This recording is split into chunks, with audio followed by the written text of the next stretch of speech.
Good evening, and welcome to the Quiet Nightmare. This is a space where silence speaks, and shadows tell stories. Every story you hear is completely uninterrupted, no ads, no distractions. If you enjoy this experience, you're always welcome to stay. Before we begin, tell me where you're listening from, and what time it is. Now, get comfortable. The quiet isn't as empty as it seems.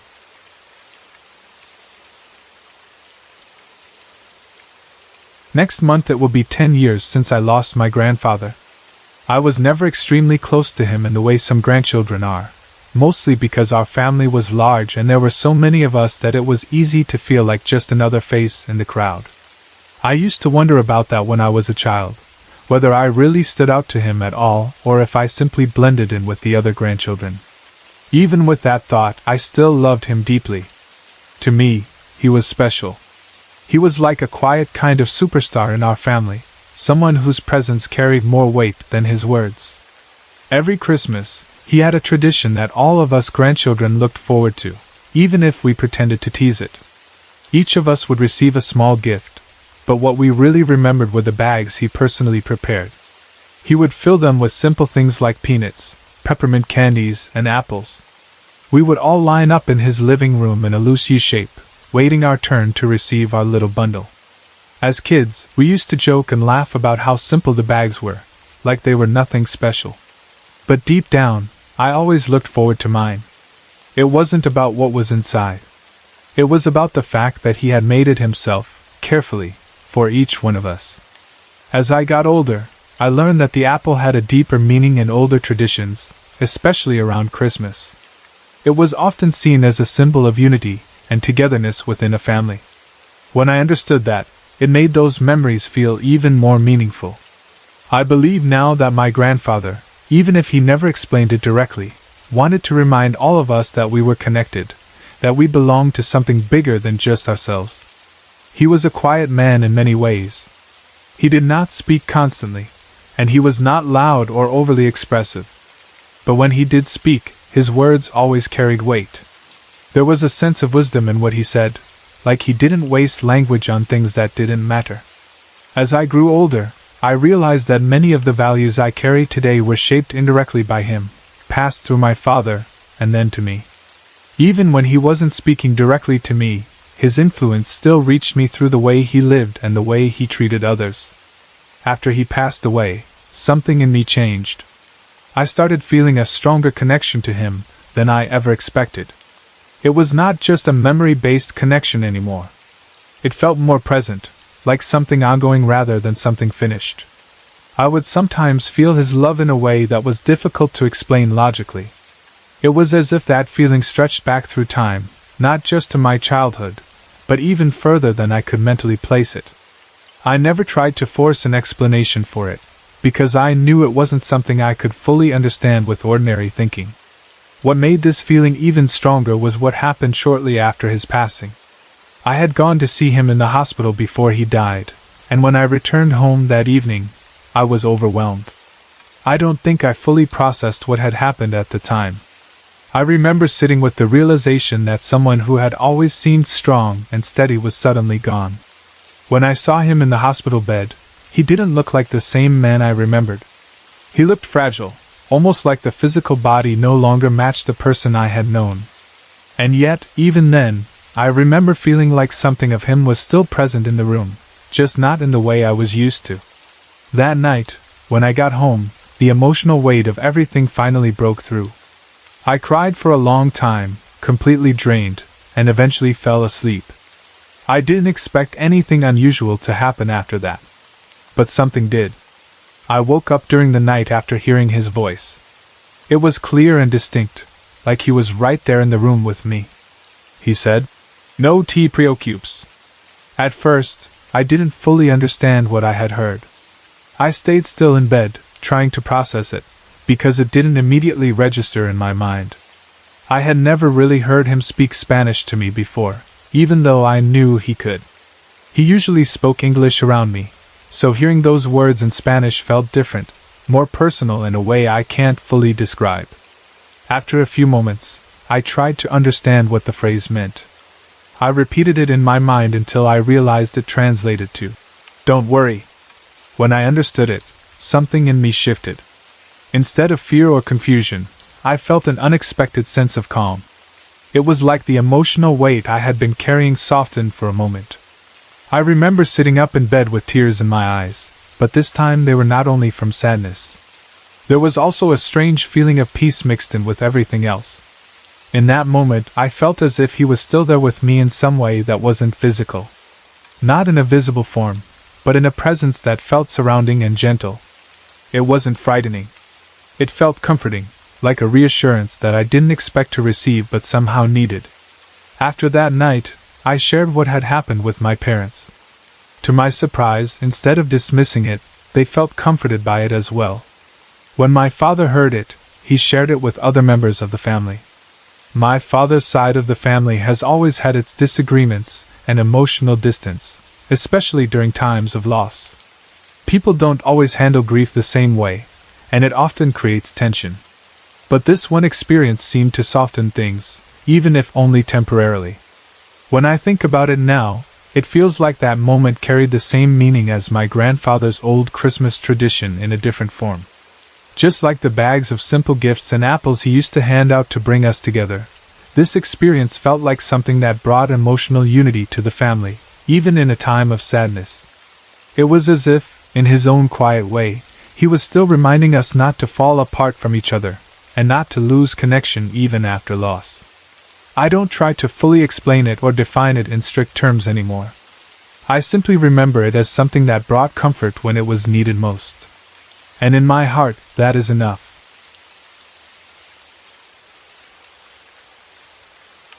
When I was a little girl, I used to sometimes stay overnight at my grandparents' house on the southern coast of California. Their home sat on top of a hill looking out toward the ocean, even though the shoreline itself was still several miles away. On clear days, you could see Catalina Island from the kitchen window. In the mornings, a soft fog would roll in and cover everything in a pale gray layer. At night, the area became extremely quiet.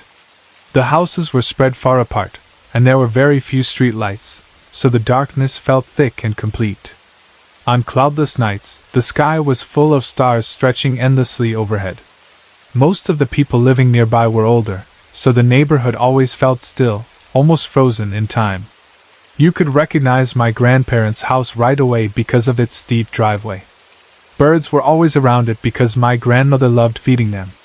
She had birdhouses and feeders placed on nearly every porch, so the sound of chirping was constant during the day. The air was usually cool because of the ocean breeze. When you stepped inside, the layout immediately stood out. To the right of the front door was a large open room filled with storage boxes, keepsakes, and exercise equipment covered in clear plastic sheets. It had wide windows, so sunlight filled it during the daytime, making it feel brighter than the rest of the house. To the left of the entryway, there was a long hallway leading to the bedrooms, bathrooms, and the garage. Straight ahead from the front door, a short L-shaped wall turned left and opened into the living room. From there, you could see a sliding glass door that looked out onto a small grassy backyard, along with a large kitchen that had a view of the ocean. But the most unusual feature of the house was the atrium in the center. The house had been built in the 1960s, and my grandparents had lived there for decades. The atrium made everything feel connected and exposed at the same time, because with the curtains open you could see straight through multiple rooms across the house. For anyone who has never seen one, an atrium is like a large open courtyard built inside a house. In this one, there was no roof over the center. Birds could fly in and out freely. The ground was covered in dirt, gravel, and stones, and there was a bird bath shaped like a wide fountain in the middle, along with a feeder. Glass walls and sliding doors surrounded it from different sides of the house, so it could be seen from multiple rooms at once.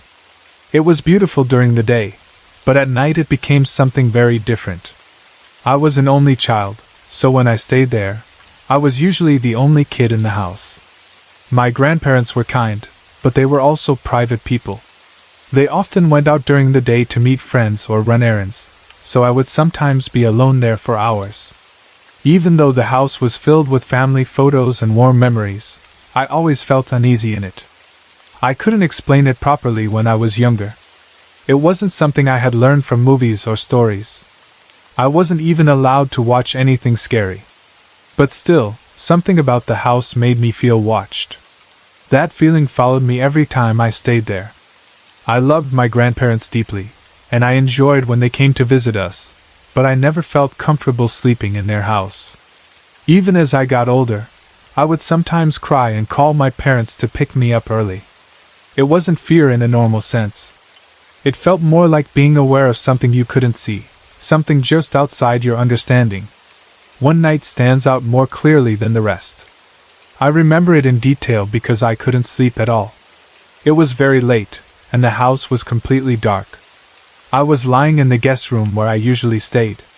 The room had a dresser lined with handmade dolls my grandmother had created over the years. They weren't meant to be frightening at all, and normally they weren't. There was also a stuffed coyote she had made when I was younger. I used to sleep with it when I was very small, but as I grew older, I tried to prove I wasn't scared of it anymore. Still, that toy bothered me more than the dolls. Its expression looked strange in the dark, with its lolling tongue and pale eyes. I lay there for a long time, staring at the dresser and unable to relax. The house was silent in a way that made every small sound feel amplified. At some point, I noticed something important. The curtains between my room and the atrium hadn't been closed properly. Through the glass, I could see directly into the atrium, and beyond that, into parts of the living room where a faint blue glow came from the digital clock on the VCR. A strange sensation moved through my body, like a cold wave passing from head to toe. It wasn't just fear. It felt like awareness sharpening all at once. The air in the room felt colder, so I pulled the blanket closer. My attention kept drifting toward the atrium. The darkness there didn't feel like normal night darkness. It felt deeper, heavier, like something without depth or reflection. I wanted to get up and close the curtains, but I couldn't bring myself to move. After a while, I finally forced myself to sit up. I thought about turning on the television in the living room just to break the silence, even if I kept the volume off, and then closing the curtains properly so I could sleep. But before I could act, I looked through the glass again. That was when I saw her. At first, my mind struggled to understand what I was looking at. There was a woman sitting on the edge of the bird bath in the atrium. She looked pale, almost glowing, though not in a bright way. It was more like she was lit from within by something faint and distant. She wore a long white dress that flowed down over the stone edge, slightly uneven on one side. Her feet were bare. Her hair was shoulder-length, light brown with soft waves, and she moved her fingers slowly through it again and again, as if she were brushing it without thinking. She didn't look at me. Her gaze was fixed toward the storage room area, distant and unfocused. Even though I was terrified, I also felt something unexpected, a kind of sadness. She didn't feel threatening. She felt lost, like she was waiting for something that would never return. The more I watched, the more it felt like I was intruding on a moment that wasn't meant to be seen. I stayed completely still, not even sure if I was breathing normally. Time felt stretched out. I don't know how long I watched her, but it felt endless. Then, suddenly, something changed. Two small red lights appeared in the darkness of the living room beyond the atrium. At first I thought it might be reflections or electronics, but they were too steady, too focused. As my eyes adjusted, I realized I was looking at a large black shape. It was a wolf. Its body was massive, much larger than any normal animal. Its fur blended into the darkness, but its outline was clear enough to recognize. Its teeth were bared in a low snarl, and those red points of light were its eyes. What struck me most was not that it appeared, but what it seemed to be doing. It wasn't looking at me. Its attention was fully on the woman in white. Its body was tense, as if it was ready to act. The woman slowly stood up from the bird bath and turned toward it. There was no sound that I could hear, no clear movement of interaction, but the moment between them felt meaningful, like something passing silently between two opposing forces. Then, without warning, the woman disappeared completely. There was no fade or movement, just absence. The wolf lifted its head slightly, and for a moment I thought it might look at me. But its expression softened in a strange way, and then it too vanished, as if it had never been there at all. After that night I didn't sleep. I stayed awake until morning, waiting for daylight to return. When my father came to pick me up, I left immediately and didn't talk about what I had seen. For a long time, I kept it to myself. Years later, I went back to the house again when I was older, but I made sure to keep the curtains closed whenever I stayed overnight. Nothing like that ever happened again, at least not in the same way. My grandparents sometimes joked about me sleeping late into the morning, not realizing how restless those nights actually were for me. As I grew up, I sometimes thought about that wolf. It didn't feel like something that wanted to harm me. In fact, I often wondered if it was there to watch over me in some way, even if I didn't understand it at the time. There was one more time I saw something like it, years later, when I was hiking in the foothills near San Dimas. I had fallen behind the group I was with, and the heat was heavy and exhausting. I began to feel dizzy and short of breath, and I realized I was having trouble breathing properly because of my asthma.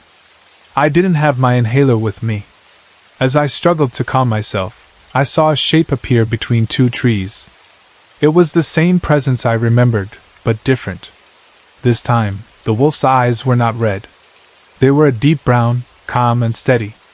It stepped forward slightly, just enough for me to see it clearly. When I looked at it, my breathing began to slow. I became more aware of each inhale and exhale. It didn't feel like fear anymore. It felt like being reminded to stay grounded. The panic started to fade, little by little, until I could breathe more normally again. After a moment, the wolf stepped back into the trees and disappeared, leaving only the sound of wind and distant nature around me. This happened when I was around 14 or 15, so it would have been somewhere around 1968 or 1969. It was a Saturday morning, and only my mom, dad, older sister, and I were at home. My sister was getting ready to take my parents trading, which is what we used to call grocery shopping. She asked if I wanted to go along, but I decided to stay home instead. I wanted some quiet time, to listen to records and just enjoy being alone in the house. Things didn't go the way I expected. I watched them leave the driveway and disappear down the road. Once they were gone, the house felt different in a good way at first.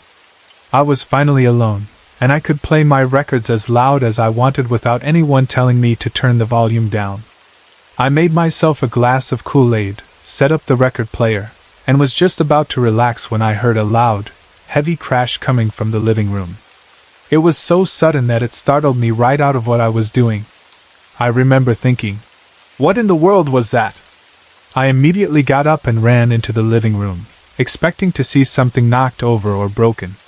But when I got there, everything looked completely normal. Nothing was out of place.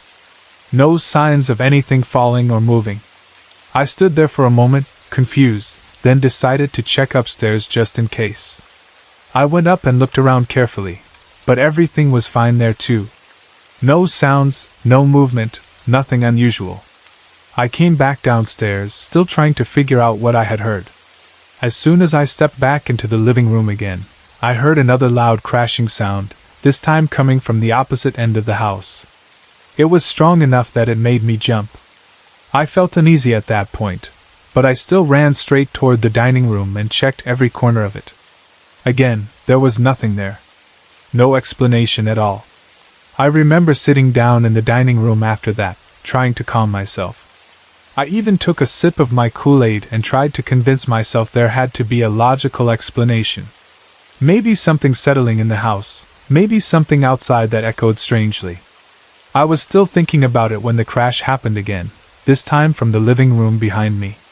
That was the moment everything started to feel wrong. I got up quickly and went back into the living room, but as soon as I stepped in, I heard another crash from the dining room again, almost like whatever was making the noise was moving back and forth between the two ends of the house. That's when my nerves finally gave out. I remember saying to myself, "That's enough. I'm getting out of here." I didn't waste any time after that. I moved quickly through the house, checking doors and locking them as I went. Then I went outside and stayed at the end of the driveway, just waiting for my family to return. I didn't feel safe going back inside alone after that. One thing that always stayed with me from that time was my dad's way of knocking on the door. If he ever came home after dark, he had a specific way of tapping on the door using the butt of his pocket knife. It was something only our family recognized. That sound meant it was him, no doubt about it. It became a kind of signature knock, something familiar and comforting. My dad passed away in the fall of 1972 from heart failure. A few years after that incident, on Christmas Eve, the whole family was gathered at the old house.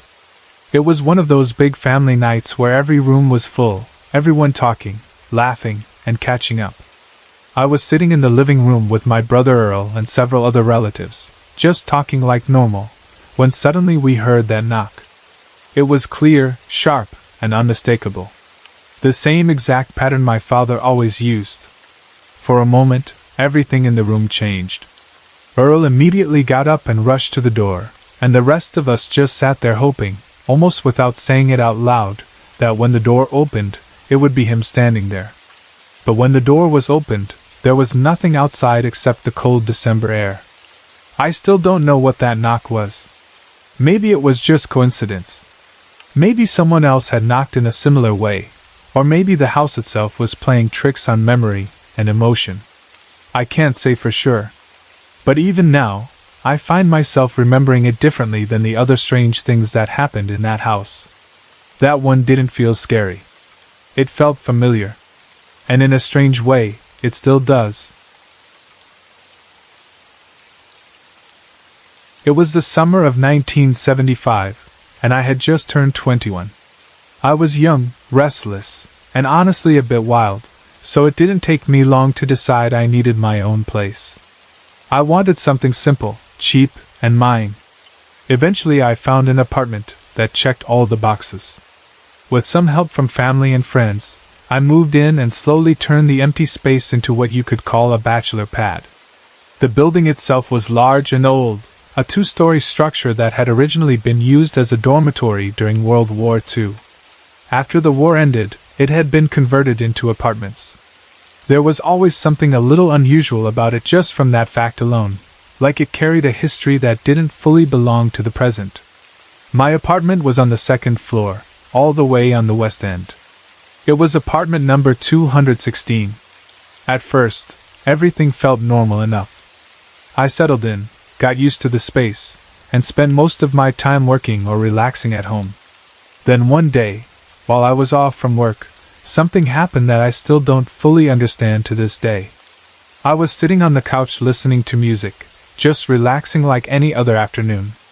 At first, everything felt completely ordinary. Then I noticed something strange. The music didn't sound right anymore. It was like it had moved farther away from me, even though the stereo was only a couple of feet away.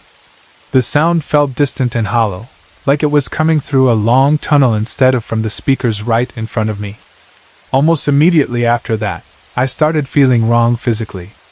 My head began to spin, my vision started fading, and my heart began racing in a way that didn't feel normal. For a moment, I honestly thought, I'm dying. Right after that thought came another one, almost absurd in comparison.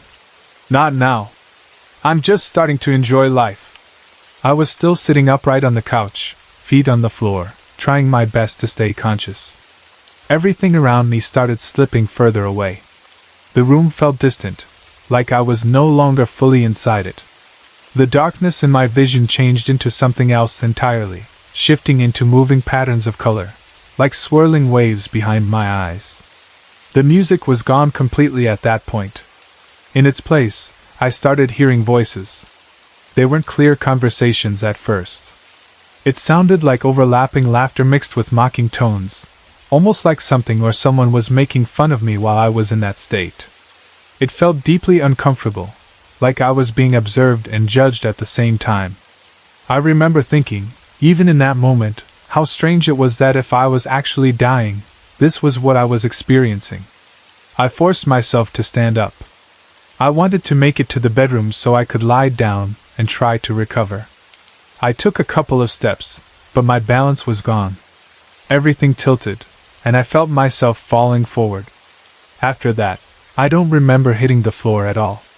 When I came back to awareness, a few minutes had passed. I was on the floor, and everything around me had returned to normal. The spinning, the voices, the strange visual distortion, all of it was gone as quickly as it had come. It was like it had never happened at all. The entire episode couldn't have lasted more than a few minutes, probably no longer than the length of 5 or 6 45 revolutions per minute records playing back to back. At the time, I didn't really know what to make of it. It was strange, unsettling, but I tried not to dwell on it too much. I had heard stories before about strange happenings in places like that building, both before and after this experience, but I never paid much attention to them. I wasn't the kind of person who was interested in anything like that back then. The only spirits I cared about were the ones that came in a bottle. Looking back now, I can't say for sure what that experience was. I don't know if it was something medical, something environmental, or something else entirely that I simply didn't understand at the time. What I do know is that it felt real in a way that was hard to ignore. The apartment building itself doesn't exist anymore. It was eventually torn down to make way for something new, like so many old places eventually are. Maybe whatever history it held was cleared away with it, or maybe it just moved on somewhere else. We may never really know what happened in those rooms and hallways back then. And maybe, in a way, it's better that way. I have always been sensitive to spirits. Ever since I was young, strange things seemed to happen around me more often than around other people. It was almost like if there was some kind of presence nearby, it somehow noticed me too. Over the years I had many experiences, especially during childhood and when I was a young woman. Some of them were small things that could maybe be explained away, while others stayed in my memory because they felt too real to ignore. One experience that I still remember very clearly happened when I was in my early 20s, around 35 years ago now. At the time, I was dating a man who lived about 2 hours away from me. Usually, he would drive up to see me on Saturdays and then return home later that night. Sometimes I would make the drive down to visit him instead. Back then, I was attending a church that planned to hold a large tent revival meeting near the town where my boyfriend lived. 2 of my closest girlfriends and I decided to drive down together and stay at his family's farmhouse so we could attend the meetings over the weekend. The house itself was old, the kind of old farmhouse that creaked even when nobody was walking around. It sat off by itself and had that heavy feeling many old houses seem to carry. Before we even stayed there, my boyfriend had casually mentioned that he and his sister had both heard and seen strange things in the house over the years. At the time, I listened, but I didn't think too much about it. Since I already believed in spirits and had my own experiences growing up, I figured maybe the house simply had some kind of lingering energy. That first night, everyone settled into their sleeping arrangements. My friend Lisa and I shared one bedroom. My other friend Dee slept in another room with my boyfriend's sister, while my boyfriend himself slept out on the back porch area because the house was crowded. At first, everything seemed normal. Lisa and I talked for a little while before eventually falling asleep. Sometime during the night, though, I suddenly woke up for no clear reason. The room was dimly lit. There was just enough faint light coming through the curtains that I could make out shapes and furniture around the room. At first I thought maybe something outside had woken me, but then I noticed something strange hanging over the bed. What I saw looked like a man's gray pinstripe suit coat draped down over the pillows where Lisa and I were sleeping. It was hanging there in an unnatural way, almost floating. I remember staring at it, trying to make sense of what I was seeing. It looked real and unreal at the same time. I slowly raised myself up in bed to get a better look. The coat appeared transparent, almost like smoke shaped into fabric. I reached my hand toward it carefully, half expecting it to disappear before I touched it. But when my hand passed through it, I felt absolutely nothing. It was like touching cold air. The image stayed there for a moment longer, faint but visible. Across from the bed hung a picture of a Mexican woman on the wall. I had noticed it earlier before going to sleep, but now something about it was different. As I looked toward it, I saw what appeared to be the face of a man slowly forming in the lower part of the picture. He had a mustache, and his features became clearer the longer I stared. My heart started pounding immediately. Then I began hearing footsteps. The sound moved around the room slowly, like someone walking carefully across the floorboards. I could hear the movement clearly, but I couldn't see anyone. The footsteps circled around us while Lisa continued sleeping peacefully beside me, completely unaware of what was happening. I remember feeling trapped between fear and disbelief. Part of me wanted to wake Lisa immediately, but another part of me didn't want to terrify her if this somehow turned out to be my imagination. Still, deep down, I knew I wasn't imagining it. As I stayed frozen there listening, I heard another strange sound. It sounded like someone imitating a trumpet with their lips, almost like playful blowing noises echoing softly through the room. It was one of the strangest parts of the entire experience because it sounded so human and casual compared to everything else happening.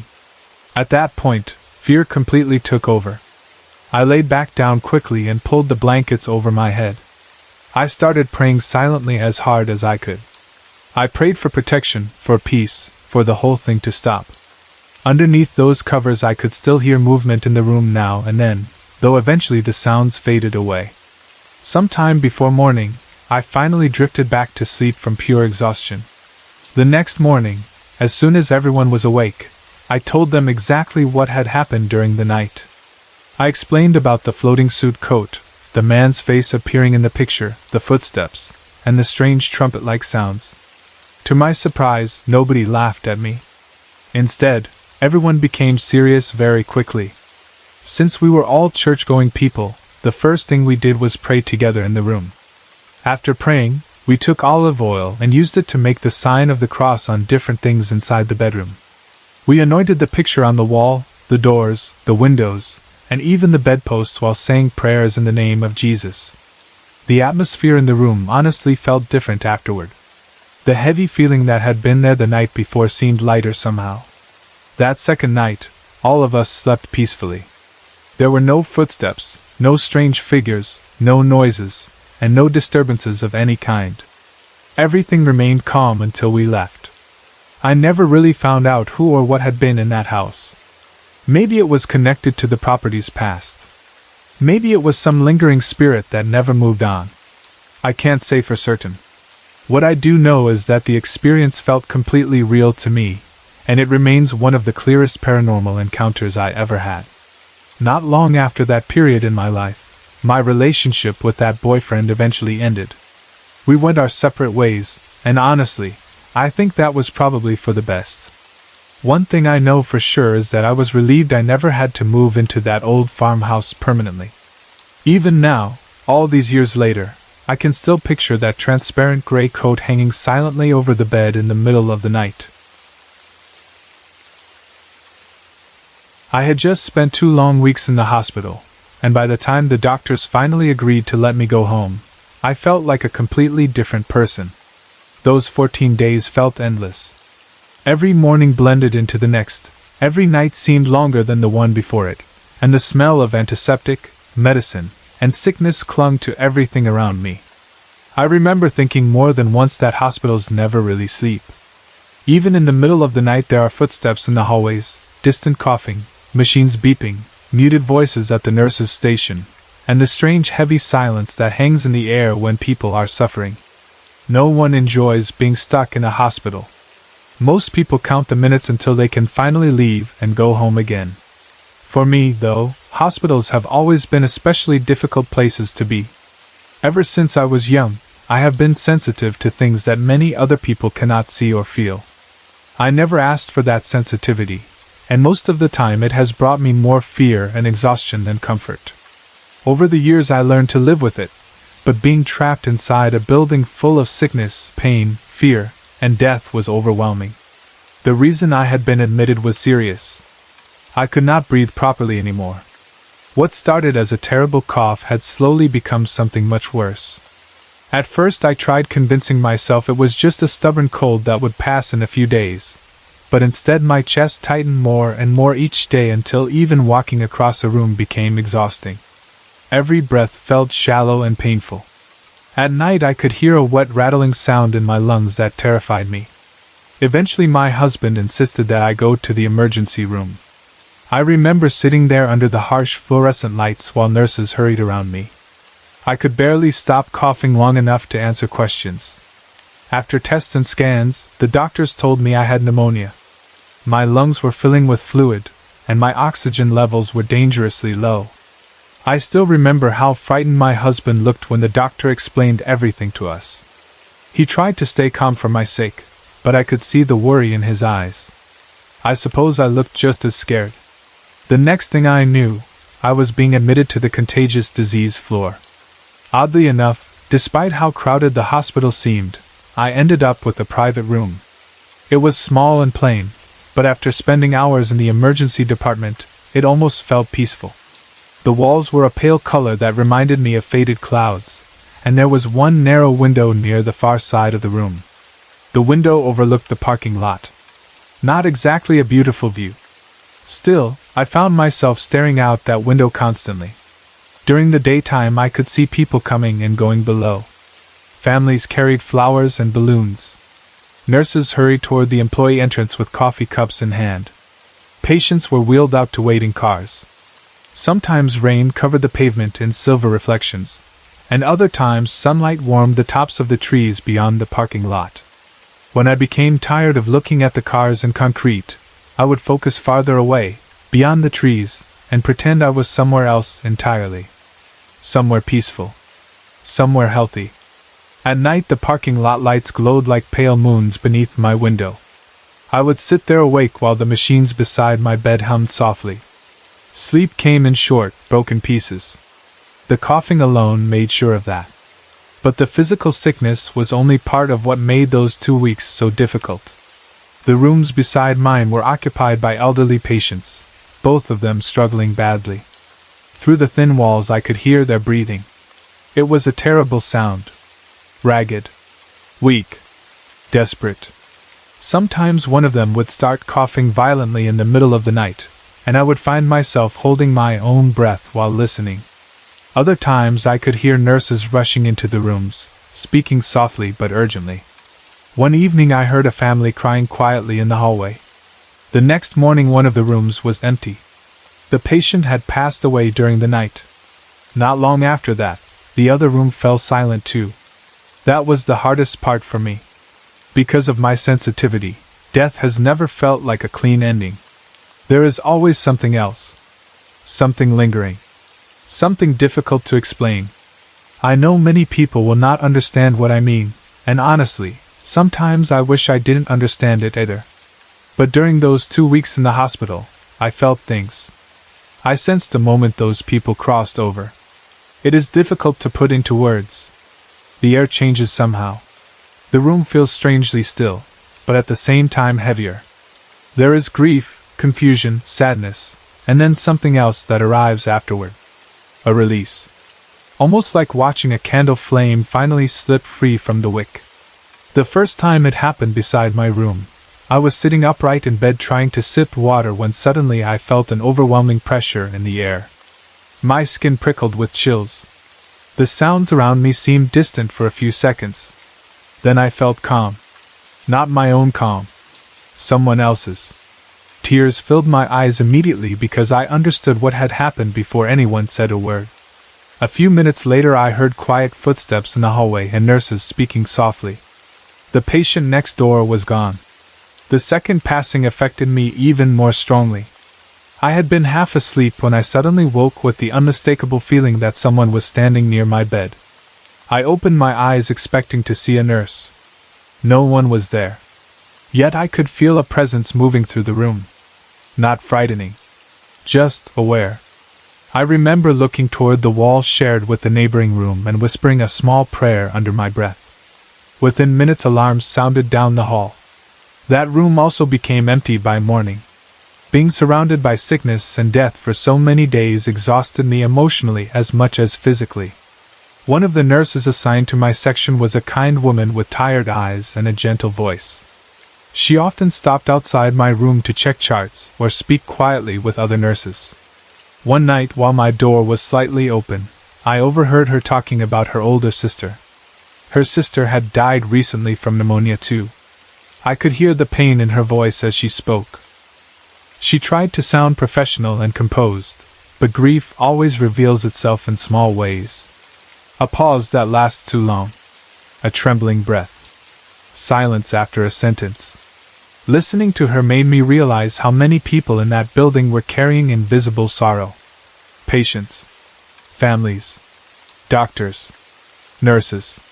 Everyone was fighting some kind of battle. By the end of the second week, I was finally strong enough to go home. I cannot even describe the relief I felt leaving that hospital room. My husband arrived early that morning carrying my clothes and helping me gather my few belongings. Even walking slowly down the hallway toward the elevator left me weak and breathless. My legs trembled beneath me. Still, I remember smiling because I was finally leaving. The outside air felt amazing. Fresh. Alive. I sat quietly in the passenger seat while my husband drove us home. I watched trees pass by outside the window and felt grateful for the simplest things. The sky. The sunlight. Freedom. When we finally reached home, my husband helped me inside as though I might break apart if he let go for even a second. Straight to bed, he told me firmly. I laughed weakly and promised him I would rest. He tucked blankets around me carefully before leaving the bedroom. For about 30 minutes I obeyed. Then I got restless. I have never been good at lying still. As weak as I was, I could not stop noticing how dusty the condo looked. After being gone for 2 weeks, the place felt stale and neglected. Dust gathered along the shelves. The carpet looked dull. Everything seemed slightly out of place. My husband had done his best while I was in the hospital, but cleaning was never his strong point. The next morning he left for work after checking on me at least 6 times. "Please rest today," he said before heading out the door. I promised I would. I meant it at the time. But the moment I heard his car pull away, I climbed out of bed. I moved slowly through the condo, still weak from the pneumonia. Even standing too long made me dizzy. But I could not ignore the urge to clean. Maybe it was stubbornness. Maybe it was the need to feel normal again. I grabbed the vacuum cleaner from the closet and plugged it into the wall. The sound roared loudly through the quiet condo. Almost immediately I began sweating from the effort. My lungs burned. I should have stopped. But I kept going. I pushed the vacuum across the carpet a few times while trying to ignore how shaky my body felt. Then suddenly, over the loud hum of the vacuum cleaner, I heard a voice. Clear. Sharp. Familiar. It was my grandmother. Now understand something. My grandmother had been dead for nearly 8 years. Yet I knew that voice instantly. No one could mistake it. She was only 4'11", but she had a presence larger than life itself. When she spoke, people listened, especially family. And right there in the middle of vacuuming my living room, I heard her yell my full name. Not softly. Not faintly. She hollered it. The way only grandmothers can when they are annoyed with you. Then came the words that stopped me cold. "The house stay, but you go. Lay down now, Catalina." I froze. The vacuum cleaner continued humming loudly in my hands, but everything else around me seemed to disappear. I stood there staring into empty space. My grandmother used to say that exact phrase when I was younger. Whenever I was sick and trying to do too much, she would scold me with those words. "The house will stay, but you go." In other words, the chores and cleaning would always be there later. But if I pushed myself too hard and ended up dead, what would be the point? Hearing those words again after so many years hit me straight in the heart. I could practically picture her standing there beside me. Tiny. Strong.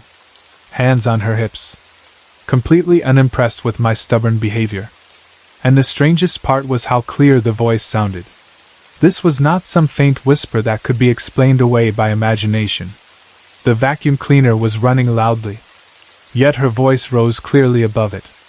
For a moment I simply stood there staring at the carpet. Then I started laughing. Not because it was funny exactly, but because it felt so incredibly familiar. Even death had not changed her. She was still looking after me. Still scolding me. Still loving me. Tears filled my eyes after the laughter faded. I unplugged the vacuum cleaner immediately. Then I slowly put it away. By the time I reached the bedroom again, I was exhausted. I climbed back into bed exactly as she had ordered. And lying there beneath the blankets, I suddenly felt something I had not felt during my entire hospital stay. Safe. Not alone. Loved. I closed my eyes and remembered all the times my grandmother had cared for me when I was younger. Whenever I was sick, she became fierce and protective. She would fuss over blankets, soup, medicine, and rest like it was a sacred duty. She never tolerated stubbornness when it came to illness. And I had inherited plenty of stubbornness. I remembered being little and lying on her couch wrapped in blankets while she moved around the kitchen making tea or soup. Sometimes she would place a cool hand against my forehead and click her tongue disapprovingly if I had a fever. Rest, she would order. Not suggest. Order. Back then I obeyed because I knew arguing was pointless. Apparently death had not weakened her authority either. The more I thought about it, the calmer I became.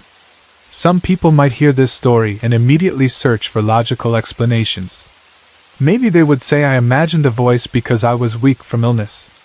Maybe they would claim it was exhaustion, medication, stress, or lingering fever. And honestly, I understand why people think that way. But I know what I heard. I know my grandmother's voice.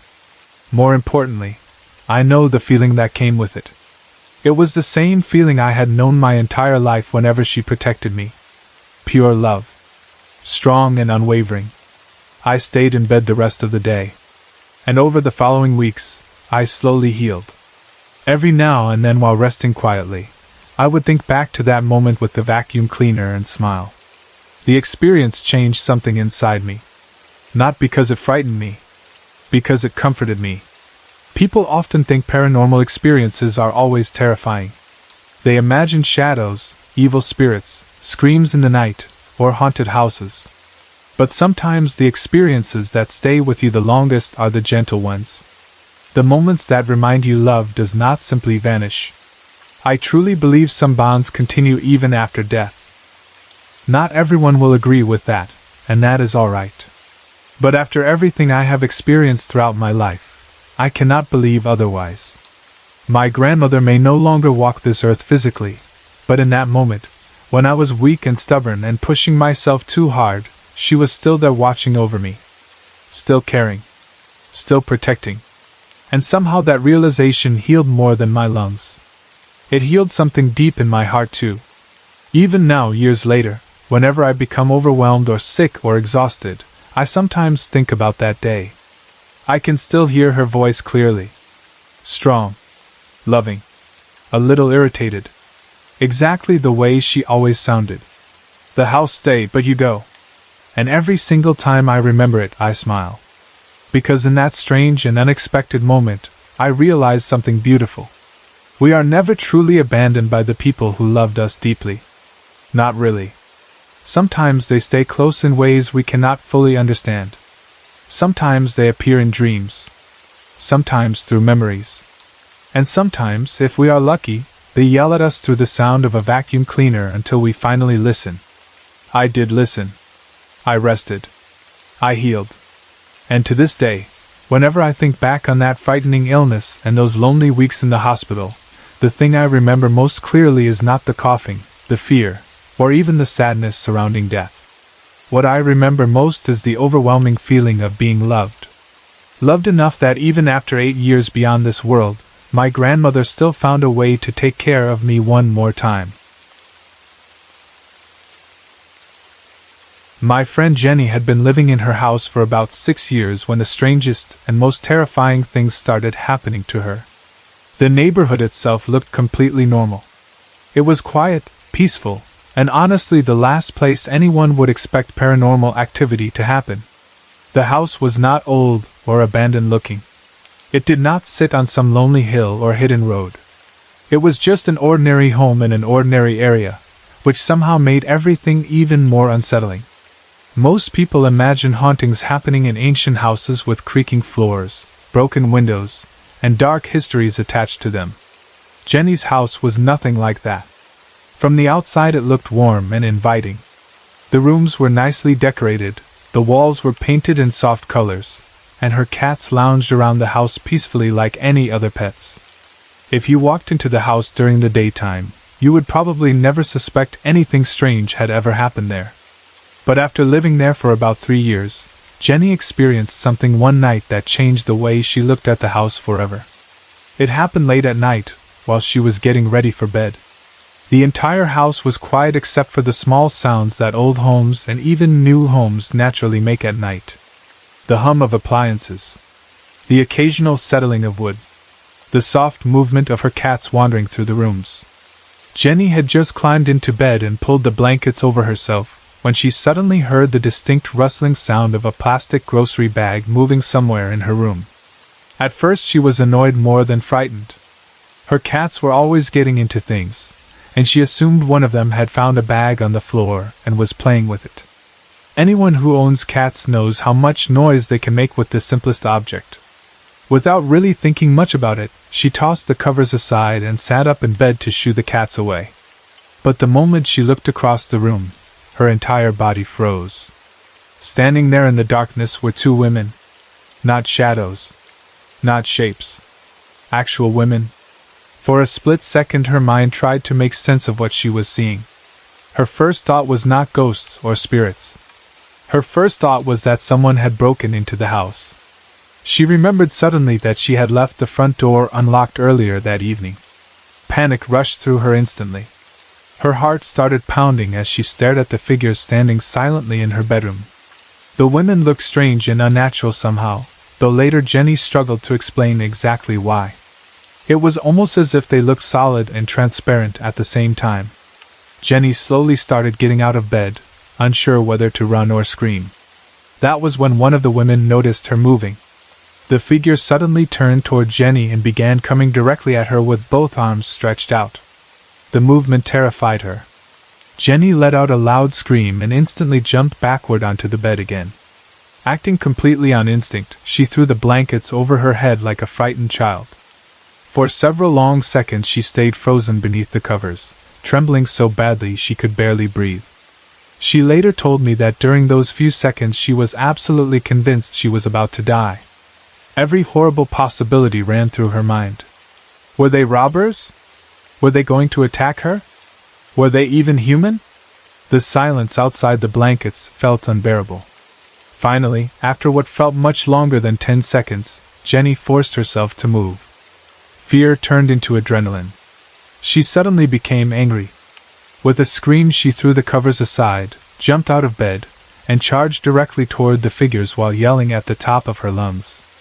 And then something impossible happened. The women vanished. Not slowly. Not by fading away. They literally dissolved into clouds of thick black smoke. One of the dark clouds rushed toward the window and disappeared through it. The other shot across the room and vanished into Jenny's closet. Just like that, they were gone. The room became completely silent again. Jenny stood there shaking violently in the middle of her bedroom, unable to process what she had just witnessed. She searched the entire house afterward, terrified someone might still be inside. Every room was empty. The doors were locked. The windows were closed. There was no sign anyone had entered the home at all. Jenny never saw those women again after that night. At least not physically. But whatever had entered that house clearly had not left. Not long after the appearance of the 2 women, strange things started happening regularly. The activity centered mostly around the spare bedroom. Inside that room was an alarm clock radio that sat quietly unplugged most of the time. It was one of those older-style clocks that turned on using a small switch on the side rather than a button on top. Late at night, usually after Jenny had already fallen asleep, music would suddenly begin playing from the spare bedroom. At first she assumed one of the cats had somehow turned it on. But after checking the clock several times, she realized that explanation made no sense. The switch was too small and awkward for a cat to move accidentally. Still, night after night the same thing kept happening. The music would suddenly start playing in the darkness. Every single time Jenny got out of bed and opened her bedroom door to investigate, the music would immediately stop. Not fade. Not click off slowly. Stop instantly. As though whatever was causing it knew she was coming. The repeated incidents began wearing on her nerves badly. It became difficult for her to relax inside her own home. Every creak or unexplained sound made her tense. Eventually she got so frustrated and frightened that she unplugged the alarm clock completely. After that, the music finally stopped. But the uneasy feeling inside the house never truly went away. I personally witnessed several strange experiences there myself. That is why I know Jenny was not imagining things. One afternoon we were redecorating her bedroom together. There was an old wallpaper border running around the top of the wall that she wanted removed. We spent hours peeling pieces of it away. Jenny stood on a chair near one corner of the room while I worked nearby. At one point she suddenly stopped what she was doing and turned toward me with a confused expression. "Did you say something?" she asked. I looked at her blankly. "No," I answered. She stared at me nervously for a second before speaking again. "I thought I heard someone say, 'Do you dare me?'" The way she said it made chills run through me. The voice she described had sounded close. Too close. Jenny immediately became uneasy standing on the chair after hearing that. She later admitted she became frightened that whatever was in the house might try to knock her over. At the time we tried brushing it off, but the atmosphere in the room changed completely afterward. The air suddenly felt heavy and uncomfortable. Neither of us really wanted to keep working anymore. Another experience happened while we were setting up a video game system in her living room one evening.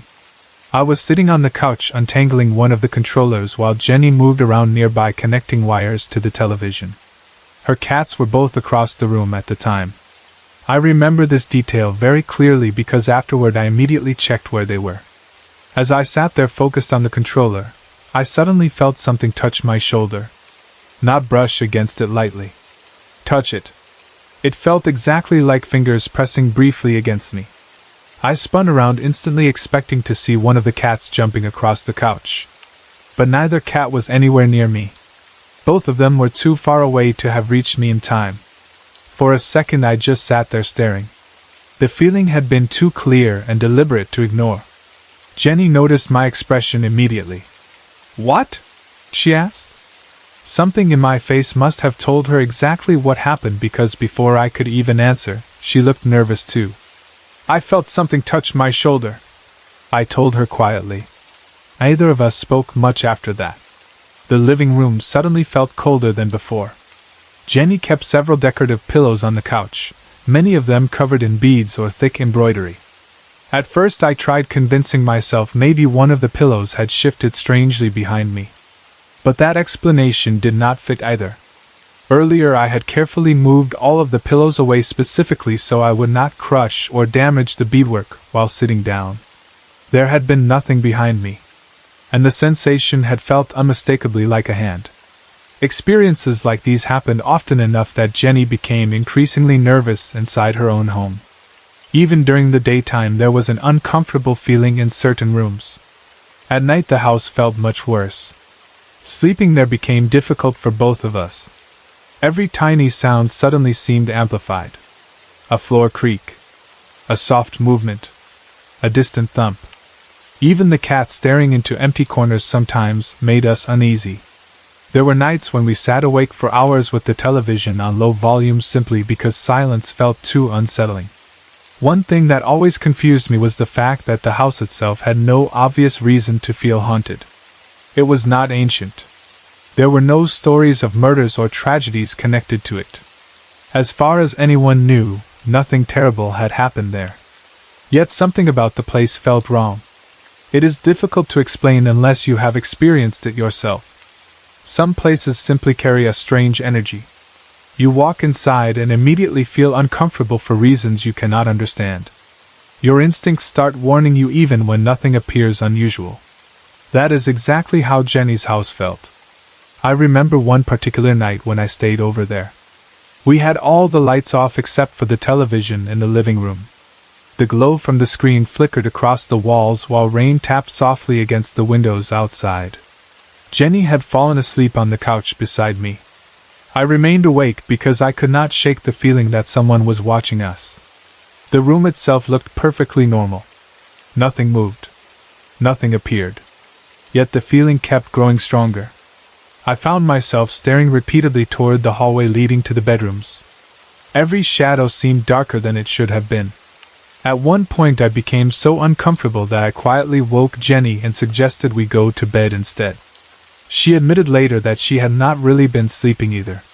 Neither of us mentioned it at the time, but we both felt the same thing. The house never felt empty. Over time, Jenny learned to live with the strange activity the best she could. The more frightening visual experiences never repeated themselves, at least not in the same dramatic way as the first night. Still, little things continued happening often enough to keep her unsettled. Objects moved slightly. Strange noises echoed through rooms. The uneasy atmosphere lingered constantly. Visitors occasionally commented that the house felt off, without understanding why. And nearly everyone who stayed overnight admitted afterward that they slept badly. I still think often about those two women Jenny saw standing in her bedroom. What were they? Ghosts? Spirits? Hallucinations brought on by exhaustion? I honestly do not know. But I do know Jenny believed completely in what she saw. And after my own experiences in that house, I cannot dismiss her story. The image that always stays with me most is the way she described them disappearing, turning into black smoke. One vanishing through the window, the other disappearing into the closet. Something about that detail has always disturbed me deeply.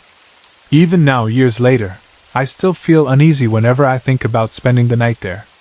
Some houses simply do not feel right. Jenny's house was one of them. And while many people might laugh at ghost stories or search desperately for logical explanations, it is very different when you experience something strange yourself. Once that happens, the world never quite feels the same again. You start questioning things. You start paying attention to feelings you once ignored. And sometimes, late at night, you wonder whether certain places hold things we still cannot explain.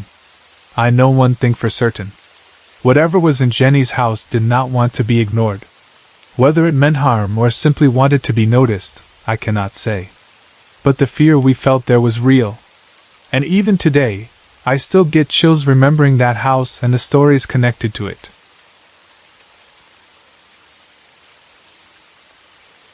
The first strange thing we noticed in that house was the voices.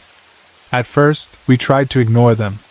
It would happen when everything was calm and quiet.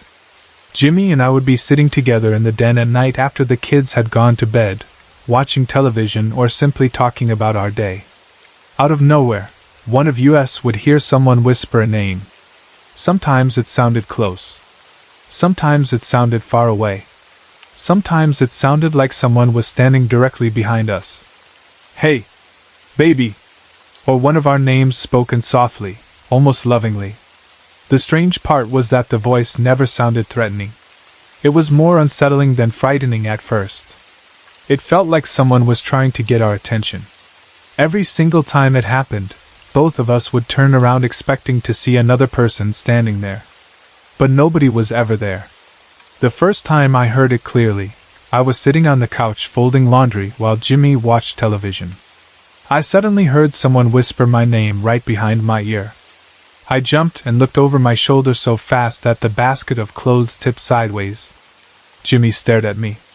"What's wrong?" he asked. "You didn't hear that?" "Hear what?" "Someone just said my name." Jimmy muted the television. The whole den went silent. The air felt heavy. We sat there for a few seconds listening carefully. Then we heard it again. "Hey!" This time Jimmy heard it too. He slowly stood up and checked the hallway, the kitchen, the front room, and the kids' bedrooms. Nothing. The kids were asleep. The doors were locked. No television was on anywhere else in the house. We both tried to laugh it off, but the truth was we were nervous. Things only became stranger after that. A few nights later, we were once again sitting in the den when we heard breathing behind us. Not normal breathing. Deep breathing. Slow. Heavy. Like someone exhausted had walked up behind the couch and stopped right there. I froze immediately. Jimmy looked over at me. "You hear that?" he whispered. I nodded. The breathing continued. It sounded so real that I could almost feel the air moving against the back of my neck. Jimmy quickly turned around. There was nobody there. But the breathing continued for another few seconds before stopping completely. We searched the entire house again. Nothing. No open windows. No animals. No explanation. After that night, neither of us felt comfortable sitting in the den alone anymore. The strange smells started soon after. One evening I walked into the hallway and smelled cigarette smoke so strongly that I thought Jimmy had started smoking inside the house. I marched into the den ready to complain, but Jimmy looked confused. "I'm not smoking," he said. The smell disappeared almost instantly. Another night we smelled perfume drifting through the hallway. It was strong and sweet, almost old-fashioned. I knew it wasn't mine. I only owned a few perfumes and none of them smelled anything like that. The scent moved slowly through the house like someone invisible was walking room to room wearing it. The weirdest smell was incense. Sometimes the house would suddenly smell exactly like burning incense sticks. The smell would come from nowhere. We checked candles. We checked the kitchen. We even stepped outside thinking maybe a neighbor nearby was burning something. Nothing. The smell would linger for several minutes, and then vanish completely.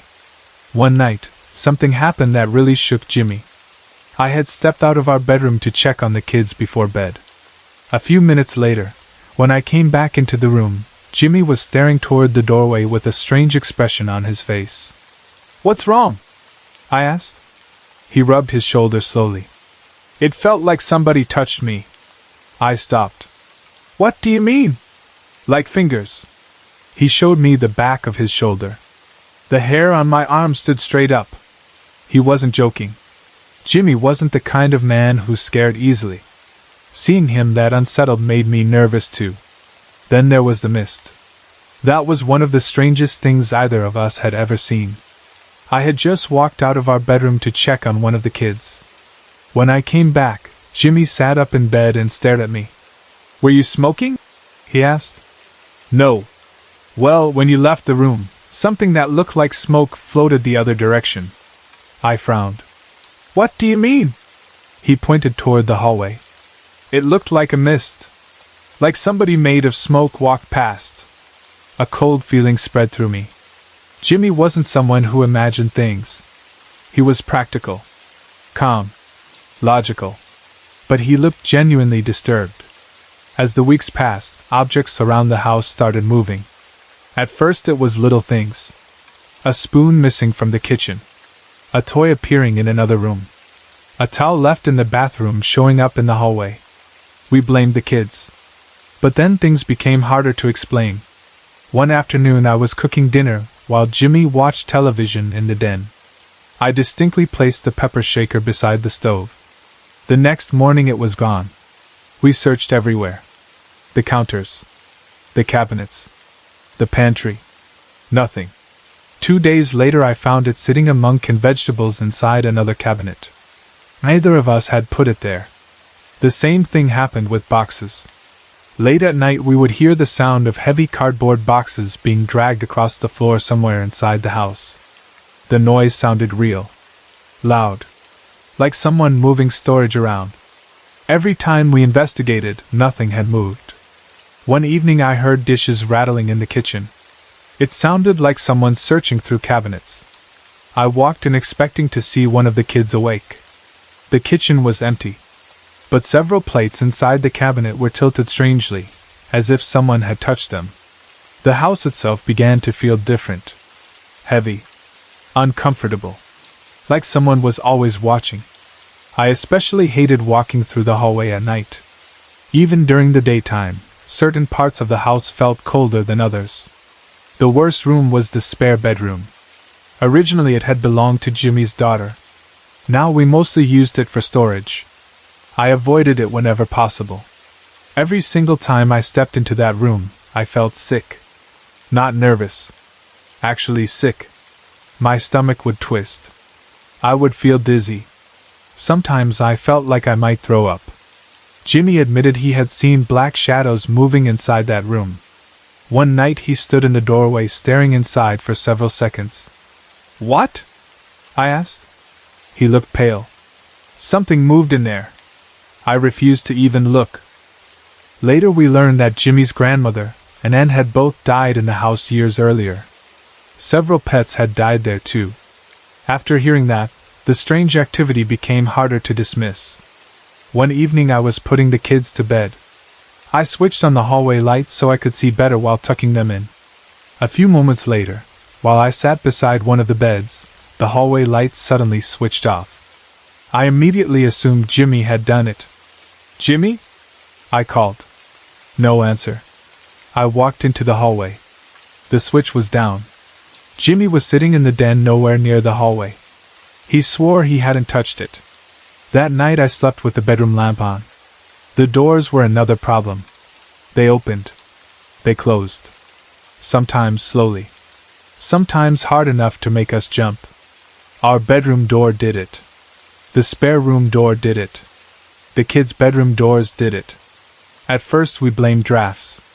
But some of the doors were difficult to move even with force. One afternoon Jimmy and I both watched our bedroom door slowly open by itself. No windows were open. The air was completely still. The door opened halfway and stopped. We stared at it silently. Then it slowly closed again. That was the moment we stopped pretending something unusual wasn't happening. One afternoon I heard running water coming from somewhere in the house. At first I thought maybe the refrigerator was making ice. But the sound continued. I followed it down the hallway to the bathroom. The sink faucet was fully on. Water poured into the basin. I stood there staring. I knew I hadn't turned it on. The kids were outside. Jimmy was in the garage. I slowly shut the faucet off. The feeling in the room was awful. Like somebody else was standing there with me. Sometimes we heard the toilet lid slam shut too. The sound echoed through the hallway late at night. Every time we checked, nothing looked unusual. Then the shadows appeared.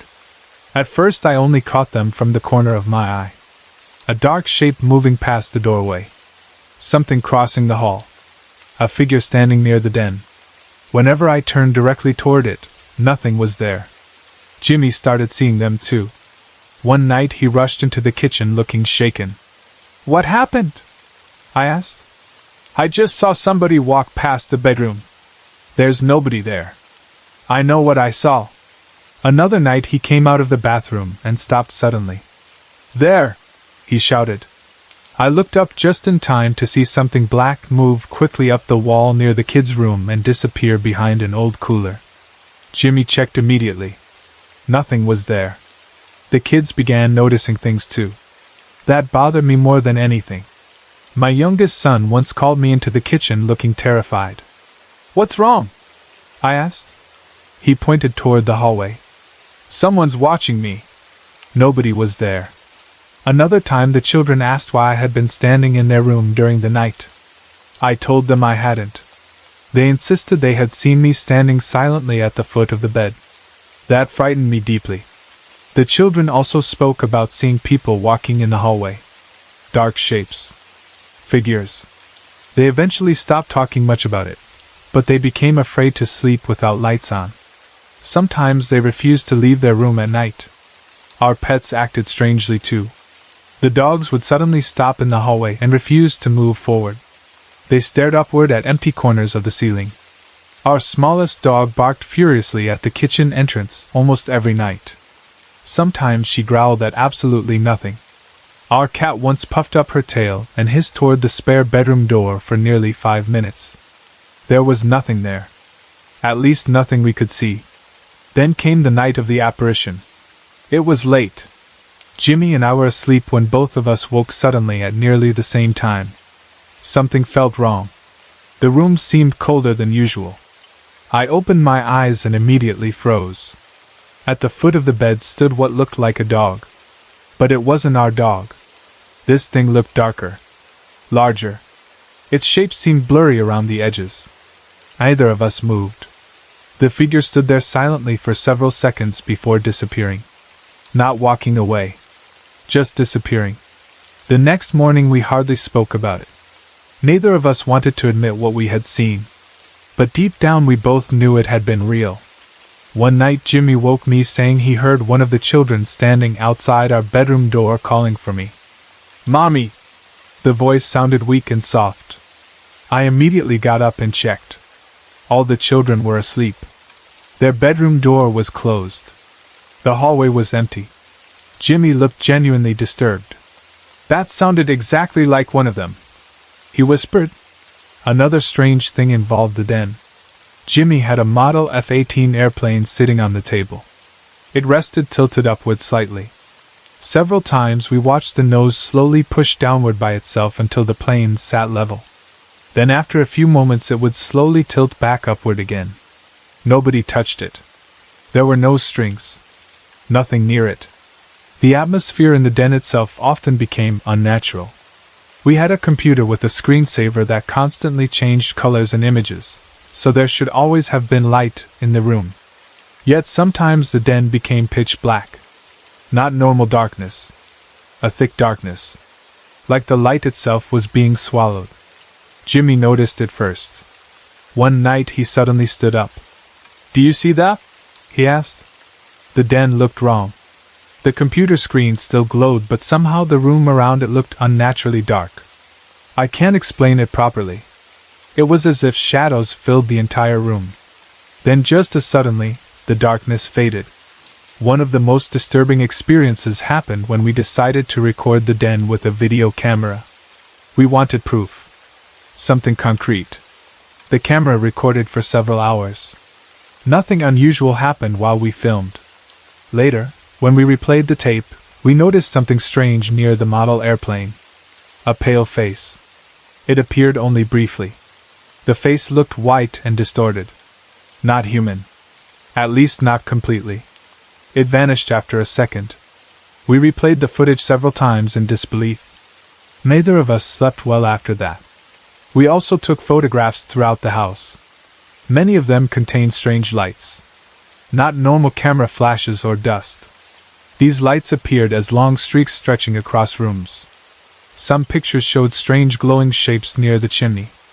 One image looked almost completely black except for a bright light near the roof. When transferred onto the computer, parts of the picture became impossible to see clearly. The chimney area looked swallowed by darkness. The more activity happened, the more uncomfortable the house became. Sometimes I would walk into a room and immediately feel overwhelming sadness. Other times I felt angry for no reason. Sleep became difficult. We both started waking during the night at almost the exact same time. It felt like the house itself never rested. One rainy evening I sat alone in the den waiting for Jimmy to come home from work.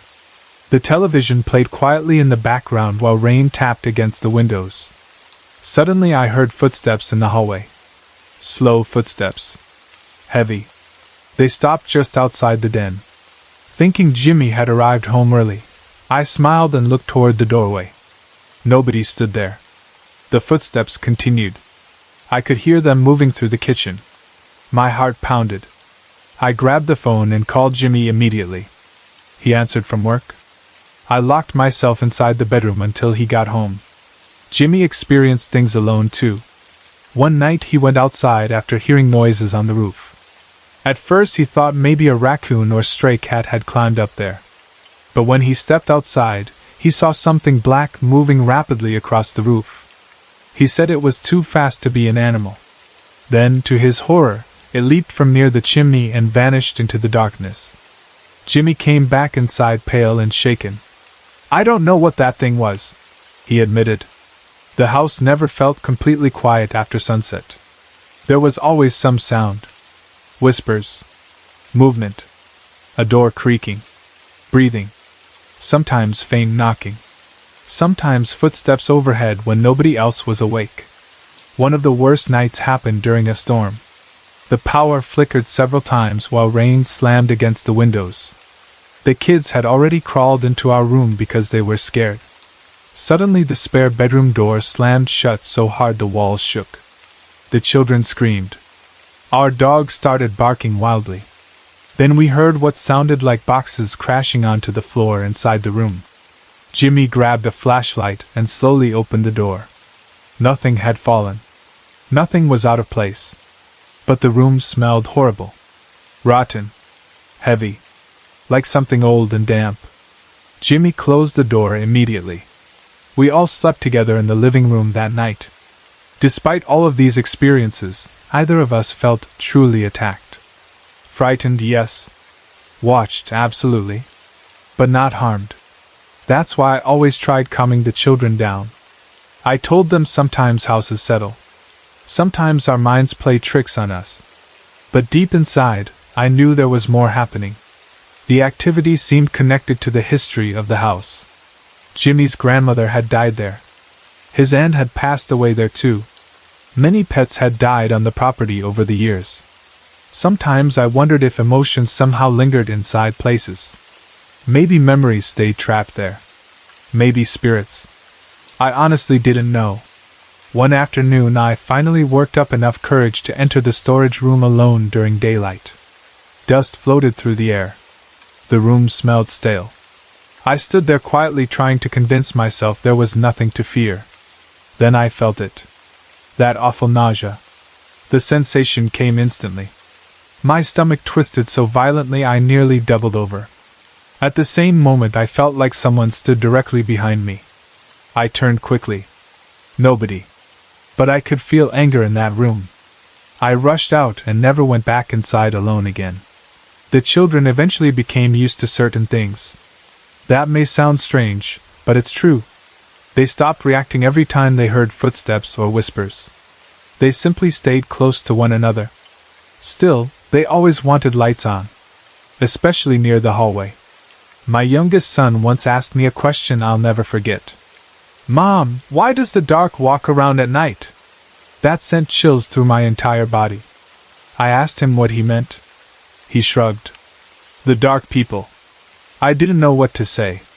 Toward the end of our time there, the house seemed calmer some days and more active on others. It almost felt moody. Some nights nothing happened at all. Then suddenly an entire week would feel unbearable. One evening while Jimmy and I sat quietly in bed, we both heard someone whisper "baby" directly beside us. The voice sounded female. Soft. Almost sad. Jimmy reached for my hand immediately. Neither of us spoke. A few seconds later the bedroom door slowly creaked open by itself. We stared into the dark hallway. Nothing moved. Nothing appeared. But we both knew we weren't alone. Over time I stopped trying to explain everything. People either believed us or they didn't. Some friends laughed. Others became uncomfortable. A few refused to visit after hearing our stories. But the experiences continued whether anyone believed us or not. Even now, years later, I still remember the feeling of that house. The whispers. The shadows. The strange smells drifting through empty rooms. The breathing behind us. The way the darkness itself sometimes felt alive. Most of all, I remember how the house changed us. We became quieter. More cautious. Always listening. Always watching. I still don't fully understand what was happening there. Maybe the house truly was haunted. Maybe emotions and memories can remain trapped in places where people lived and died. Maybe some spirits never fully leave. I honestly don't know. What I do know is this. Too many things happened in that house to simply dismiss them all. Too many voices. Too many shadows. Too many moments witnessed by more than one person. Even the children and animals reacted to things they shouldn't have known about. Whatever shared that house with us remained mostly unseen. But we felt it. Every single day. And every single night. Late last summer, my world changed after I lost my cousin in a terrible motorcycle accident. She was not even 40 years old yet. She left behind 3 beautiful children and a husband who loved her deeply. Even now, thinking about it still hurts. Death always feels cruel, but losing someone so young feels especially unfair. It leaves behind too many unanswered questions, too much silence, and too much pain for the people who are left behind. At the time, I had been living in Oregon with my husband and children for about a year and a half. My cousin lived nearly 5 hours away from me, so even though we cared about each other very much, life did not give us many chances to spend time together. Still, our family stayed connected. I especially kept in touch with her younger sister, who I will call R. Over the years, the bond between all of us cousins remained strong even if distance separated us. Their family had already gone through terrible pain once before. Years earlier, they had lost their father in a tragic accident. Some wounds never fully heal, and I always felt that my cousins carried that loss quietly inside them. Losing their father so suddenly changed all of them. Even as adults, there was still sadness there, like part of their childhood had been stolen away from them. Because of that, when my cousin T was hurt in the motorcycle accident, I think all of us already feared the worst deep inside. That night, I still did not know she had died. The last update I had received said she was in critical condition at the hospital. I spent the evening waiting anxiously for more news. Every passing hour made me more nervous. I tried distracting myself, but nothing worked. I could not focus on television. I could not relax enough to sleep. My mind kept returning to thoughts of her lying in that hospital room, fighting for her life. It was late by then. My husband had already gone to bed, but I stayed awake because something inside me felt unsettled. I sat down at the computer in our office to check my email again. The office was small and quiet. The only sounds were the soft hum of the computer and the faint creaking noises houses make late at night. From where I sat, I could see part of the hallway outside the office door. It was dark except for a little light spilling in from another room. Every few moments I found myself glancing toward that hallway. I kept feeling uneasy about it. It was hard to explain. It felt like someone was there, just outside my sight. Twice I thought I saw movement. At first I convinced myself it was my husband walking to the bathroom. That explanation made sense, so I tried not to think much about it. But something about the movement felt strange. It was too slow and too deliberate. Each time I looked directly toward the hallway, there was nothing there. Then I heard the sound of a new email arriving. I opened it immediately. The message was from R. As soon as I started reading it, my stomach dropped. My chest tightened so hard it hurt. The email explained that she had just returned home from the hospital. Earlier that evening, the family had made the heartbreaking decision to remove life support. T was gone. I sat there staring at the screen in shock. Even though I had feared this news all night, part of me still hoped she would survive somehow. Tears immediately filled my eyes. I covered my mouth so I would not wake my children or husband with my crying. The house around me suddenly felt colder. While sitting there crying quietly, I noticed movement in the hallway again from the corner of my eye. This time it was stronger. It looked like someone pacing back and forth slowly in the dark hallway. I turned quickly. Nothing. The hallway was empty. A chill crawled through my body. I softly called out to my husband. The bedroom door was open enough that I could partially see the bed. I could clearly see his feet beneath the blankets. He was still asleep and had obviously not been walking around the house. Fear started pressing heavily against my chest. I suddenly did not want to be alone anymore. I hurried to the bedroom and gently shook my husband awake. I told him I needed him to stand nearby while I shut down the computer and got ready for bed. I asked him not to ask questions yet. He could tell from my face that something was wrong, so he quietly agreed. Together we walked back through the hallway. Even standing beside him, I still felt watched. My husband waited near the office doorway while I turned off the computer. I tried avoiding looking down the hallway again, but the feeling pulling at my attention became stronger and stronger. It felt almost physical, like someone silently begging me to notice them.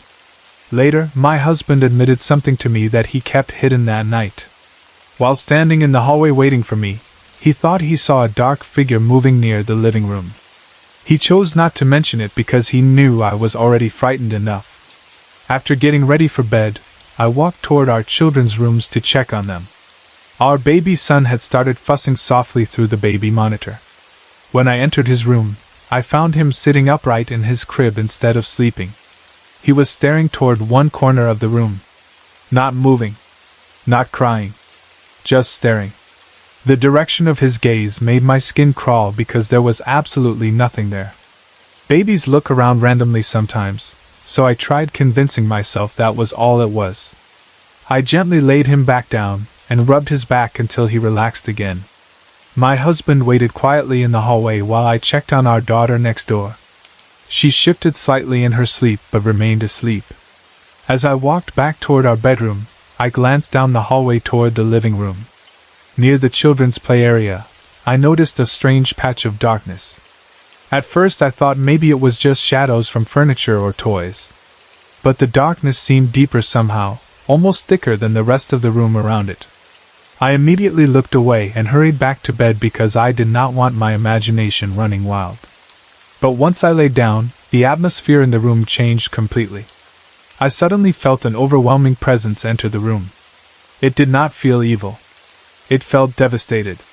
The sadness pouring from whatever was there was almost unbearable. It came in waves so strong that tears filled my eyes again instantly. It was grief unlike anything I had ever experienced before. Not anger. Not hatred. Just unimaginable sorrow. I looked up toward the corner of the ceiling because somehow I felt drawn there. Then I heard it. A woman crying. Not normal crying. This sounded like the deepest heartbreak imaginable. The sound did not come from any single place in the room. It surrounded me completely. The sobbing lasted only a few seconds, but every part of it felt filled with pain. I froze in bed listening. My husband slept beside me peacefully, completely unaware. I knew somehow the crying was meant only for me. A moment later, my son began fussing again through the monitor. At the same time, I heard my daughter moving restlessly in her room. Instantly, fear for my children pushed aside my own terror. I got out of bed and went straight to my son's room again. Just like before, he was sitting upright staring toward the same area of the room. The atmosphere in there felt heavy. Not evil. Just emotional. Deeply emotional. I quietly prayed over him and over the room. Then I checked on my daughter and prayed there too. Almost immediately afterward, both children settled peacefully back to sleep. As I walked back down the hallway toward my room, I looked again toward the living room play area. At first, nothing seemed unusual. Then I saw it. A darkness began forming slowly above the toy kitchen. It started as a small oval shadow suspended in the air. Gradually it stretched downward until it resembled the rough outline of a person trying to take shape. Every hair on my body stood up. I did not feel hatred from it. I felt grief. Pure grief. My heart suddenly knew who it was. It was T. I cannot explain how I knew. I simply did. I stood there trembling while praying softly. I asked whatever was there to leave my children alone. I prayed for peace. I prayed for protection over my home. Then I spoke directly to her. Not aloud exactly. More from somewhere deep inside myself. I told her that her children knew she loved them. I told her she did not need to stay behind in pain. I told her it was okay to let go and continue on wherever she needed to go. The moment I said those words, the feeling in the house changed completely. The heaviness lifted. The darkness vanished instantly. The room felt calm again. I returned to bed, exhausted emotionally and physically. A few minutes later, I heard the sobbing one final time. But this time it sounded softer, farther away somehow. Then silence. Complete silence. Deep down, I knew she had heard me. At her funeral days later, I watched her children closely. Their sadness was heartbreaking. You could see the pain in their eyes so clearly. But underneath that pain, there was something else too. Love. Certainty. None of them doubted for even a second that their mother loved them completely. She had given them that certainty while she was alive. Even death could not erase it. As we stood beside her casket beneath the bright blue sky, sunlight warmed our faces. I remember looking upward and feeling her presence differently then. Not lost. Not trapped. Peaceful. It felt like she was finally able to see that her children would carry her love with them forever. And somehow, I think knowing that allowed her spirit to move on. The first holiday without our father felt strange in ways I could not explain back then. The whole house carried this heavy silence that never used to exist before. Even when things were bad, there had always been noise. Arguments, yelling, doors slamming, voices carrying through the walls late into the night. Now the fighting was gone, but the silence left behind somehow felt just as uncomfortable. It was a confusing mixture of emotions for all of us kids. Part of me was relieved because my parents had fought constantly for years. Their marriage had become a battlefield, and every person in the house felt trapped inside it. My younger brothers and sisters were too small to fully understand what was happening, but I understood enough. I knew the shouting was not normal. I knew the crying behind closed doors was not normal. I knew children were not supposed to sit in bedrooms holding pillows over their ears while listening to their parents scream at each other downstairs. Sometimes the arguments became physical. I still remember the sound of slaps echoing through the house and the way my stomach would twist into knots afterward. Whenever things got really bad, I would gather my younger siblings into the bedroom with me and try to distract them. I would tell stories, play games, or put music on low to drown out the sounds coming from the kitchen or living room. I became protective very early in life. Too early. Then one afternoon my parents finally sat us all down together and told us they were getting divorced. I remember nobody cried at first. That probably sounds awful, but I think all of us already knew it was coming. The fighting had reached a point where even children could understand something had to end eventually. Looking back now, I think we were more exhausted than shocked. In some ways, the divorce brought relief into the house. No more screaming matches at 2 in the morning. No more listening to dishes being thrown. No more trying to guess which version of our parents would walk through the door every evening. But relief does not erase sadness. Once Father moved out, the emptiness he left behind became impossible to ignore. Suddenly there was less money, less laughter, less certainty about the future. Mother tried her best to keep things together, but I could see how overwhelmed she was. She carried this constant tiredness around with her after the divorce, like life itself had become too heavy. We all tried adjusting in our own ways. We focused on school, chores, friends, television, and ordinary childhood things. We pretended life was normal even when it clearly was not. Children are surprisingly good at adapting to pain when they have no other choice. Still, that first Christmas after the divorce felt especially difficult. Money was tight. Very tight. Mother sat us down weeks before Christmas and explained as gently as she could that there would not be many presents that year. She tried smiling while she said it, but I could tell she hated disappointing us. Even as a child, I suspected Father was not helping much financially. I never asked questions because I knew it upset Mother whenever his name came up. But I could see how hard she struggled to stretch every dollar. We were barely getting by. Despite all of this, Mother still tried making Christmas feel special. She decorated what she could. Christmas music played softly around the house most evenings. She baked simple things when ingredients allowed it. We did not have much, but she tried to create warmth wherever she could.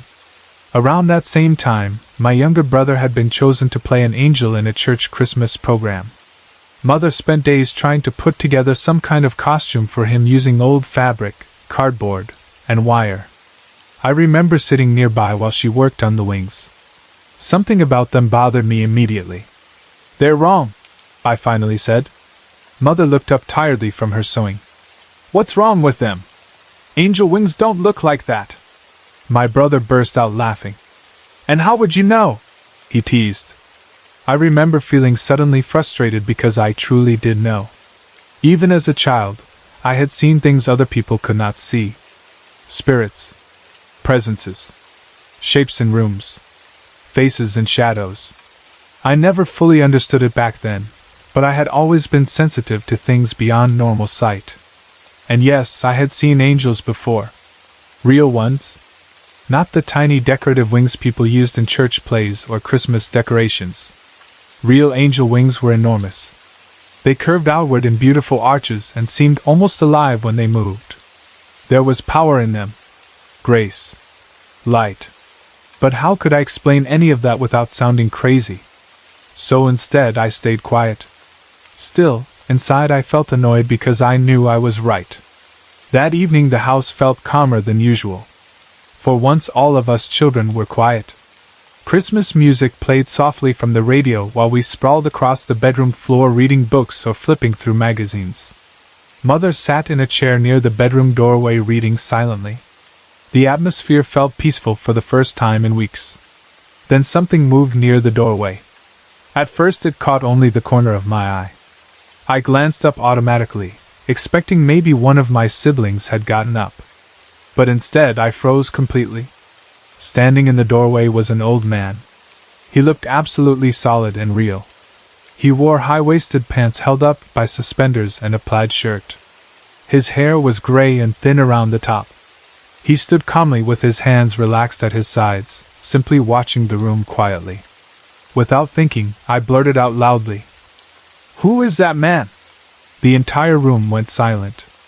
Mother slowly lowered her book and looked toward the doorway. What happened next shocked me even more than seeing the old man itself. Mother did not scream. She did not panic. She simply looked at him calmly and said very matter-of-factly, "Oh, that's your great-grandfather. Well, technically my grandfather. He died before I was born, but he visits during the holidays sometimes." I stared at her in disbelief. The casualness in her voice stunned me. Meanwhile, my brother and sisters looked completely confused. "What man?" my brother asked. "I don't see anybody," one of my sisters said nervously. But Mother and I clearly could. The old man remained standing quietly in the doorway for several moments. He never spoke. He simply watched us with this peaceful expression on his face. Mother explained that she had only ever seen one photograph of him during her life, and whenever he appeared, he always wore the same clothes from that picture. That detail terrified me for some reason. Because if she recognized him from a photograph, then this was real. Completely real. The room suddenly felt colder. Not evil. Just strange. My siblings kept insisting nobody was standing there. They looked back and forth between me and Mother like we had both lost our minds. Then, just as quietly as he had appeared, the old man vanished. Not faded. Vanished. 1 second he stood there. The next second the doorway was empty.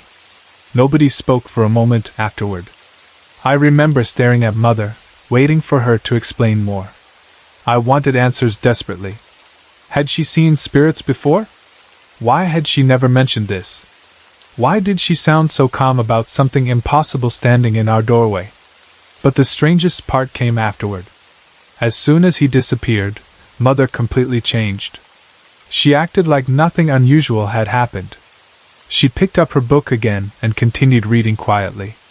Whenever I tried bringing it up later, she brushed the subject aside immediately.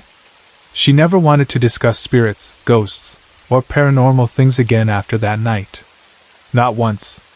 Over the years, I started realizing my mother had likely experienced strange things her entire life, but chose to bury them deeply inside herself. She preferred pretending such things did not exist. Maybe denying it helped her feel more normal, or more in control. But I could never forget what happened. That night confirmed something for me very clearly. The world held things most people never saw. And sometimes the dead were not truly gone at all. As I grew older, I continued experiencing things others could not explain. Shadows. Voices. Feelings. Spirits. Encounters that stayed with me for years. Eventually I accepted that sensitivity was simply part of who I was. Looking back now, I sometimes wonder why my great-grandfather appeared that particular Christmas. Maybe he sensed how broken our family felt. Maybe he came because Mother secretly needed comfort even if she would never admit it aloud. Or maybe spirits simply returned during moments when emotions run strongest. Holidays seem to carry memories differently than ordinary days. Love, grief, loneliness, nostalgia, all those feelings become stronger during Christmas. Whatever the reason, I still remember exactly how he looked standing in that doorway. Calm. Silent. Watching over us. That Christmas was difficult.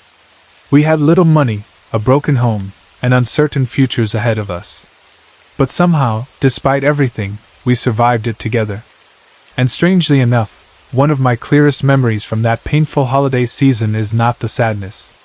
It is the quiet appearance of a dead man standing peacefully in our doorway while Christmas music played softly in the background. Back in the late 1980s, when I was still serving in the Navy, there was a stretch of road in Rhode Island that always stayed in the back of my mind. Even now, after all these years, I can still picture it clearly. Some places carry a strange feeling around them, like the air itself remembers things long forgotten. This road was one of those places. If you drive west on Route 138 in Rhode Island, heading from Newport toward Interstate 95, you eventually pass the campus of the University of Rhode Island. Just beyond the athletic fields there used to be a small dirt road branching off on the right side. Most people driving past probably never paid much attention to it. It looked ordinary enough during the daytime. Just another forgotten road leading nowhere important. But the road had an odd feeling to it. The dirt path stretched several hundred yards before turning sharply left. Around that bend sat two very old cemeteries. One rested on the left side of the road, and the other sat across from it on the right. They were small, old burial grounds hidden away from the main highway, almost swallowed by time itself. The last time I ever saw them, they looked neglected and weathered. Many of the gravestones leaned crookedly into the earth, and weeds had begun taking over parts of the grounds. I first learned about those cemeteries because of a ghost hunt. Back in 1987, a few guys from my ship convinced me to join them one Halloween night. Some college students from URI were coming along too. At first, I thought it would just be harmless fun. I figured we would tell stories, maybe wander around with flashlights, and scare ourselves for a few hours. I quickly realized I had made a mistake. The men from my ship were drunk before we even arrived. Their whole plan was to frighten the college girls badly enough that maybe they would cling to them afterward. They laughed loudly, made crude jokes, and treated the whole place like some kind of amusement park. One of them crossed a line I could not ignore. While laughing drunkenly, he walked over to one of the gravestones and urinated on it. The second I saw that happen, a terrible feeling settled over me. It felt wrong on a level deeper than simple disrespect.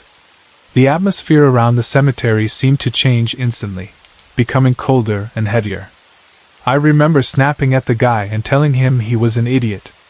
The others just laughed harder. I did not stay long after that. Eventually I left them there, took a cab back to base, and before leaving I quietly apologized aloud to whoever rested in those graves. Maybe that sounds foolish to some people, but I genuinely felt ashamed for what had happened there that night. Afterward, I tried not to think much about the place. But about a year later, something happened that I still cannot explain. It was late spring in 1988.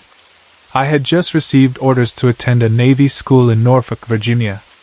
Since the Navy would cover my mileage, room, and meals, I decided to make the drive myself. I had recently bought a new car and looked forward to the trip. That night was clear and quiet. I remember checking the clock earlier, and it was somewhere around 9:30 p.m. Traffic was light, and Route 138 stretched dark and empty ahead of me. As I approached the area near URI, my headlights illuminated the dirt road off to the right. And that is when I saw it. At the far end of the road, near where it turned left by the cemeteries, stood what looked like a large misty shape. At first I thought it might simply be fog gathering low to the ground. But as I slowed down slightly, the shape became more distinct. It looked like an old-fashioned horse-drawn hearse. Not solid. Not completely real. It looked almost as though it had been formed out of fog and pale moonlight. A strange chill ran through me immediately. I slowed the car even more while trying to make sense of what I was seeing. The road was fully lit by my headlights, and there at the far bend stood this ghostly shape motionless in the darkness.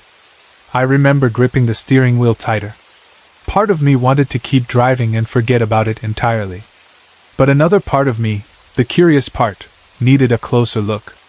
I knew that dirt road eventually looped back out onto Route 138 farther ahead. Without really thinking it through, I switched on my blinker and turned onto the dirt road. The moment my tires left the pavement and touched gravel, the atmosphere changed. The road was completely dark except for my headlights. Trees crowded close on both sides, making the place feel isolated from the rest of the world. My headlights cut through the darkness in narrow beams, but beyond them everything felt swallowed by blackness. I drove slowly toward the bend. The closer I got, the stranger the air felt. Then I saw it again. As my headlights reached the corner near the cemeteries, the misty shape began slowly dissolving under the light. But before it vanished completely, I saw details that I will never forget. It was absolutely a hearse. An old horse-drawn funeral carriage. I could see the upper frame of it clearly. There were shapes resembling torches mounted near the front and rear corners. Sitting high above the front of the carriage was the figure of a man wearing a tall top hat. His form appeared pale and transparent, almost drifting apart like smoke. And there were horses. Not fully visible, but enough to make out their shapes connected to the carriage. The entire thing looked ancient, like something from the 19th century.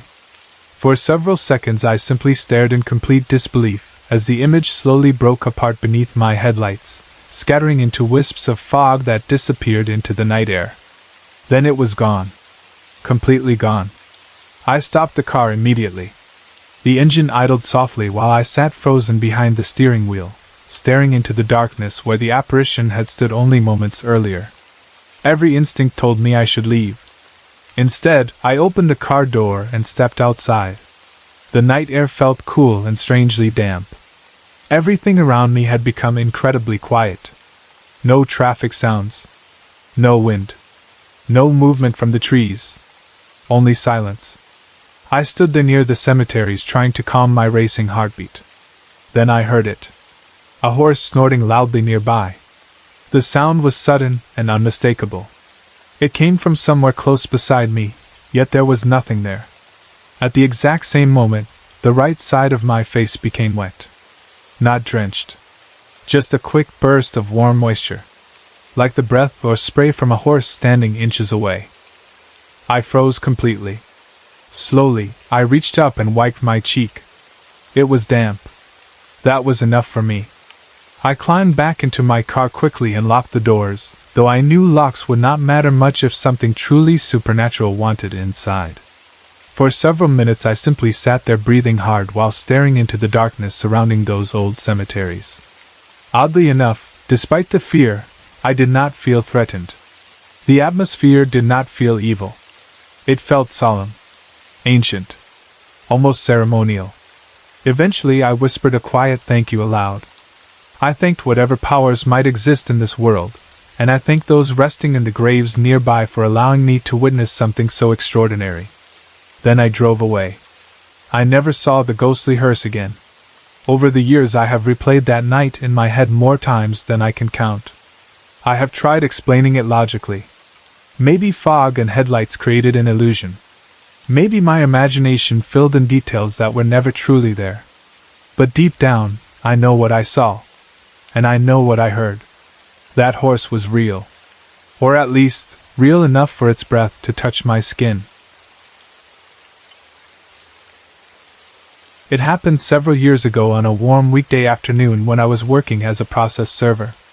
Back then, my days were usually long, repetitive, and tiring. I spent most of my time driving from one town to another, serving legal papers to people who rarely wanted to see me.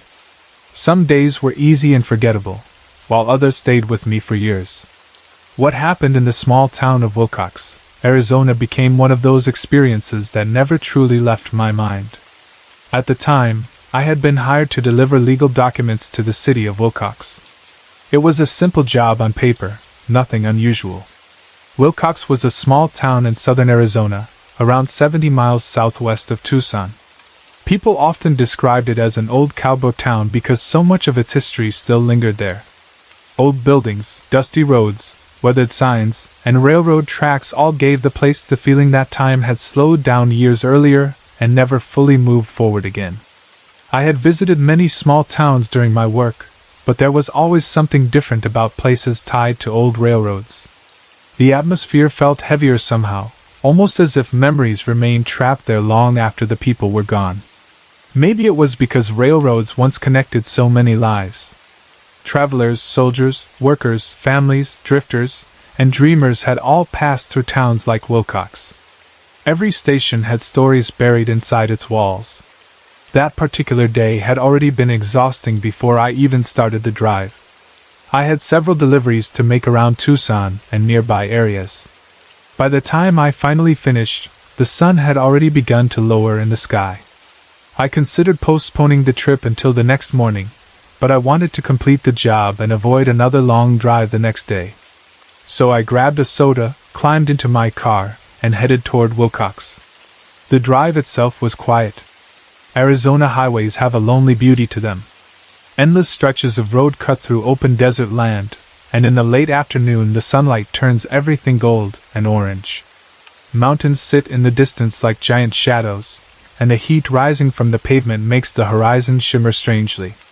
I remember rolling down the window halfway and letting the dry desert air fill the car. The radio played softly in the background, but most of the drive passed in silence. I was tired, and my thoughts wandered aimlessly. I thought about work, bills, family, and all the little worries that fill a person's mind during long drives. By the time I reached Wilcox, it was around 4:15 in the afternoon. The town looked peaceful and almost sleepy. A few cars moved through the streets, but overall it felt quiet. I drove toward the city offices, which were located inside an old train station that had been restored and converted into office space. The building immediately caught my attention. I have always loved old photographs, old buildings, and places connected to history. Something about them fascinates me. Maybe it is because they remind us that countless lives existed before ours. Every old photograph captures people who once laughed, worked, loved, worried, and dreamed exactly as we do now. The station itself was beautiful in a worn and nostalgic way. Though restored, it still carried the soul of another era. The woodwork, the high ceilings, and the old architectural style made it feel less like a government building and more like a doorway into the past. I walked inside carrying the legal papers I needed signed. The receptionist behind the desk greeted me politely. She explained that the person I needed to meet was busy and would not be available for a little while. I would have to wait in the lobby. That was fine with me. I sat down and looked around. The lobby was open and surprisingly quiet. The air conditioning hummed softly, and the faint smell of old wood lingered in the room. Along the walls hung several large black and white photographs from the early days of the town and railroad. Old photographs always pull me in. There is something mysterious about staring into the faces of people long gone. You begin to wonder who they were. What kind of lives did they live? Were they happy? Did they struggle? Did they imagine anyone decades later would still be looking at them? I stood up from my chair and slowly walked along the wall, studying the pictures one by one. Some showed trains pulling into the station. Others showed groups of workers standing proudly in dusty clothes. There were photographs of families, railroad employees, horses, wagons, and town gatherings. Then I noticed one particular photograph. At first glance, it seemed ordinary. It showed a large group of people standing outside the railroad station many years earlier. There had to be at least 60 individuals gathered there. Men wearing hats and suspenders stood shoulder to shoulder beside women in long dresses and children staring curiously toward the camera. The photograph did not appear posed in the traditional sense. It looked more natural, like a moment frozen in time rather than a formal portrait. Yet something about it immediately caught my attention. Or rather, someone. Near the middle of the group stood an older man. I cannot fully explain why my eyes locked onto him so quickly. Nothing about him should have stood out from the others. He wore simple clothes common for that era, and his expression was serious but calm. Still, the moment I focused on him, a strange sensation rushed through my body. The temperature around me suddenly dropped. Not a small change either. It felt as though the room had become 20 degrees colder in a matter of seconds. The hairs on my arms rose instantly. My chest tightened. A wave of weakness rolled through my legs so suddenly that I had to grab the arm of a nearby chair before sitting down. For several moments I simply stared at the photograph. The old man's face seemed strangely familiar. Not familiar in the sense that I recognized him personally, but familiar in a deeper way. Looking at him stirred memories and emotions I could not explain. I remember swallowing hard and trying to steady my breathing. The receptionist glanced over at me. "You okay?" she asked. "Yeah," I answered quickly. "Just got a little dizzy." I tried to laugh it off, though inside I felt deeply unsettled. The coldness slowly faded after a minute or two, but the strange feeling remained. I kept staring at the old man in the photograph. There was something about his eyes. Not fear. Not anger. Just an intense feeling of presence. It felt almost like he was aware of me. That thought sounds ridiculous even now, but it is the truth. I finally looked away and rubbed my hands together, trying to warm them. I told myself I was simply tired from the long day.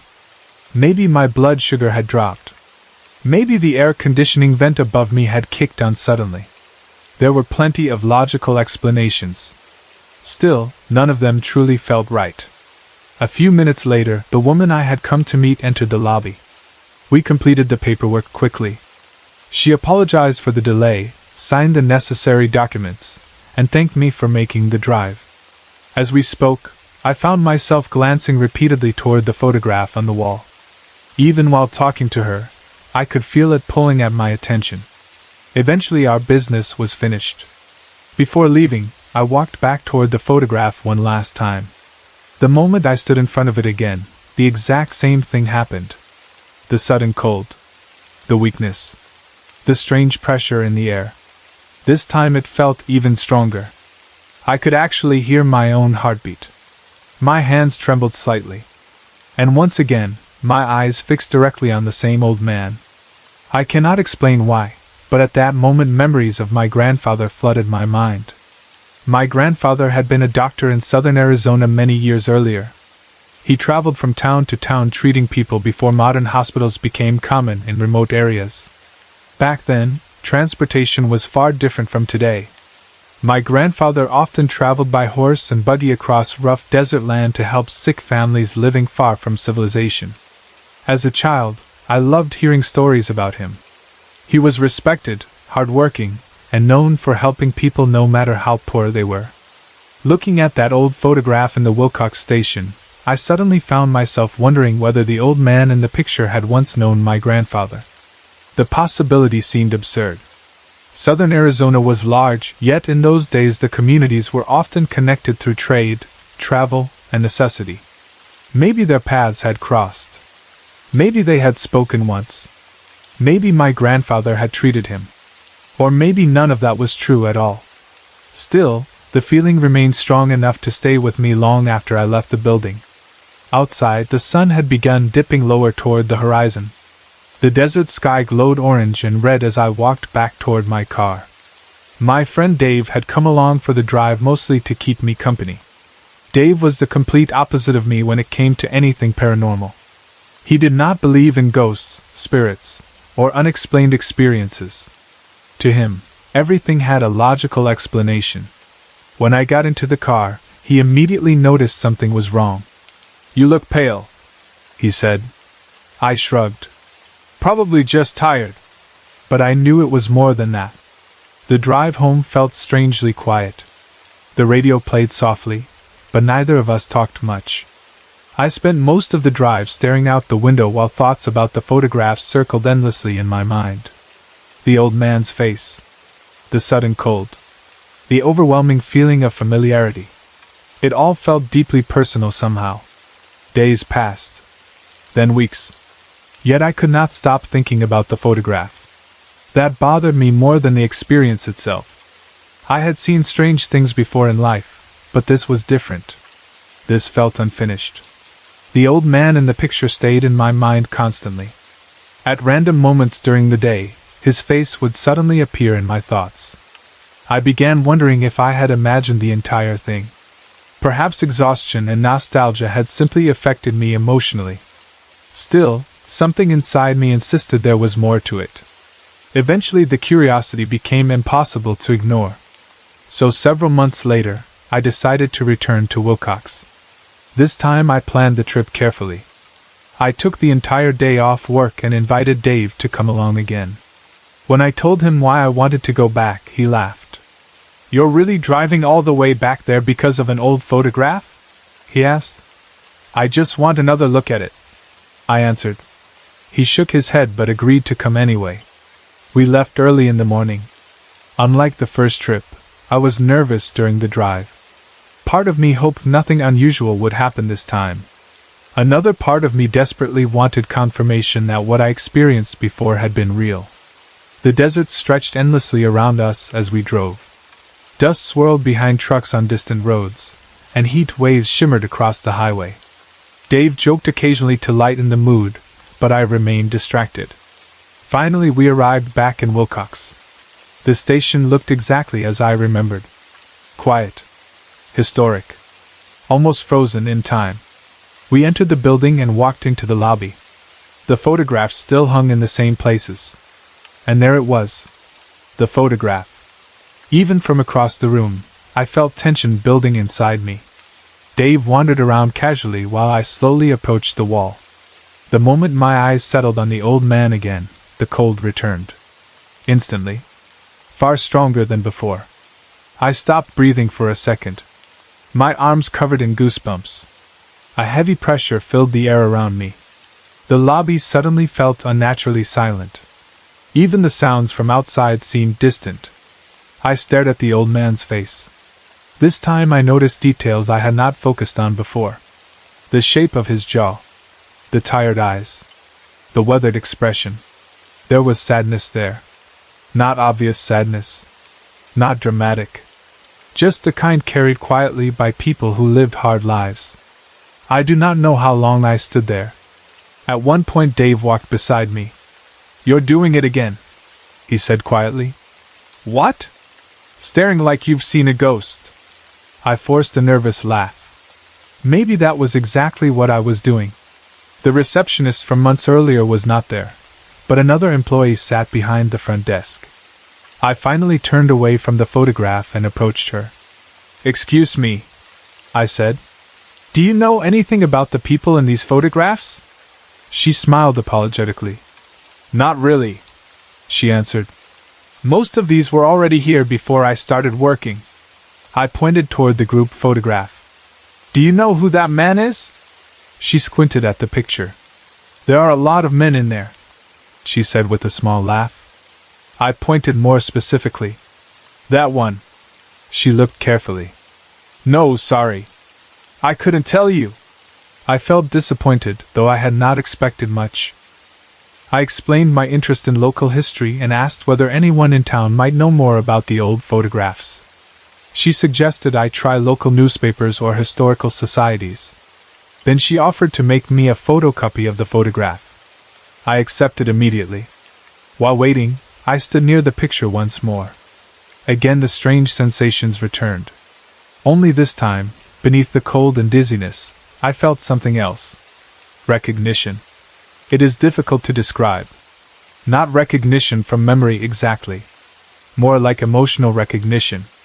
As though some part of me already knew the old man even while my mind did not. The employee returned with the photocopy. I thanked her and carefully placed it inside a folder. Before leaving, I took one last long look at the photograph. And for a brief second, I swear the old man's expression seemed different. Subtle. Very subtle. But somehow softer. Almost knowing. I blinked and the feeling vanished immediately. Back in the car, Dave looked at me curiously. "Well?" he asked. "I don't know," I admitted. "That's it. I just don't know."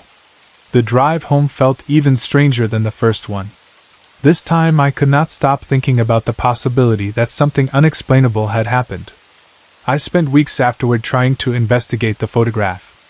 I contacted newspaper offices across southern Arizona. I reached out to local historians. I asked older residents whether they recognized the image or the people within it.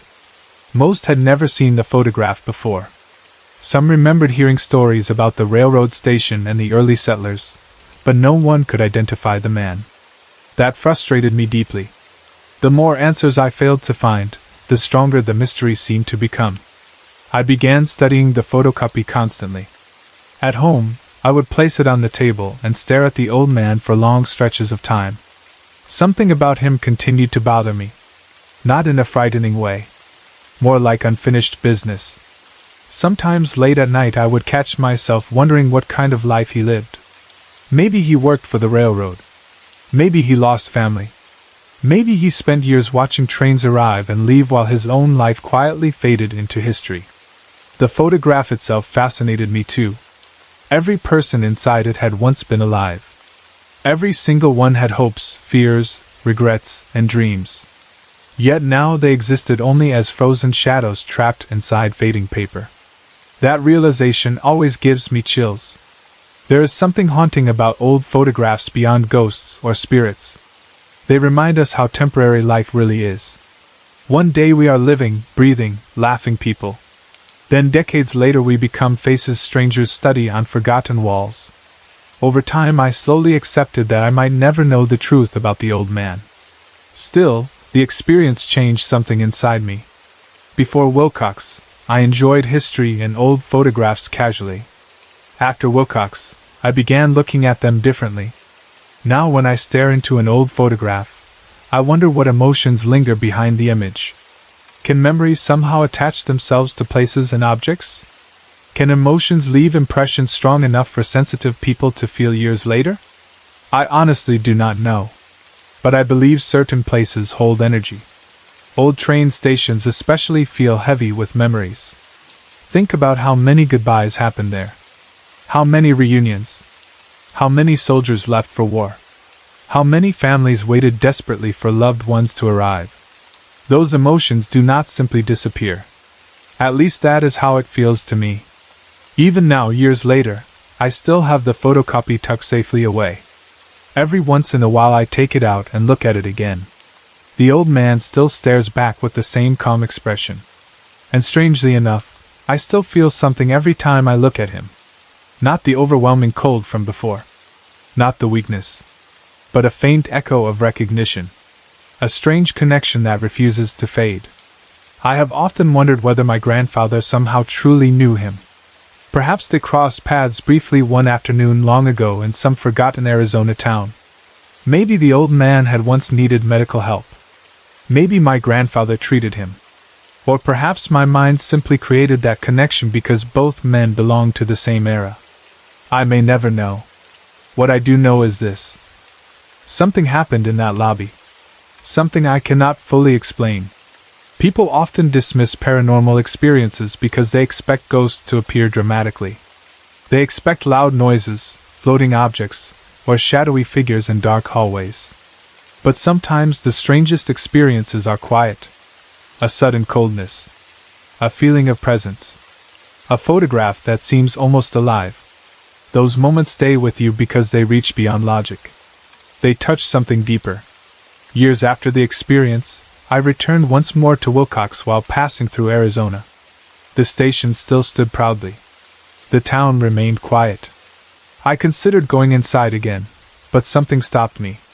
Part of me feared the feeling would return. Another part feared it would not. Instead, I sat in my car for several minutes watching the building from outside. The late afternoon sunlight shined against the old station walls exactly as it had years earlier.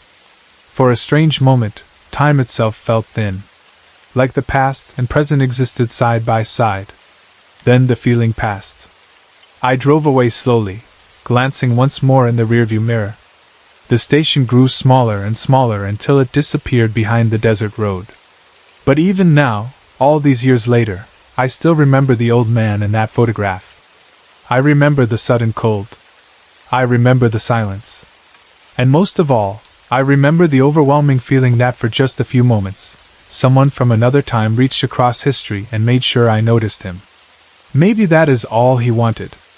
To be remembered. To be seen one more time. And perhaps that is why the experience stayed with me so strongly.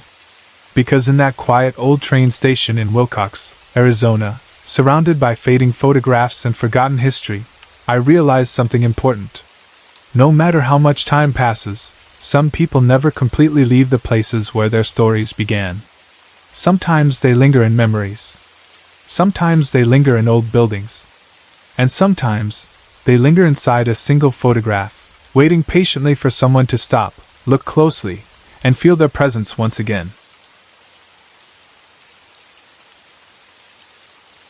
I was pregnant with my first child when this happened, and looking back now, I honestly have no idea why I agreed to go camping in the first place. It was one of the worst possible ideas for someone in the first trimester of pregnancy. The morning sickness had already taken over my life completely. Actually, calling it morning sickness would not even be accurate. It lasted all day and all night. From the second I woke up until the moment I somehow managed to fall asleep, I felt nauseated. At the time, though, I kept trying to act tougher than I really felt. My husband was excited about the camping trip and wanted us to spend time together outdoors before the baby came. He thought it would help me relax. I think he honestly believed the fresh air and beautiful scenery would somehow make me feel better. Instead, it became one of the strangest and most frightening nights of my life. We went camping near the Colorado River. I cannot remember the exact location now because it has been so many years, but I still remember the feeling of the place clearly. There were several camping spots scattered along the riverbank, surrounded by dry land, dirt trails, and patches of trees. The weather was hot and uncomfortable during the day, though the nights became incredibly dark. From the moment we arrived, I had a terrible feeling. The first thing I noticed was a dead snake hanging from a tree branch. Not lying on the ground. Not tangled in bushes. Actually hanging from a branch like some kind of warning sign. Even now, I still think we should have packed everything back into the truck and gone home immediately. But we did not. We set up camp nearby anyway. The air felt heavy and dry, and the smell of the muddy river mixed with the scent of dirt and old plants. I already felt miserable before we even finished unpacking. The water looked murky and brown, nothing like the beautiful rivers you see in photographs. Bugs buzzed constantly around us, and the heat made everything sticky and uncomfortable. Our tent smelled old and musty. The second I crawled inside it, I wanted to cry. I remember sitting there on top of the sleeping bag, sweating, nauseated, exhausted, and wondering how I was going to survive 2 entire days out there. My husband tried to help. He really did. But I was impossible to please. Pregnancy had turned me into a grouchy, exhausted, emotional mess. Every smell made me sick. Every sound irritated me. My body hurt, my stomach churned constantly, and all I wanted was my own bed at home. Meanwhile, my husband kept trying to stay positive. He would disappear for short walks around the area while I sat around camp trying not to vomit. I know now that I was not pleasant company. At the time, though, I felt like my entire body had turned against me. That first evening, my husband suggested we hike up a nearby trail to watch the sunset from a hilltop overlooking the river. Part of me wanted to refuse. But another part of me felt guilty for ruining the trip already. So I agreed. The trail was not especially long, but it was steep enough to leave me exhausted. Dirt and loose rocks shifted beneath our feet as we climbed higher. By the time we reached the top, the sky had begun changing colors. I have to admit, the view was beautiful. From the hilltop, we could see the river winding through the landscape below us. The setting sun painted the water gold and orange, while long shadows stretched across the land. For a brief moment, I forgot how miserable I felt. The air was cooler up there. The world seemed quiet, peaceful. But then another powerful wave of nausea rolled through me. I bent over slightly, trying not to throw up. My husband noticed immediately. "You okay?" he asked. I snapped at him. "I'm fine." Of course I was not fine. The nausea became unbearable within minutes. The sun disappeared completely, and darkness started swallowing the landscape around us. My husband suggested we head back down before it became too dark to see. He even offered to help me walk down the trail. But by then I was irritated, uncomfortable, and stubborn. I refused. "I can do it myself," I told him sharply. He looked frustrated. "Fine," he said finally. "I'll go ahead and get the flashlight." Then he started down the hill without me. The moment he disappeared into the darkness, regret hit me immediately. I stood there alone at the top of the hill, surrounded by pitch-black darkness. There were no city lights nearby. No glowing neighborhoods. No headlights. Nothing. Just darkness. The kind of darkness that feels alive. I slowly started making my way down the trail. The dirt shifted beneath my shoes constantly, and I slipped more than once. At one point I lost my footing completely and slid down onto my backside. Sharp rocks dug painfully into my hands. I cursed under my breath. The further down I went, the darker everything became. Soon I could barely see the path at all. I tried remembering which direction we had walked earlier, but every shadow looked the same. There were no campfires visible. No voices. No signs of other people nearby. That frightened me. The silence out there felt unnatural. I stopped walking for a moment and listened carefully. That was when I heard it. A cracking sound. At first I thought it might be an animal moving through the brush. Then I heard another sound. Footsteps. Heavy footsteps. They were coming toward me. Slow. Lumbering. Crunching across rocks and snapping small branches. I froze immediately. The footsteps sounded heavy, almost like boots dragging across the ground. And there was something else. Breathing. Deep. Labored breathing. The sound grew louder. My heart began pounding painfully against my chest. I knew instantly it was not my husband. He wore tennis shoes, and he walked lightly. This sounded completely different. Whoever, or whatever, approached me sounded large and heavy. For a moment I considered calling out for my husband. But fear stopped me. If it was not him, I did not want to attract attention to myself. Instead, I slowly lowered myself to the ground and hugged my knees tightly against my chest. I decided I would stay completely still and wait for whoever it was to pass by. The darkness around me felt endless. I could not see more than a few feet in front of me. As strange as it sounds, while sitting there in fear, I suddenly realized something odd. The nausea had disappeared. For the first time in weeks, my stomach actually felt calm. Not only calm. I was hungry. Truly hungry. My stomach growled loudly in the darkness. I pressed both hands against it immediately, terrified the sound would reveal where I was hiding. I held my breath and listened carefully. The footsteps had stopped. Everything became silent. Too silent. Then I noticed a faint glow off to my left. At first it looked white. But as I stared harder, the color shifted slightly blue. A strange yellow mist surrounded the edges of the light. It moved slowly in the darkness. My stomach tightened again. I knew immediately what it was. Or at least what I believed it was. I had experienced strange things since childhood. Spirits, entities, presences, whatever people choose to call them, seemed drawn toward me. Sometimes they frightened me. Sometimes they wanted help. Sometimes they simply lingered nearby. But this felt different. This felt heavier. The glow remained several feet away, unmoving. Then suddenly another smell hit me. The smell of death. There is no mistaking it once you know it. It is a thick, horrible odor that immediately turns your stomach. The nausea slammed back into me violently.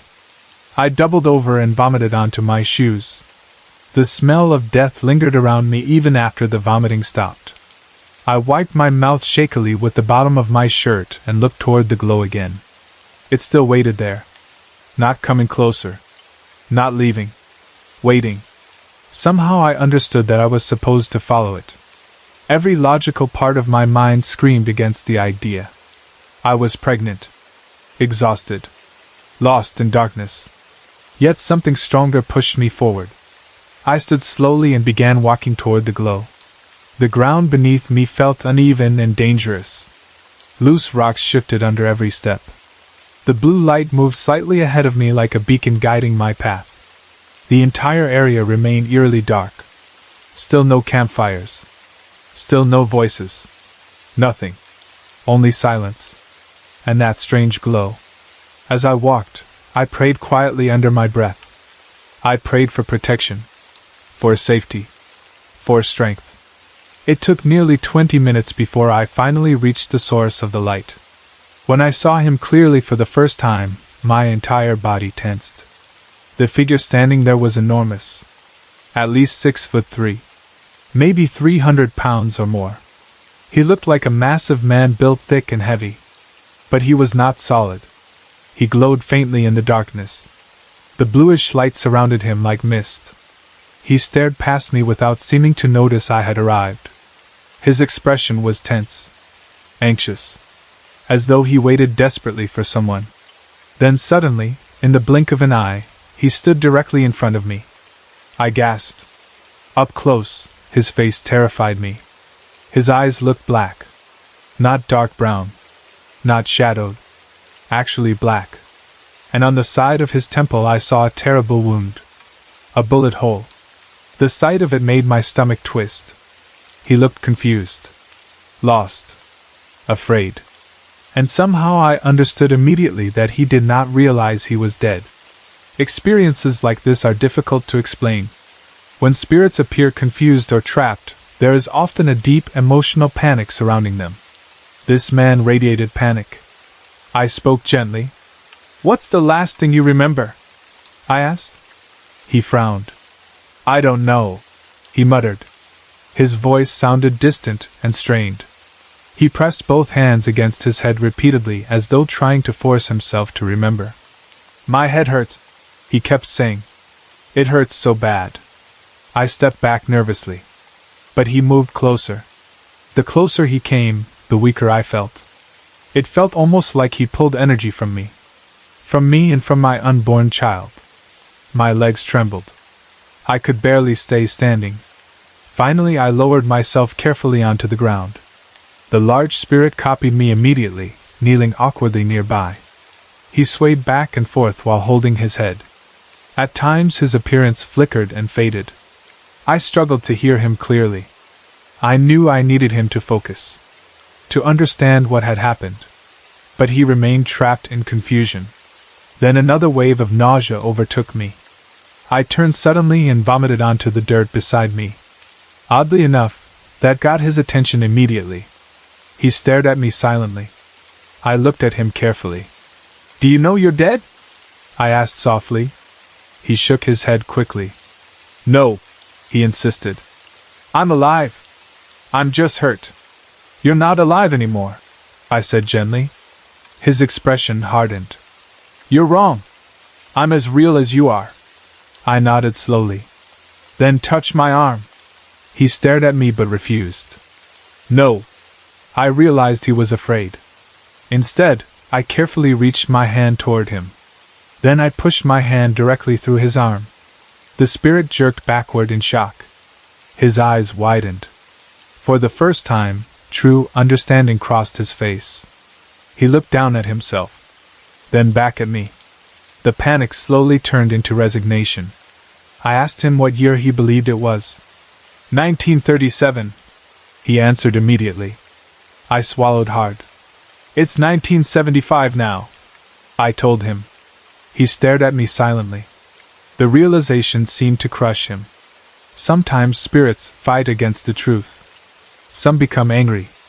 Others refuse to believe. This man simply looked broken. I asked him about his family. Immediately he looked around anxiously. "My wife," he whispered. "My children." I told him they waited for him on the other side. Whether that was completely true or not, I cannot honestly say. But I knew he needed peace. He needed a reason to let go. The bullet wound in his temple suggested suicide, though he could not remember how he died. Maybe he had ended his own life near that river decades earlier. Maybe guilt and confusion trapped him there all those years. I never learned his name. And strangely enough, It no longer mattered. What mattered was helping him move on. I told him gently that he no longer belonged in the physical world. That it was time to go. At first he looked uncertain. Afraid. Then slowly the bluish glow around him began changing. The darkness around us seemed lighter somehow. He looked at me one last time. Not with fear anymore. Not with panic. Just sadness. Then he turned away. And slowly, step by step, he disappeared into the darkness. The glow faded completely. And suddenly I was alone again. The night became quiet. Normal quiet. Not the heavy silence from before. I sat there for several minutes trying to steady myself. I felt exhausted beyond words. The nausea returned fully now. My body ached. But strangely enough, I also felt relief. Deep relief. I prayed quietly for the man. I prayed he finally found peace wherever he had gone. Eventually I managed to find my way back toward camp. I finally spotted distant campfire light flickering through the darkness. When I reached the tent, my husband looked worried sick. "Where were you?" he asked. "You've been gone forever." I sat down heavily beside the tent. I did not tell him everything right away. Partly because I was too exhausted. Partly because I was still trying to understand it myself. That night I barely slept. The sounds of the river echoed through the darkness while I lay awake beside my husband. Every time I closed my eyes, I saw the large ghostly man staring at me with confusion and pain in his black eyes. And I kept thinking about how long he may have wandered there alone. Years. Decades. Lost between worlds. The next morning, I insisted we leave early. I could not stay there another night. As we packed the truck, I looked once more toward the distant hills and riverbank. Everything appeared completely ordinary in daylight. Birds moved through the trees. The muddy river flowed quietly. The landscape looked harmless. But I knew what I had experienced. And I knew something else too. Sometimes the dead linger because they are trapped by confusion, pain, or fear. Sometimes all they need is someone willing to help them understand. Even now, decades later, I still think about that man from time to time. I never learned his name. I never discovered his story. But I hope wherever he went after leaving that dark riverbank, he finally found the peace he had been searching for since 1937. I was pregnant with my first child when this happened, and looking back now, I honestly have no idea why I agreed to go camping in the first place. It was one of the worst possible ideas for someone in the first trimester of pregnancy. The morning sickness had already taken over my life completely. Actually, calling it morning sickness would not even be accurate. It lasted all day and all night. From the second I woke up until the moment I somehow managed to fall asleep, I felt nauseated. At the time, though, I kept trying to act tougher than I really felt. My husband was excited about the camping trip and wanted us to spend time together outdoors before the baby came. He thought it would help me relax. I think he honestly believed the fresh air and beautiful scenery would somehow make me feel better. Instead, it became one of the strangest and most frightening nights of my life. We went camping near the Colorado River. I cannot remember the exact location now because it has been so many years, but I still remember the feeling of the place clearly. There were several camping spots scattered along the riverbank, surrounded by dry land, dirt trails, and patches of trees. The weather was hot and uncomfortable during the day, though the nights became incredibly dark. From the moment we arrived, I had a terrible feeling. The first thing I noticed was a dead snake hanging from a tree branch. Not lying on the ground. Not tangled in bushes. Actually hanging from a branch like some kind of warning sign. Even now, I still think we should have packed everything back into the truck and gone home immediately. But we did not. We set up camp nearby anyway. The air felt heavy and dry, and the smell of the muddy river mixed with the scent of dirt and old plants. I already felt miserable before we even finished unpacking. The water looked murky and brown, nothing like the beautiful rivers you see in photographs.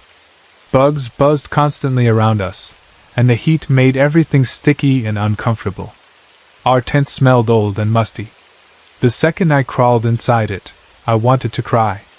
I remember sitting there on top of the sleeping bag, sweating, nauseated, exhausted, and wondering how I was going to survive 2 entire days out there. My husband tried to help. He really did. But I was impossible to please. Pregnancy had turned me into a grouchy, exhausted, emotional mess. Every smell made me sick. Every sound irritated me. My body hurt, my stomach churned constantly, and all I wanted was my own bed at home. Meanwhile, my husband kept trying to stay positive. He would disappear for short walks around the area while I sat around camp trying not to vomit. I know now that I was not pleasant company. At the time, though, I felt like my entire body had turned against me. That first evening, my husband suggested we hike up a nearby trail to watch the sunset from a hilltop overlooking the river. Part of me wanted to refuse, but another part of me felt guilty for ruining the trip already. So I agreed. The trail was not especially long, but it was steep enough to leave me exhausted. Dirt and loose rocks shifted beneath our feet as we climbed higher. By the time we reached the top, the sky had begun changing colors. I have to admit, the view was beautiful. From the hilltop, we could see the river winding through the landscape below us.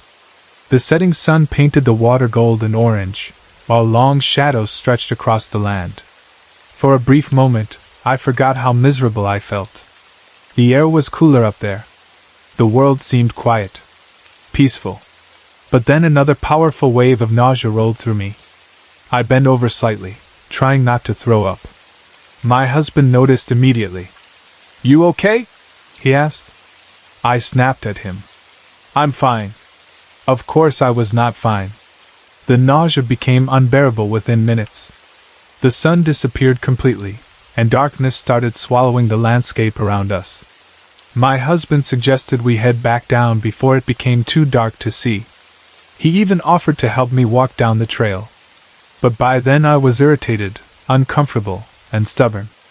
I refused. "I can do it myself," I told him sharply. He looked frustrated. "Fine," he said finally. "I'll go ahead and get the flashlight." Then he started down the hill without me. The moment he disappeared into the darkness, regret hit me immediately. I stood there alone at the top of the hill, surrounded by pitch-black darkness. There were no city lights nearby. No glowing neighborhoods. No headlights. Nothing. Just darkness. The kind of darkness that feels alive. I slowly started making my way down the trail. The dirt shifted beneath my shoes constantly, and I slipped more than once. At one point I lost my footing completely and slid down onto my backside. Sharp rocks dug painfully into my hands. I cursed under my breath. The further down I went, the darker everything became. Soon I could barely see the path at all. I tried remembering which direction we had walked earlier, but every shadow looked the same. There were no campfires visible. No voices. No signs of other people nearby. That frightened me. The silence out there felt unnatural. I stopped walking for a moment and listened carefully. That was when I heard it. A cracking sound. At first I thought it might be an animal moving through the brush. Then I heard another sound. Footsteps. Heavy footsteps. They were coming toward me. Slow. Lumbering. Crunching across rocks and snapping small branches. I froze immediately. The footsteps sounded heavy, almost like boots dragging across the ground. And there was something else. Breathing. Deep. Labored breathing. The sound grew louder. My heart began pounding painfully against my chest. I knew instantly it was not my husband. He wore tennis shoes, and he walked lightly. This sounded completely different. Whoever, or whatever, approached me sounded large and heavy. For a moment I considered calling out for my husband. But fear stopped me. If it was not him, I did not want to attract attention to myself. Instead, I slowly lowered myself to the ground and hugged my knees tightly against my chest. I decided I would stay completely still and wait for whoever it was to pass by. The darkness around me felt endless. I could not see more than a few feet in front of me. As strange as it sounds, while sitting there in fear, I suddenly realized something odd. The nausea had disappeared. For the first time in weeks, my stomach actually felt calm. Not only calm. I was hungry. Truly hungry. My stomach growled loudly in the darkness. I pressed both hands against it immediately, terrified the sound would reveal where I was hiding. I held my breath and listened carefully. The footsteps had stopped. Everything became silent. Too silent. Then I noticed a faint glow off to my left. At first it looked white. But as I stared harder, the color shifted slightly blue. A strange yellow mist surrounded the edges of the light. It moved slowly in the darkness. My stomach tightened again. I knew immediately what it was. Or at least what I believed it was. I had experienced strange things since childhood. Spirits, entities, presences, whatever people choose to call them, seemed drawn toward me. Sometimes they frightened me. Sometimes they wanted help. Sometimes they simply lingered nearby. But this felt different. This felt heavier. The glow remained several feet away, unmoving. Then suddenly another smell hit me. The smell of death. There is no mistaking it once you know it. It is a thick, horrible odor that immediately turns your stomach. The nausea slammed back into me violently. I doubled over and vomited onto my shoes. The smell of death lingered around me even after the vomiting stopped. I wiped my mouth shakily with the bottom of my shirt and looked toward the glow again. It still waited there. Not coming closer. Not leaving. Waiting. Somehow I understood that I was supposed to follow it. Every logical part of my mind screamed against the idea. I was pregnant. Exhausted. Lost in darkness. Yet something stronger pushed me forward. I stood slowly and began walking toward the glow. The ground beneath me felt uneven and dangerous. Loose rocks shifted under every step. The blue light moved slightly ahead of me like a beacon guiding my path. The entire area remained eerily dark. Still no campfires. Still no voices. Nothing. Only silence. And that strange glow. As I walked, I prayed quietly under my breath. I prayed for protection. For safety. For strength. It took nearly 20 minutes before I finally reached the source of the light. When I saw him clearly for the first time, my entire body tensed. The figure standing there was enormous. At least 6'3". Maybe 300 pounds or more. He looked like a massive man built thick and heavy. But he was not solid. He glowed faintly in the darkness. The bluish light surrounded him like mist. He stared past me without seeming to notice I had arrived. His expression was tense. Anxious. As though he waited desperately for someone. Then suddenly, in the blink of an eye, he stood directly in front of me. I gasped. Up close, his face terrified me. His eyes looked black. Not dark brown. Not shadowed. Actually black. And on the side of his temple I saw a terrible wound. A bullet hole. The sight of it made my stomach twist. He looked confused. Lost. Afraid. And somehow I understood immediately that he did not realize he was dead. Experiences like this are difficult to explain. When spirits appear confused or trapped, there is often a deep emotional panic surrounding them. This man radiated panic. I spoke gently. "What's the last thing you remember?" I asked. He frowned. "I don't know," he muttered. His voice sounded distant and strained. He pressed both hands against his head repeatedly as though trying to force himself to remember. "My head hurts," he kept saying. "It hurts so bad." I stepped back nervously. But he moved closer. The closer he came, the weaker I felt. It felt almost like he pulled energy from me. From me and from my unborn child. My legs trembled. I could barely stay standing. Finally I lowered myself carefully onto the ground. The large spirit copied me immediately, kneeling awkwardly nearby. He swayed back and forth while holding his head. At times his appearance flickered and faded. I struggled to hear him clearly. I knew I needed him to focus. To understand what had happened. but he remained trapped in confusion. Then another wave of nausea overtook me. I turned suddenly and vomited onto the dirt beside me. Oddly enough, that got his attention immediately. He stared at me silently. I looked at him carefully. "Do you know you're dead?" I asked softly. He shook his head quickly. "No," he insisted. "I'm alive. I'm just hurt." "You're not alive anymore," I said gently. His expression hardened. "You're wrong. I'm as real as you are." I nodded slowly. "Then touch my arm." He stared at me but refused. "No." I realized he was afraid. Instead, I carefully reached my hand toward him. Then I pushed my hand directly through his arm. The spirit jerked backward in shock. His eyes widened. For the first time, true understanding crossed his face. He looked down at himself, then back at me. The panic slowly turned into resignation. I asked him what year he believed it was. 1937, he answered immediately. I swallowed hard. It's 1975 now, I told him. He stared at me silently. The realization seemed to crush him. Sometimes spirits fight against the truth. Some become angry.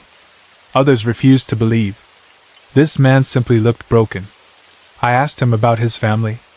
Immediately he looked around anxiously. "My wife," he whispered. "My children." I told him they waited for him on the other side. Whether that was completely true or not, I cannot honestly say. But I knew he needed peace. He needed a reason to let go. The bullet wound in his temple suggested suicide, though he could not remember how he died. Maybe he had ended his own life near that river decades earlier. Maybe guilt and confusion trapped him there all those years. I never learned his name. And strangely enough, it no longer mattered. What mattered was helping him move on. I told him gently that he no longer belonged in the physical world. That it was time to go. At first he looked uncertain, afraid. Then slowly the bluish glow around him began changing. The darkness around us seemed lighter somehow. He looked at me one last time. Not with fear anymore. Not with panic. Just sadness. Then he turned away. And slowly, step by step, he disappeared into the darkness. The glow faded completely. And suddenly I was alone again. The night became quiet. Normal quiet. Not the heavy silence from before. I sat there for several minutes trying to steady myself. I felt exhausted beyond words. The nausea returned fully now. My body ached. But strangely enough, I also felt relief. Deep relief. I prayed quietly for the man. I prayed he finally found peace wherever he had gone. Eventually I managed to find my way back toward camp. I finally spotted distant campfire light flickering through the darkness. When I reached the tent, my husband looked worried sick. "Where were you?" he asked. "You've been gone forever." I sat down heavily beside the tent. I did not tell him everything right away. Partly because I was too exhausted. Partly because I was still trying to understand it myself. That night I barely slept. The sounds of the river echoed through the darkness while I lay awake beside my husband. Every time I closed my eyes, I saw the large ghostly man staring at me with confusion and pain in his black eyes. And I kept thinking about how long he may have wandered there alone. Years. Decades. Lost between worlds. The next morning, I insisted we leave early. I could not stay there another night. As we packed the truck, I looked once more toward the distant hills and riverbank. Everything appeared completely ordinary in daylight. Birds moved through the trees. The muddy river flowed quietly. The landscape looked harmless. But I knew what I had experienced. And I knew something else too. Sometimes the dead linger because they are trapped by confusion, pain, or fear. Sometimes all they need is someone willing to help them understand. Even now, decades later, I still think about that man from time to time. I never learned his name. I never discovered his story.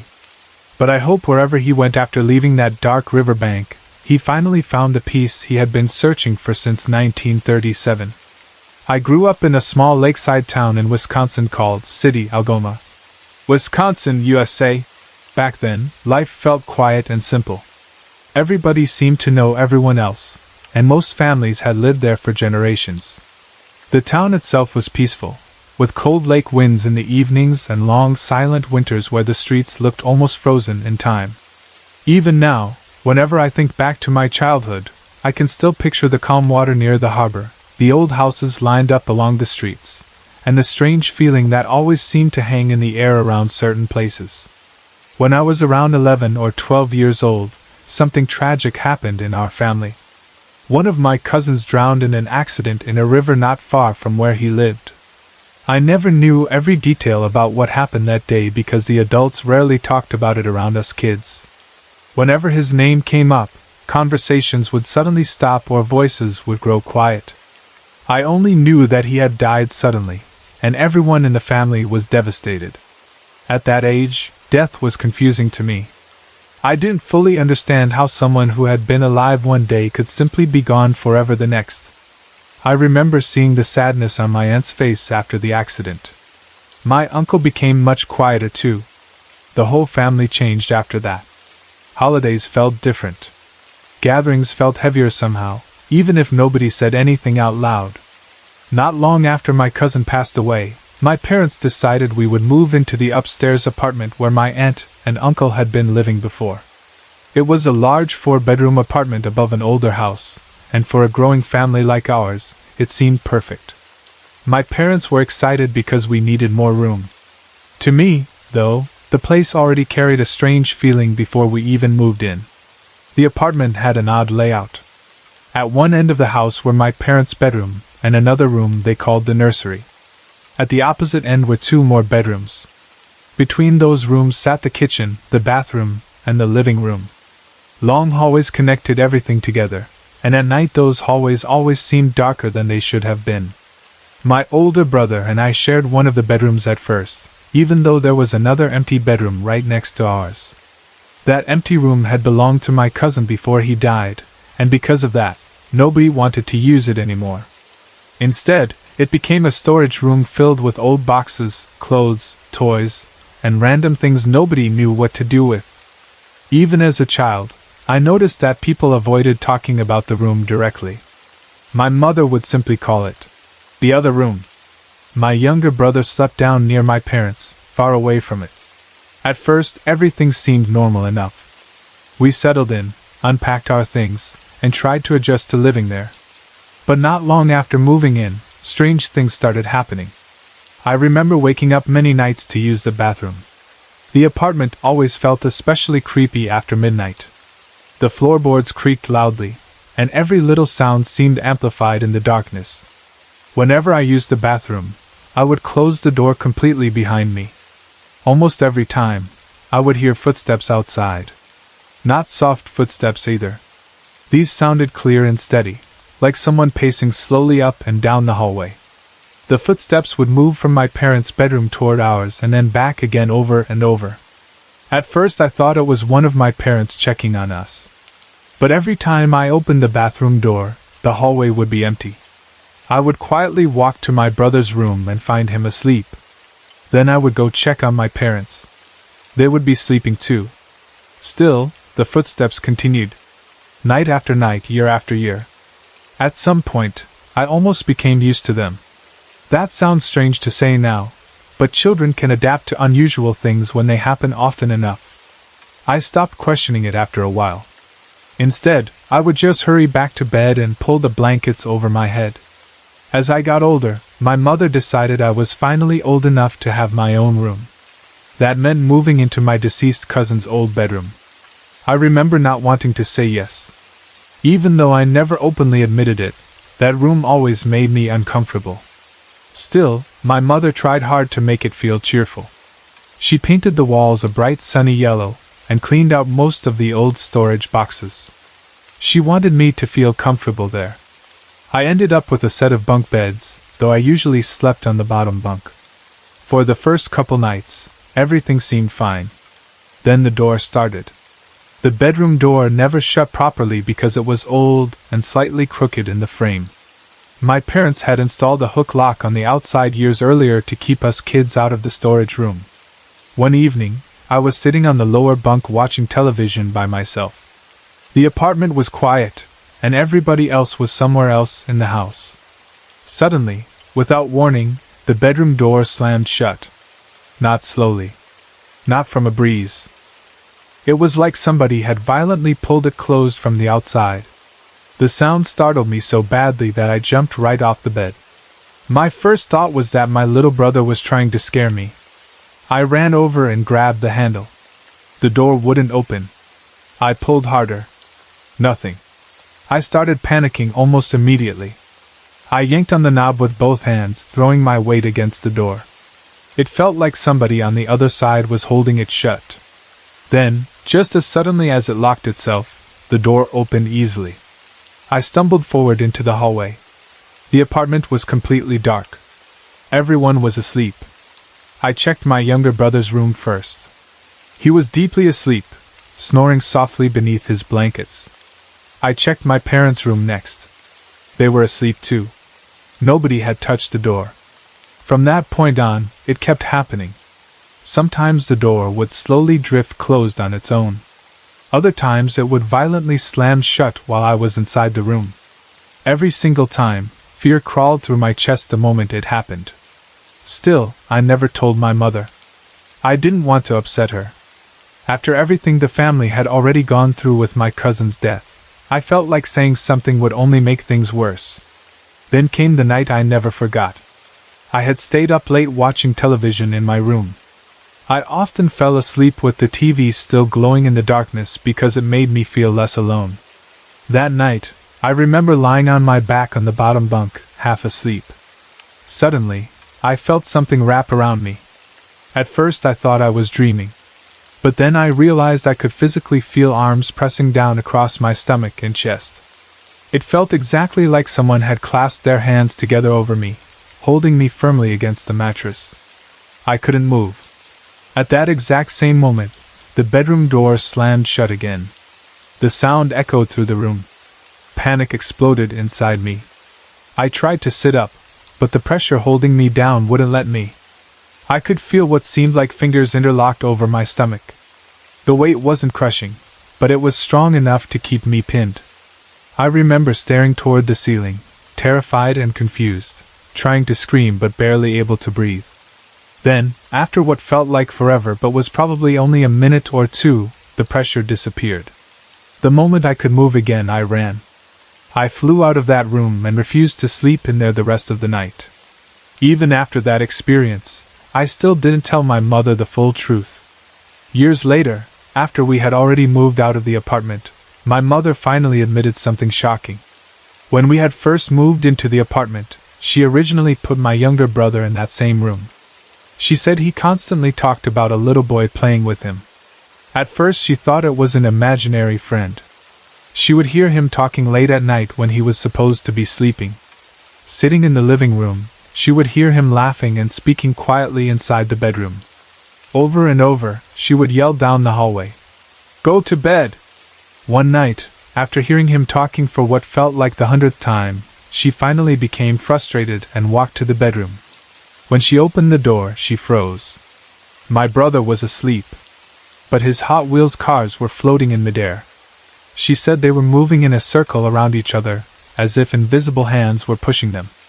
For about 30 seconds she simply stood there staring. Then she looked over at my brother again, still sleeping peacefully. When she turned back, the cars suddenly dropped to the floor. She never forgot it. My mother also admitted that she used to hear the same footsteps pacing the hallway late at night. Eventually, whenever she heard them, she would simply say my cousin's name out loud and tell him to go to bed. According to her, the footsteps would immediately stop. Hearing her confess all this years later sent chills through me. For the longest time, I had convinced myself maybe I imagined those experiences because I was young and scared. But hearing my mother describe almost the exact same things made me realize I hadn't imagined any of it. Something truly strange had existed in that apartment.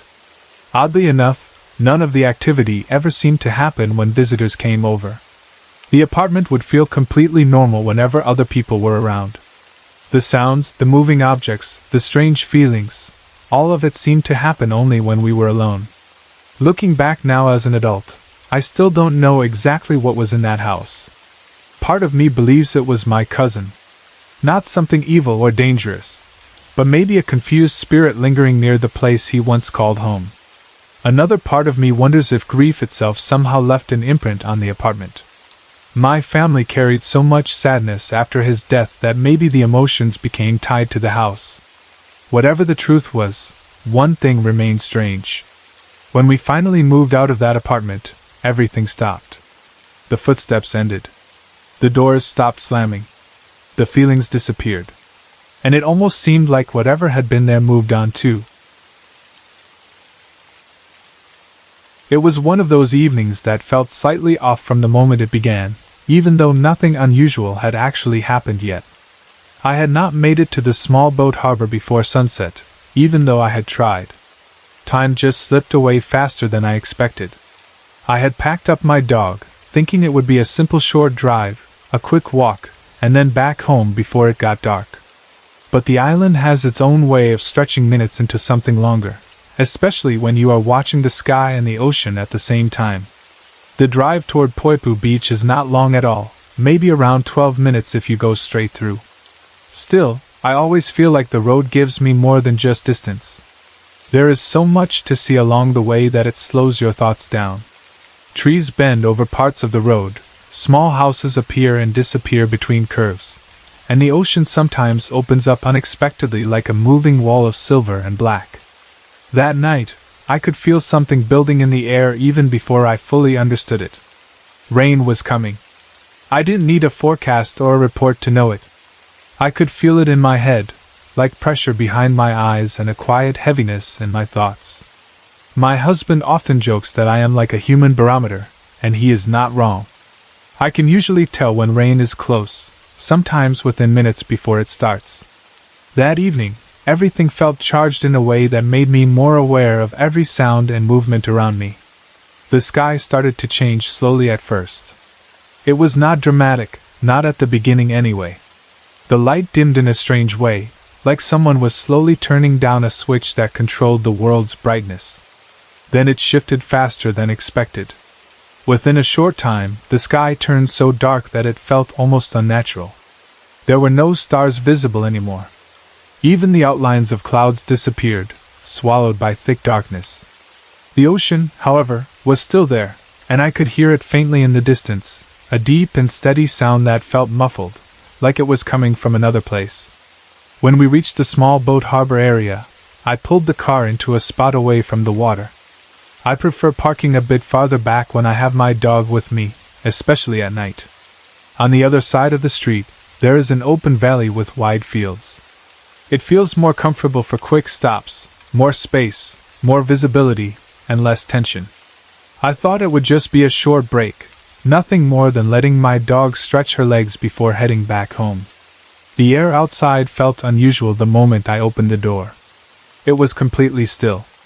The trade winds, which normally move through the area and keep everything in constant soft motion, had dropped away entirely. There was no breeze at all. It felt like the world had paused its breathing. Even the trees were quiet.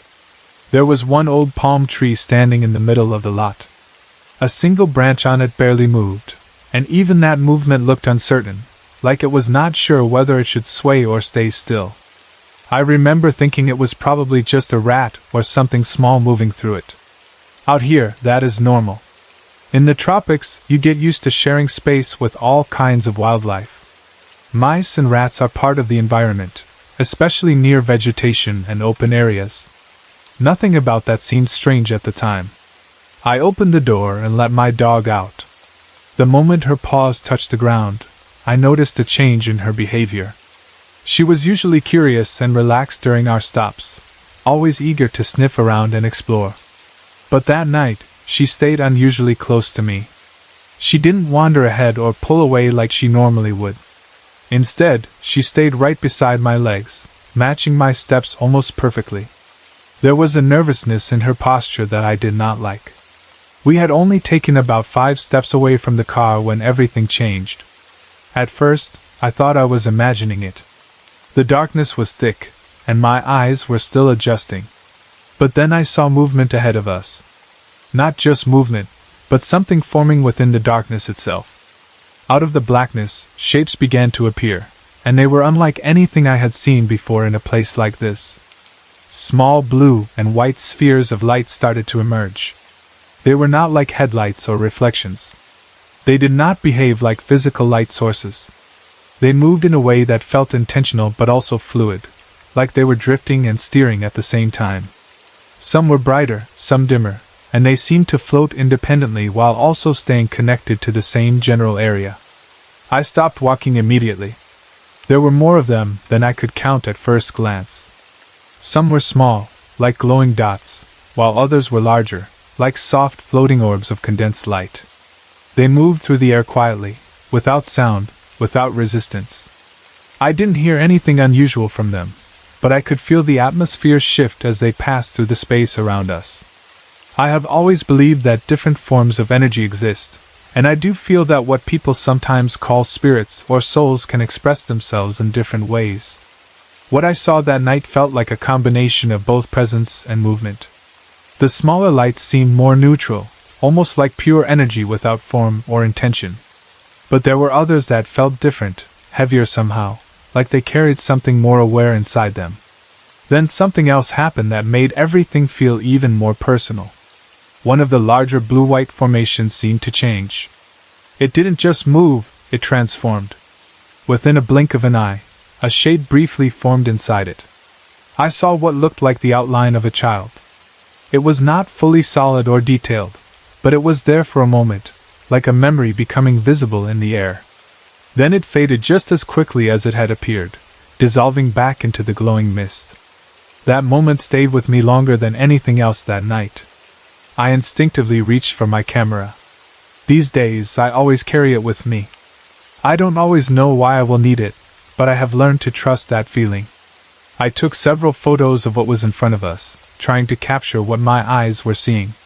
It was difficult to focus properly because the lights were moving constantly, drifting in and out of frame. Some seemed to follow us, or at least shift in response to our movement. What struck me most was how many there were. It was not just a few scattered lights. It was a full field of them, as if the entire area had become filled with floating energy. I remember thinking that if anyone else had been there, they would have seen it too. But at the same time, I knew not everyone perceives these things in the same way. My dog reacted strongly to them. She stayed close to me, almost pressing against my leg, and she kept turning her head as if trying to track something moving around her. Several of the white-blue lights seemed to orbit around her specifically. There were at least a few of them circling near her body, moving in patterns that made her even more uneasy. She lowered her posture and moved cautiously, clearly uncomfortable, trying to avoid whatever she was sensing.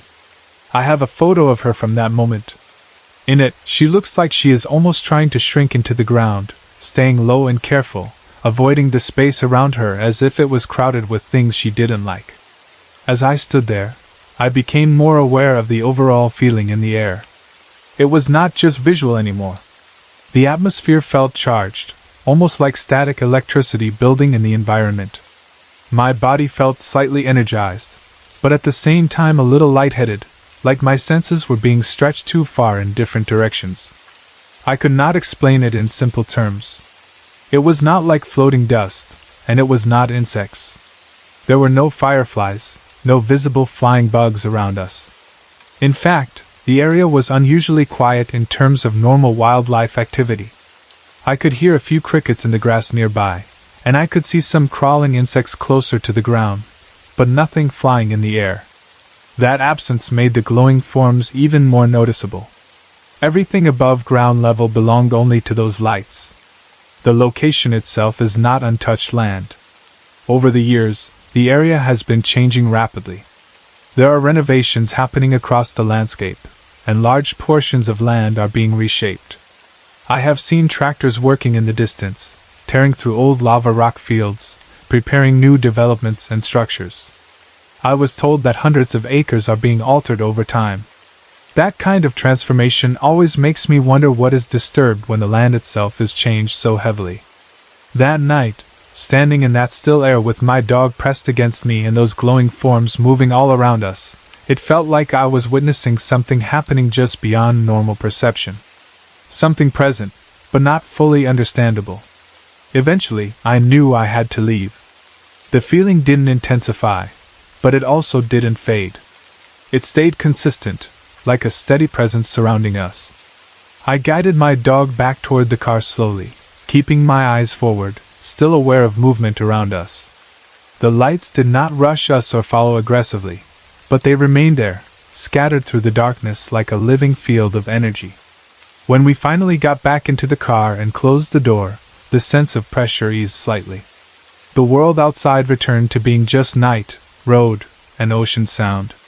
But I could still feel that something unusual had been there with us, even after we left. It stayed in my thoughts long after the drive home, not as fear, but as a kind of uncertainty mixed with curiosity. Whatever those lights were, they did not feel random. They felt like they belonged there, even if I could not explain what they were or why they appeared that night in such large numbers. My parents always insisted that the old two-story house I spent my first 6 years in was haunted. I was too young to remember most of it clearly, but I do remember the feeling that came with certain parts of the house. Nighttime made me uneasy in a way I couldn't explain, and there was one place I refused to go no matter what: the basement. The house itself was on a historic street in a small town, the kind of place where old stories cling to buildings. Right next door stood a house that, according to local history, Abraham Lincoln had once stayed in for a few nights before he became president. Our setup was a bit unusual. We lived on the bottom floor and had access to the basement, while the people upstairs rented the top floor and attic. Looking back, my parents would later describe a series of small but strange events. Lamps that would sway back and forth on their own. Our cats would sit near the basement door at night, staring and pawing at it, especially around midnight, as if something on the other side had their attention. There were times my parents would return home and find themselves locked out, even though the only latch that was locked was one they were certain they hadn't touched and didn't even have a key for. Once, while they were half joking about the house being haunted, a kitchen shelf suddenly gave way and collapsed without warning. But there were two incidents that stood out more than the rest, the ones they would talk about even years later. The first happened when my uncle was visiting and staying with us. That evening, he, my father, and my mother were cleaning out the basement. It was an old, unfinished space divided into sections, a main central room and 2 side rooms connected through archways. The further back you went, the darker it became, until the farthest corner felt almost cut off from the rest of the house entirely. It was in that deepest corner, as far away from the basement stairs as you could get, that they found something unexpected. A stone bust of a young woman sat there in the darkness. Across the base was a single word engraved into it: expectations. No one knew where it had come from or why it had been placed there instead of being displayed. It looked too deliberate to be trash, too artistic to be forgotten, and too heavy to have simply been moved there casually. My parents brought it upstairs, still confused about what it was doing hidden in such a strange place. As they carried it up, my mother half joked that it might be haunted because of how old and unsettling it looked. My uncle laughed, and, not taking it seriously at all, even dared it out loud, saying something like, "Okay then. Haunt me." They all laughed at the time, brushing it off as dark humor. But after that, something shifted in how they felt about it. The bust was placed in the entrance hallway on a small table after being cleaned off. My mother later said she couldn't quite explain it, but having it upstairs felt wrong, like something had been brought into the open that didn't want to be seen. It wasn't fear exactly at first, more like discomfort, and uneasiness that lingered in the background. That night my uncle slept on the pull-out sofa bed in the living room. He woke suddenly to a loud thud. When he sat up, he saw that a large framed painting hanging above him had fallen off the wall and landed just inches away from where his head had been. There was no obvious explanation for why it had come loose. He took it seriously after that. He told my parents about what had happened, and without much discussion, the stone bust was taken back downstairs. It was returned to the basement, placed again in the darker part of the house where it had originally been found. No one argued about it. It was as if everyone silently agreed it belonged there more than anywhere else. The second incident happened when I was around 4 or 5 years old, though I only know it through what my mother and her friend later described. My mother had a friend named Molly who would visit often, sometimes bringing her young daughter Mina, who was a bit older than me. While the adults talked, Mina and I would play together. Molly, according to my mother, sometimes claimed she had some psychic sensitivity, though my mother never really took that part of her personality too seriously. One night, Molly and Mina stayed over and shared the pull-out sofa bed in the living room. At some point during the night, Molly couldn't sleep. She lay awake listening, and that was when she began hearing something unusual. It started as a voice. An old woman's voice, repeating the same phrase over and over again in a steady, irritated tone. "I told you, I didn't like that color." The words kept looping, calm but insistent, as if someone was repeating a complaint they had never finished expressing. At first, Molly assumed it was coming from somewhere else in the house or possibly from neighbors above us. But the more she listened, the more she realized something was off. There were no other voices responding. No conversation. Just that single voice repeating the same sentence again and again. The strangest part was how clear it sounded. It wasn't distant or muffled. It felt close, almost like it was inside the room with her. She became uneasy enough to check on Mina, and that was when she noticed her daughter had also stirred awake. Mina had heard it too. The next morning, Molly told my mother about what she had experienced, describing the voice of the old woman and the strange repetition. My mother found it unsettling, especially because she knew the house was usually quiet enough that even faint sounds from neighboring floors were rarely heard so clearly. About a month later, electricians were working in the kitchen, doing repairs above the old drop ceiling. The kind of ceiling with removable tiles that hide older layers of construction above. My mother walked in while the work was being done and noticed that one of the ceiling tiles had been removed and placed on the floor. Through the opening, she could see the wall above the ceiling line for the first time. What she saw made her stop. The wall above the drop ceiling was painted a pale pink color, the same shade she had always called shrimp.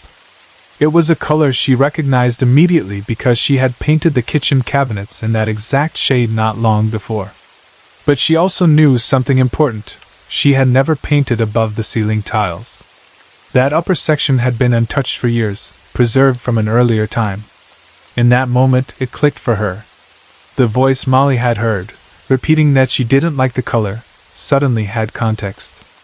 It wasn't about anything in the present.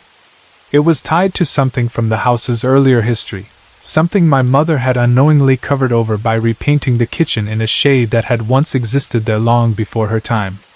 Whatever had been heard that night, it wasn't random. It was connected to a place that had seen layers of lives, changes, and choices long before we ever moved in. And after that, my parents never really looked at that house the same way again. The sound of my old Ford almost drowned out the radio as I bounced along the dirt road stretching away from my home in Cheyenne, Wyoming toward the ranch outside Grover, Colorado. The truck rattled with every uneven patch in the road, the kind of rough ride that made everything inside shift and shake slightly, including my 2 cowdogs sitting beside me. They were unusually alert that day. Both of them kept their eyes fixed on the windows, scanning every direction as if they were trying to understand where we were headed before I did. We were on our way to spend the weekend at my boyfriend's ranch for the first time since we had started dating.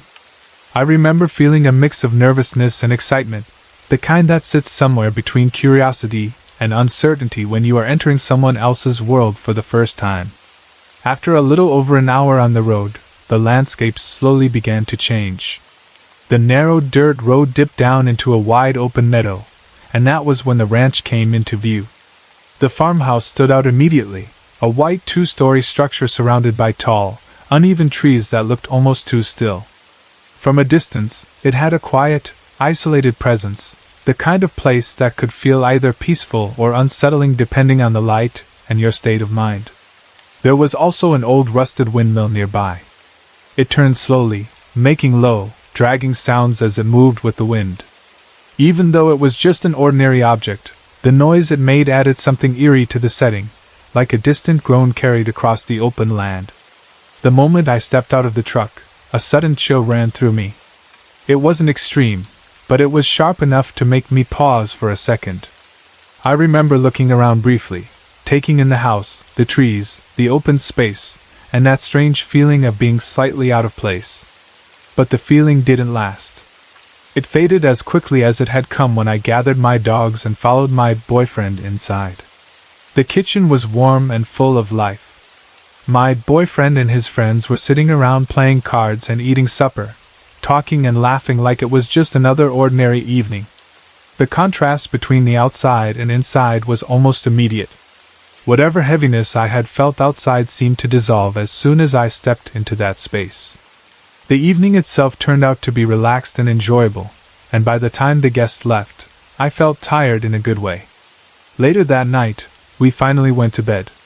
I was exhausted from the drive and the long day, but there was still a lingering sense I couldn't fully explain. It felt like I wasn't completely alone in the room, even though everything around me was quiet. I must have fallen asleep eventually, because the next thing I remember clearly is being jolted awake by my smaller dog. She suddenly started barking loudly, sharp and urgent, cutting straight through the silence of the night. It wasn't playful barking. It was the kind that makes your body react before your mind fully understands what's happening. Half asleep, I called out for her to stop, telling her to lie down and go back to sleep. She obeyed, but she didn't fully settle. Instead, she stayed tense, letting out a low, continuous growl that didn't stop completely. It was enough to keep me alert, even as exhaustion tried to pull me back under.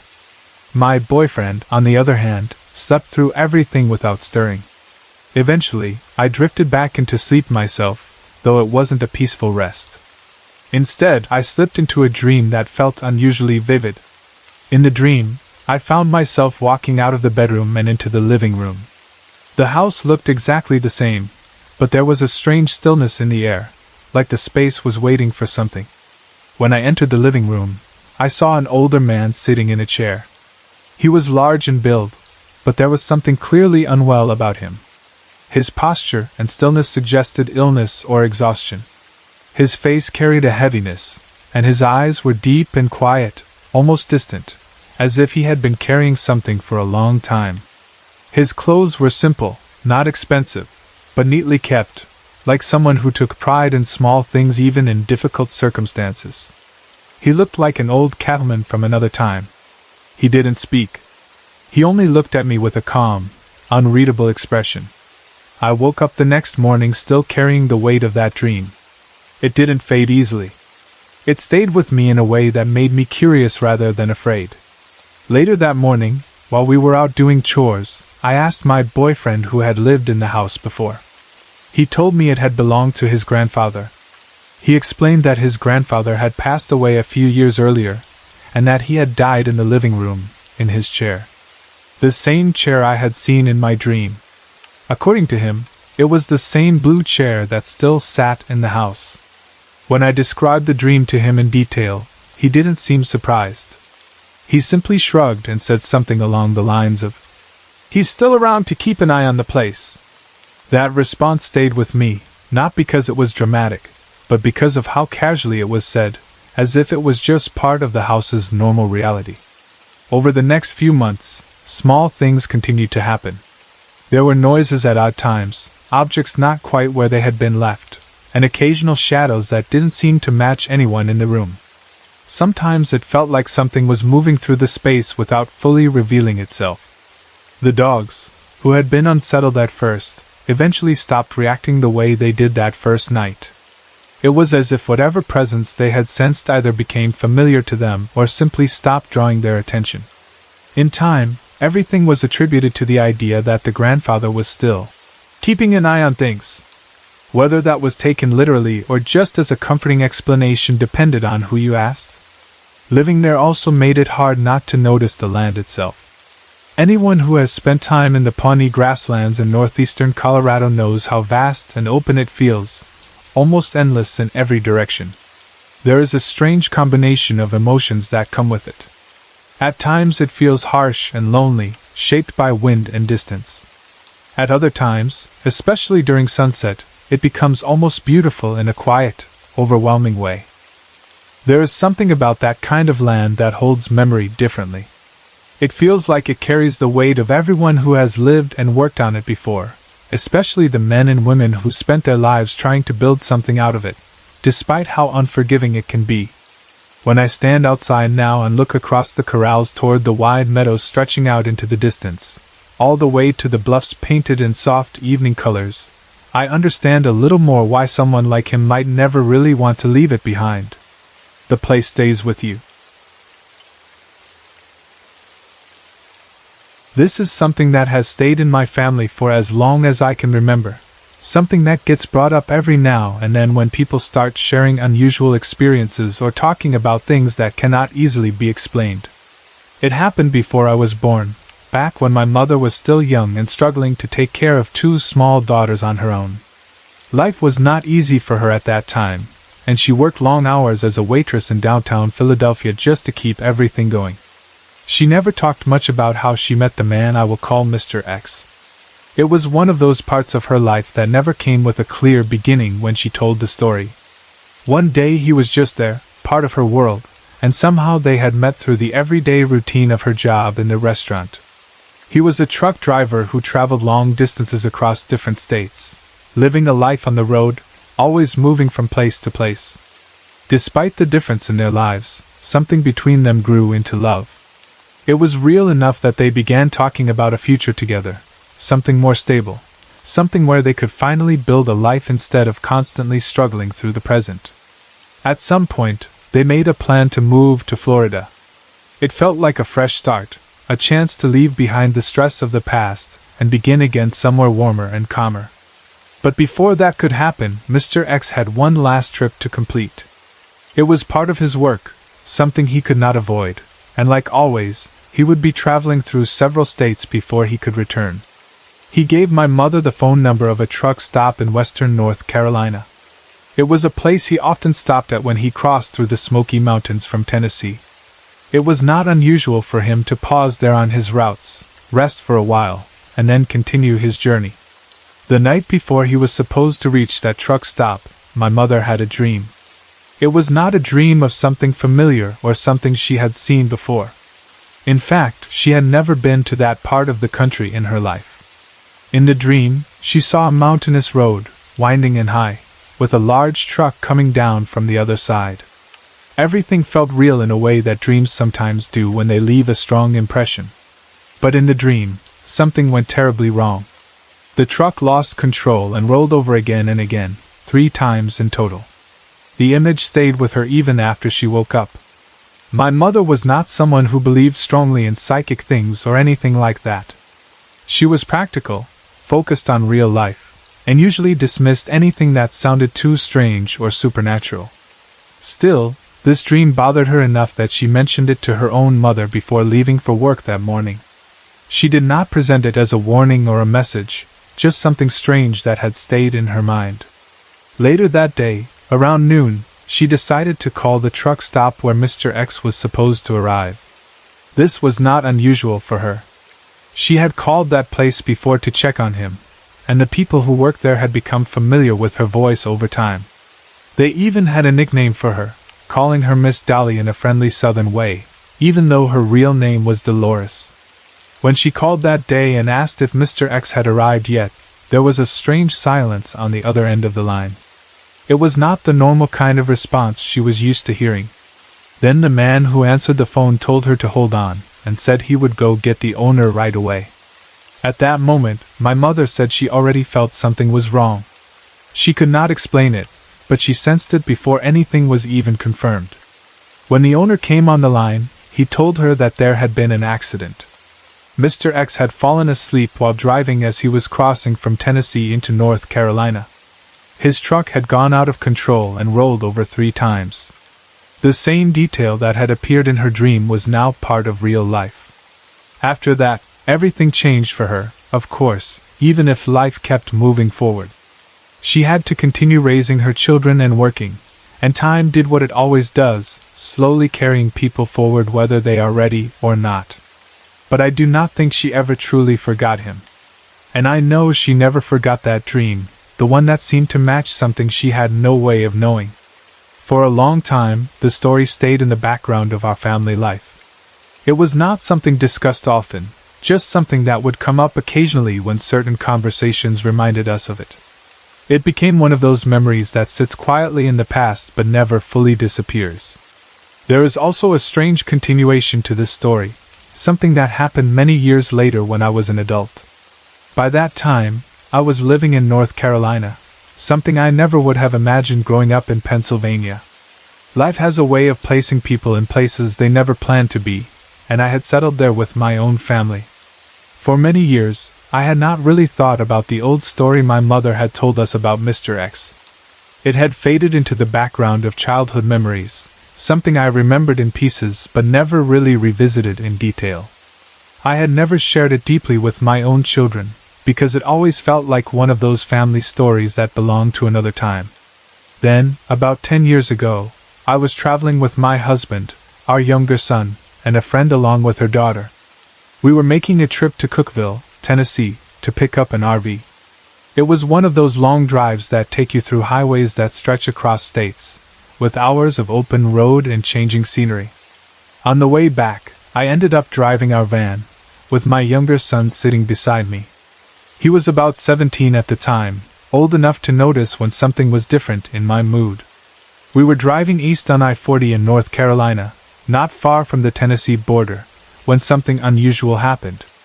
I could not see anything specific that triggered it, but I suddenly felt a strong and uneasy sense that we were near the place where something important had once happened. It was not a clear thought, more like a feeling that came without warning. A shiver went through me that I could not control.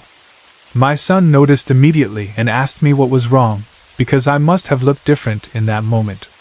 I tried to explain it, and as I spoke, I realized I was telling him a story I had never really passed on before. It was then that the memory of my mother's story about Mr. X came back fully, not just as a fragment, but as something complete. I told him about the dream, the phone call, and the accident that had matched what she had seen. As I spoke, it felt like I was passing something forward, not just a story, but a memory that had stayed in our family without ever being fully spoken aloud. And as we continued driving, the road ahead felt the same, but my awareness of it was different. It was as if the past had briefly touched the present, not in a way I could explain, but in a way I could not ignore either. After that, the story did not stay only with me anymore. It became part of another generation, just like it had once been passed down to me. It was easy enough to find, but it took me several visits before I really understood what I was looking at. At first, it just seemed like an unusual stretch of land, something slightly out of place but not immediately explainable. Over time, though, I started to feel like it was more than that. It felt like a kind of threshold, as if the space itself was connected to something beyond what most people notice in everyday life. The gate that marks the area is locked, but it does not really feel like it is separating anything. The field beyond it feels completely open, as if nothing is truly contained there. What struck me most was how strangely beautiful the place is. On one side, the airport and harbor are hidden around a rocky point, distant enough that they feel disconnected from the space. On the other side, across a narrow road, there are tall pillars and a heavy metal gate that stands closed. The gate looks like it belongs somewhere else entirely, as if it was placed there without considering the landscape around it. A single-lane road runs up and down toward a dead end about a quarter mile away, and beyond that, the ocean wraps around the land on three sides. The geography alone makes it feel unusual, as though the space should not exist in its current form. Being there has a strange effect on the body. It can make a person feel slightly dizzy or unsteady, as if their balance is being affected by something they cannot see. Each time I returned, I became more aware of the change in atmosphere. Eventually, I gathered enough courage to step past the usual boundary and walk into the open field itself. The moment I did, the feeling became stronger. The air felt thick in a way that is hard to describe, almost like there was an electrical charge moving through it. The grass itself seemed more alive than normal, and the entire field carried a kind of pressure that felt unnatural. During my first visit into the field, I saw a young man appear. He was simply there one moment, standing in the middle distance, and there was no clear sense of how far away he actually was. The space around him did not behave normally. Distance itself felt unreliable, as if the field was changing how perception worked. Before I could even fully react or speak, he disappeared. The only thing I remember clearly was the expression on his face, which looked like surprise, as though he had not expected to see me either. Every time I enter the area now, I feel physical reactions almost immediately. The hair on my arms rises, and there is a tightening sensation in my jaw, as if my body is responding to something before my mind can interpret it. The feeling is intense, but not purely negative. It is powerful in a way that feels both unsettling and strangely compelling at the same time. There is also a history attached to the land. I have learned that long ago there was a farm here, and later a ranch. Both structures were reportedly destroyed by hurricanes and rebuilt, only to be destroyed again. This pattern of repeated destruction adds another layer to the feeling of instability that already exists in the space. Because of this history, some people believe the land holds something sacred or unusual, and I find myself understanding why that belief exists, even if I cannot fully explain it. Over time, I have seen what I believe to be many presences in this field. They appear at different times of day, in different forms, from what seem like children to elderly figures. Some are clearer than others, while some are only brief impressions of movement or presence. There are also moments when I sense darker energies, although they tend to stay distant, as if avoiding interaction. Despite everything I have experienced, I have never felt directly threatened, only observed and affected. I have not yet visited the field at night, although I have considered it more than once. There is a part of me that wants to understand it more deeply, even if another part hesitates. I have taken photographs during the daytime, though I have not shared them yet. Even looking at the images later, I can still feel something from the place, as if the energy does not fully leave when I do. At this point, I am still trying to understand what this location truly is. It feels like a place that does not fully belong to the normal structure of the world, something that exists slightly outside of it. I do not feel in immediate danger, but I also recognize that the experience is not something ordinary or easily explained. There is a sense that I am being drawn to understand it further, almost as if the place itself is not finished revealing what it is. I also feel that there may be presences there that are not simply passing through, but possibly stuck or unable to move on in some way. That thought is what stays with me the most after each visit. For now, I am continuing to observe and gather information as carefully as I can. It is one of the most confusing and compelling places I have ever encountered, and I know I have not yet reached any real conclusion about it. Whatever it is, it continues to call my attention, even when I am far away from it.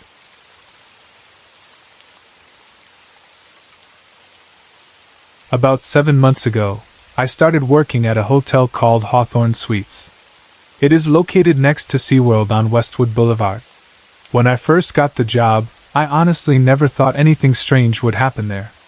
It just looked like a normal hotel, like any other place where people come and go every day, stay for a night or two, and leave. Nothing about it gave me the feeling that something unusual was going on. Around 3 months after I started working there, the hotel was sold by the old company, which used to be connected with Hyatt, to a new ownership group. It was a Hindu family that took over the property. After that change, things started to feel a little different in the building, or maybe I just started paying more attention to things I would normally ignore. Before the hotel was sold, there had already been small strange incidents, but I never really connected them to anything serious. One day I was working at the front desk, and I went to the back office for a short break. I was gone for maybe 15 minutes or less. When I came back, my coworker was laughing nonstop. At first, I thought something funny had happened with a guest or maybe a phone call. She then told me about a woman from room 413 or 410. She wasn't fully sure of the exact number. That guest had checked out early in the morning. According to what she said, the woman had told staff that she woke up around 3 a.m. and went to the bathroom to wash her face. While she was there, she suddenly saw a man standing behind her in the mirror. When she turned around, there was nobody there. She got so scared that she checked out of the hotel immediately.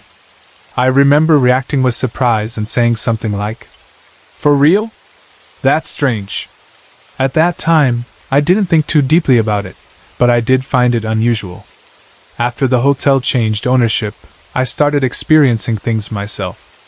I was working the night shift, so I was already tired most of the time. One night during my break, I went to a room to rest for a while. I was lying down watching television and trying to sleep when something strange happened. My body suddenly felt like it was locked or frozen, like I couldn't move properly. I still had a remote control in my hand, but I felt completely unable to react normally. In that moment, I felt like something grabbed my wrist. It scared me a lot, and I immediately started praying in my mind. I said, "In the name of Jesus, get out, whatever you are."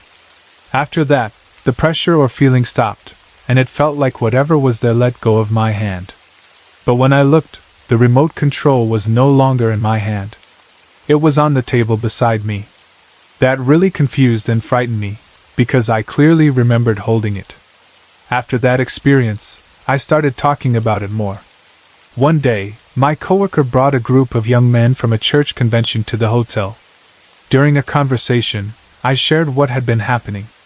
One of the guys then told me that he had once been sleeping in a similar situation and felt like a hand was trying to strangle him while he was asleep. He said other people in the room woke him up, but they thought he was just having a bad dream. Later on, I asked my former manager about the history of the hotel. He mentioned that, some years ago, an older man had died in the parking lot before he became general manager. I started wondering if whatever people were experiencing had anything to do with that incident. At the same time, I began thinking about the new owners and the statues they had in their religious spaces. Some people told me those kinds of statues could attract negative energy, or even demons, while others told me I was overthinking things or imagining it. My brother suggested that I should look deeper into the history of the hotel and everything connected to it, because he believed something about the place was not right. Over time, I started to feel the same way. As I continued working there, I also noticed other troubling things happening around the hotel. I dealt with customers who were involved in drugs, there were several break-ins in the parking lot, and I even saw situations where people were fighting or acting violently. On one occasion, a man was abusing his girlfriend, and another time a coworker who was drunk became aggressive and talked about wanting to harm people in the kitchen. I remember walking into the kitchen and seeing his expression. His eyes gave me a very strong feeling of discomfort, like something was not normal about him in that moment. All of these experiences together made me feel like the hotel carried a strange energy, or at least a history that I did not fully understand. Whether it was coincidence, stress, or something else, I can only describe what I experienced and how it felt to be there during that time.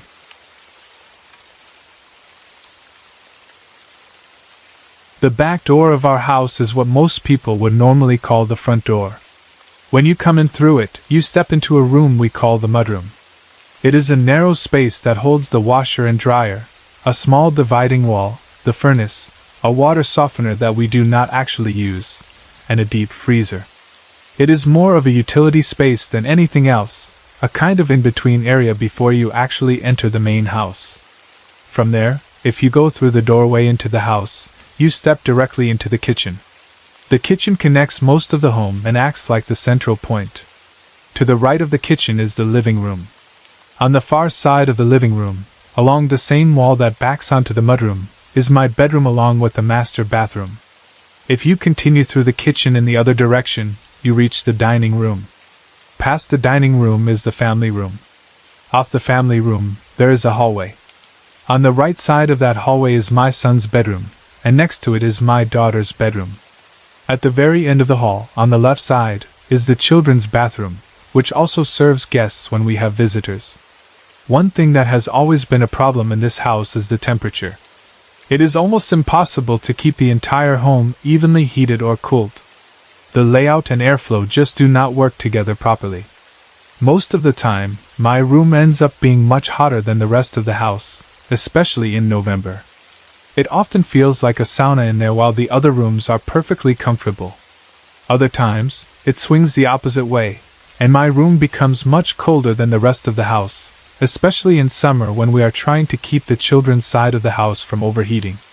It is a constant imbalance that we have just learned to live with. One night recently, my son and I were sitting on my bed watching his favorite show. In truth, we were only half paying attention because the television kept cutting in and out due to a new set we had recently gotten. Most of our attention was actually on something else. We were talking, or more accurately, we were just sitting together and feeling the presence of my father-in-law, who had passed away on November 4th of the previous year. Since his passing, it sometimes feels like communication with him has become slower or more distant than it used to be. There are moments where it feels like he is still around in some way, but less strongly than before. Because of that, I sometimes worry that it means he is slowly moving on or drifting further away into what I think of as the place beyond this one. While my son and I were sitting there, my husband, Race, walked into the room. The first thing he said was that the room felt extremely cold.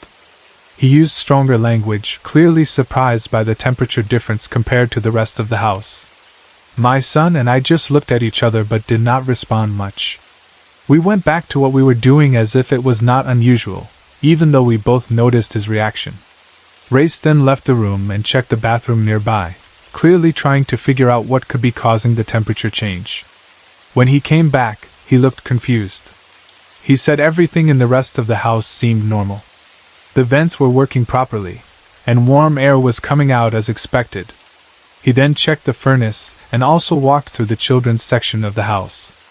Everything there was functioning normally as well. There was no obvious reason for the sudden coldness in our room. He spent some time thinking about it, trying to make sense of it, but eventually there was no clear explanation. We simply continued our evening, and I honestly did not pay much attention to his concern at that point. Later, when it was time for bed, we all went to our room. We turned on the light, which is attached to an old ceiling fan.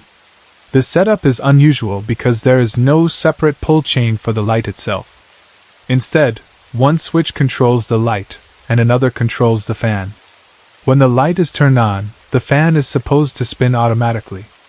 At first, I did not even notice the fan was not moving. It was only after some time that I realized the room was becoming warmer than expected. I pointed it out to Race, who immediately started checking it again. He looked at the fan, tested it, and observed it for a while. After a few hours of it not working properly, he finally concluded that the motor had died and the fan was no longer functioning. Almost immediately after he said that, the fan started spinning again on its own. At that point, he just paused for a moment, shrugged, and accepted it without saying much more. He got into bed, and I did the same. Nothing else unusual happened for the rest of the night. Everything stayed quiet until early morning, when our young child came running into the room and jumped onto the bed, ready to start the day as if nothing unusual had happened during the night at all. 3 days ago, on Saturday morning, I woke up around 8 a.m. It was one of those mornings where the house feels quiet in a special way. The light coming through my window looked soft, like the sun was still deciding how bright it wanted to be. I remember lying there and thinking, I'm going to try it again. I had been thinking about astral projection for a while, reading about it, hearing people talk about it online, hearing different methods, different rules, different warnings. Some people do breathing exercises. Some people meditate for a long time. Some people listen to certain sounds or focus on vibrations. My way is different, and it's something I kind of discovered by accident. The easiest way for me is to keep going back to sleep again and again. Not like a long deep sleep, but short drops into sleep, then waking up, then slipping down again. I do it on purpose. I let my mind stay a little bit awake while my body gets more and more relaxed. Every time I fall back asleep, it feels like I sink deeper, and every time I wake up, my body feels heavier. It's like I'm training my body to go numb while my thoughts stay clear. So that morning, I stayed in bed. I didn't grab my phone. I didn't get up for breakfast. I just lay there and started the cycle. Close my eyes. Let myself drift. Wake up a little. Drift again. After a few rounds, I could tell it was working because my body started to feel distant. My arms felt like they were filled with warm sand. My legs felt like they weren't even mine. It wasn't scary at first, just strange, like my body was turning into a statue while my mind stayed sharp. Eventually I reached the part one always tried to reach, that immobile state. People call it sleep paralysis sometimes, but for me it's more like I'm choosing it. I'm not panicking. I'm trying to hold still. I could feel my chest moving as I breathed, but I couldn't move anything else, even if I wanted to. I remember thinking, okay, this is it. Don't rush. Don't freak out. Just do it. I focused on the idea of leaving my body. Not rolling out like some people describe, but more like lifting up. I imagined myself getting lighter, like a balloon filling with air. For a second I thought nothing was happening, and then suddenly it happened so fast that my mind almost couldn't catch up. I felt this shift, like a click. 1 second I was stuck in my body, and the next second I was above my bed. I was floating. I didn't feel my weight. I didn't feel the mattress under me. I was just there, hovering in the air. The first thing I did was look down, and I saw myself lying in bed. My face was calm, like I was in a deep sleep. My chest rose and fell. My mouth was slightly open. I looked completely out cold, like I had been knocked out, not like I was just lightly resting. It hit me all at once, it worked. I felt amazed and kind of shocked, like I had just proved something to myself that I wasn't sure was real. I had tried before and failed, or I would get close and then snap back. This time I was out. I was really out. I stared at my body for a few seconds, almost like I was checking to make sure it was actually me. It was such a weird feeling seeing yourself from that angle. It's like looking at a stranger who happens to have your exact face. I remember thinking, that's my body, but I'm not in it right now. I'm right here. Then I got curious. I didn't want to waste the moment by just floating over my bed. I wanted to see what it felt like to move. So I pushed myself forward, and I moved without using muscles. It was like thinking about movement was the movement. I didn't have to stand up. I didn't have to walk. I just went. I drifted toward the wall, and there was a part of me that expected to hit it. Like even in that state, my brain still remembered the rules of normal life. But I didn't stop. I didn't bump into anything. I just passed through my wall like the wall was smoke. That made me feel even more excited. I flew out, and I went up into the sky. I don't even know if flew is the right word because it wasn't like flapping arms or anything. It was just movement, smooth and fast, and the world opened up around me. Everything felt different than it feels inside my body. In my normal body, air is just air. You feel wind sometimes, but it's limited. Out there, it felt like the air had more life. When it touched my face, it felt cleaner and sharper. And the sun, even though it wasn't burning my skin or anything, felt warmer in a way I can't explain. It didn't feel like heat on skin. It felt like warmth in my whole being. I didn't think about time. I just enjoyed it. I went higher, then lower. I moved fast, then slowed down. It was like joy riding, like I had just gotten a new ability, and I wanted to test it from every angle. I felt free in a way that's hard to describe without sounding crazy. No weight. No pain. No effort. Just movement and sensation and this wide open feeling. But after a while, something changed. It was like a disturbance in the background. At first it was subtle, like a small pressure. Then it got stronger, like an alarm that wasn't a sound but a feeling. It felt like something was happening back at home, near my body. It wasn't just a random thought. It felt urgent, like a pull from far away. I stopped flying and focused on that feeling. The more I focused, the more it felt like my body was being disturbed, like someone was near it or something was happening in the house. And right away my mind went to one thought: I need to get back. So I tried something I had heard people talk about, like warping or snapping back to a location by thinking of it. I pictured my house, my room, my bed. I pictured it clearly, like zooming in. And almost instantly, everything around me changed.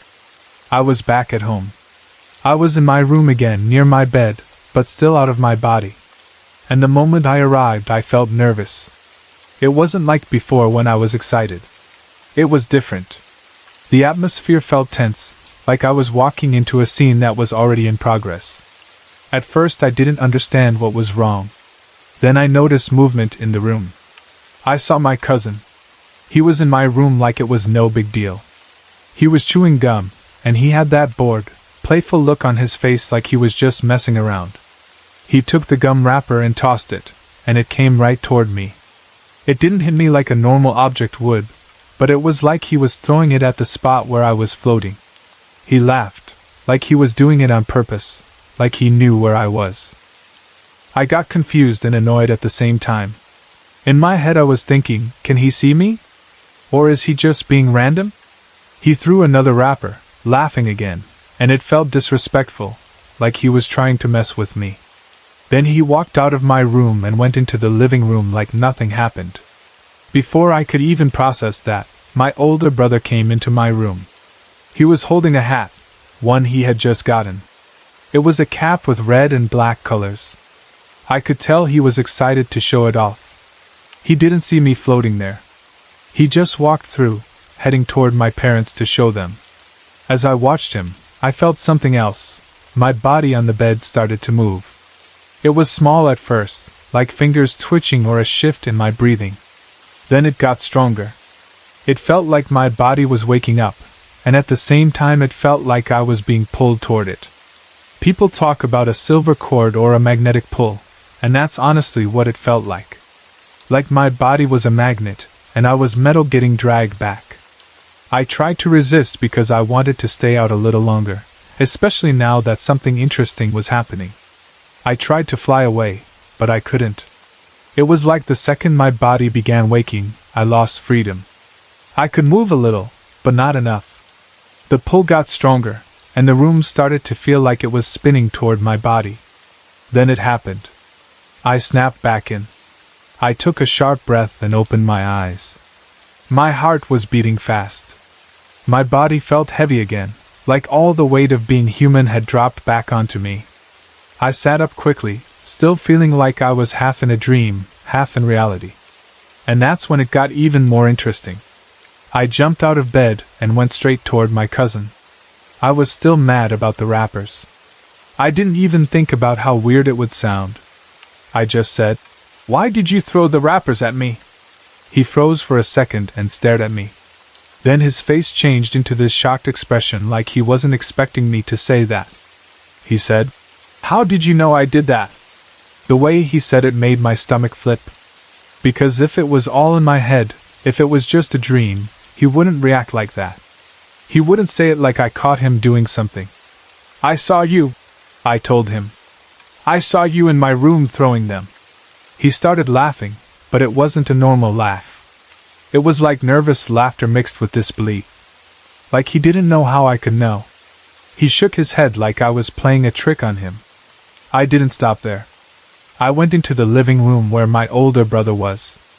I still felt that strange energy in my chest, like I had just come back from somewhere else, and I was still charged. I said to my brother, "You're gonna wear a red and black cap, right?" He looked at me like I was weird. "Yeah," he said slowly. "Why?" He reached behind him and pulled out the hat. Red and black, exactly like I saw. He held it up, turning it so I could see it.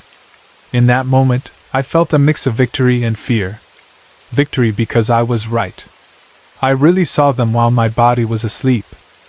Fear because it meant it was real, and if it was real, then who knows what else is real. My cousin kept laughing like it was funny, but I could tell he was also unsettled. My brother shrugged it off, like maybe I heard them or guessed it, but I knew I didn't. I was asleep. My body was asleep. And yet I was watching. That whole day I couldn't stop thinking about it. I kept replaying the moment of floating above my bed, the feeling of moving through the wall, the warmth of the sun, and then that sudden disturbance that pulled me back. I kept remembering my cousin throwing wrappers at me and laughing. I kept hearing my brother's voice as he walked in with the hat. It was like my brain couldn't decide if I should be excited or worried. Part of me wanted to tell everyone, to prove it, to say, "See? It's real." Another part of me felt like I should keep my mouth shut because it sounded insane, and because something about it felt bigger than just a fun experience. Then night came, and that's when the weird things started. Later that evening, around 9:38 p.m., I was watching TV. The house was calmer, normal. The light from the screen filled the room, and everything else was dim. I was trying to relax, trying to act like it was a normal night, but my mind kept going back to the morning. While I was sitting there, I started hearing a noise in my head. It wasn't coming from the TV. It wasn't coming from outside. It felt like it was inside my skull, like a sound placed directly into my mind. It was a screeching noise, sharp and sudden, like metal scraping or a high-pitched scream. It would come, then stop, then come back again. It wasn't steady. It was like something was testing a signal. At first I thought maybe it was just in my ears, like ringing. But it didn't feel like normal ringing. It had shape to it. It felt intentional, like a warning. Then the left side of my head got cold. Not like a regular chill. It was deeper, like cold air touching me from the inside out. It started near the left side of my face and spread a little, like someone had pressed something icy close to me. The hairs on my arms stood up. I remember going completely still, listening, waiting. In that moment I had this strong feeling that something was nearby. I don't know how else to say it. It was like my body knew before my eyes did. An anomaly, a presence, something not normal. It was dark in the house, and I didn't like sitting there in the dim light with that sound in my head and that cold on my face. So I got up and decided to turn on a light. The closest one was the pantry light connected to the kitchen. I walked quickly, trying to act normal, but inside I was tense. When I switched on the pantry light, it gave off enough light to brighten the kitchen area and spill into the front room. Not full daylight, but enough that shadows had shapes. I stood there, looking toward the front room. And I saw it. At first my brain tried to label it as something normal, like a coat hanging or a trick of the light. But it wasn't. It was a human-shaped figure, standing there in a way that looked like a person. It was pitch black, darker than the shadows around it, like it absorbed light instead of reflecting it. It didn't have visible facial features, but it was clearly shaped like a person, like a tall outline. The scariest part wasn't just that it was there. It was that it had a pattern on the sides of its head. Even in the low light, I could see it. It was like a silver thunderbolt design going horizontal on both sides, like a sharp streak of pale light cutting through the darkness. I stared for a second, frozen. Then it moved.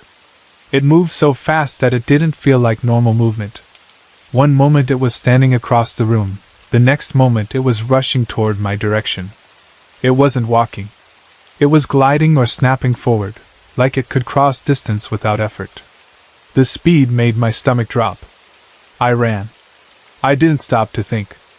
I turned and sprinted straight into my room. I slammed the door behind me and backed away, breathing hard. My dog was in there, asleep at first, curled up like he didn't have a care in the world.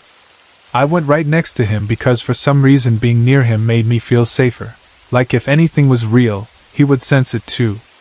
My dog stirred, lifting his head, ears shifting. He didn't bark right away, but he was alert, like he sensed my panic and also something else in the air. A minute later, my brother and my cousin came to my room because they heard me running. They asked what happened, and I told them. I tried to explain fast, my words stepping on each other. I told them about the screeching sound in my head, the cold chill on the left side of my face, the pantry light, and the figure in the front room. I told them it was pitch black and had that silver thunderbolt pattern on its head. They didn't believe me. My cousin gave me a look like I was joking or overreacting. My brother kind of laughed, like he wanted to make it less scary by treating it like nothing. They said it was probably a shadow, or my eyes playing tricks, or that I was freaking myself out because of what happened in the morning. But I knew what I saw. The rest of the night felt heavy.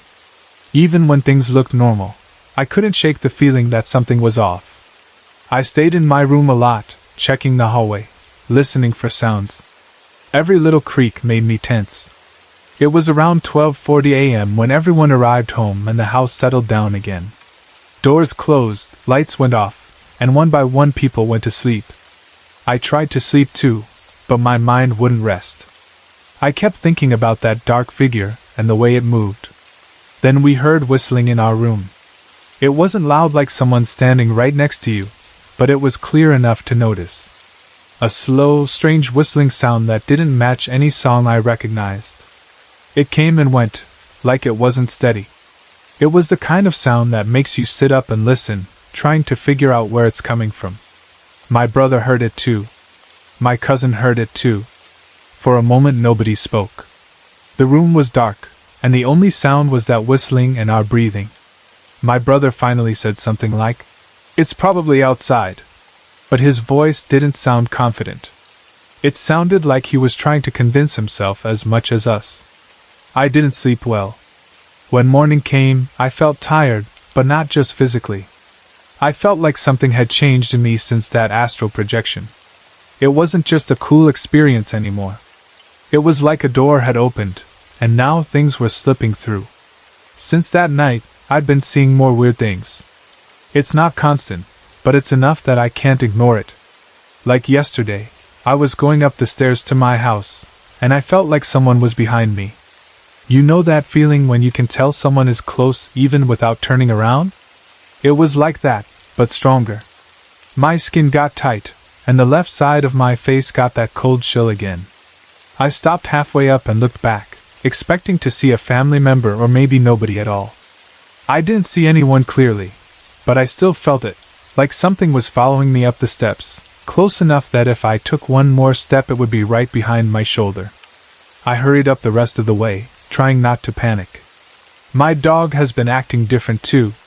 Sometimes he'll be calm, but other times he stares at the bed like he's looking at someone standing there. He'll lock his eyes on one spot and not move. His ears go up, his body gets stiff. He doesn't always growl or bark, but the focus in his stare makes me uncomfortable, because it looks like he's tracking something I can't see. I started asking myself questions I never used to ask. Is this some kind of side effect from astral projecting? Did I mess with something I didn't understand?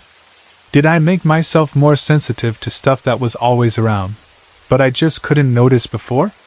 The weird part is that even with all this, I still like astral projecting. That might sound crazy, but it's true. That feeling of leaving the body, that freedom, that lightness, it's hard to forget. Even now, when I think back on flying through the sky and feeling the sun like warm energy, I feel that same curiosity pulling me. It's like part of me wants to go back out there and figure out what's happening. Maybe I want answers. Maybe I want control. But the chills keep coming, mostly on the left side of my face, the left side of my head. When it happens, it's like a signal. A warning, or an alert, or just a sign that something is close.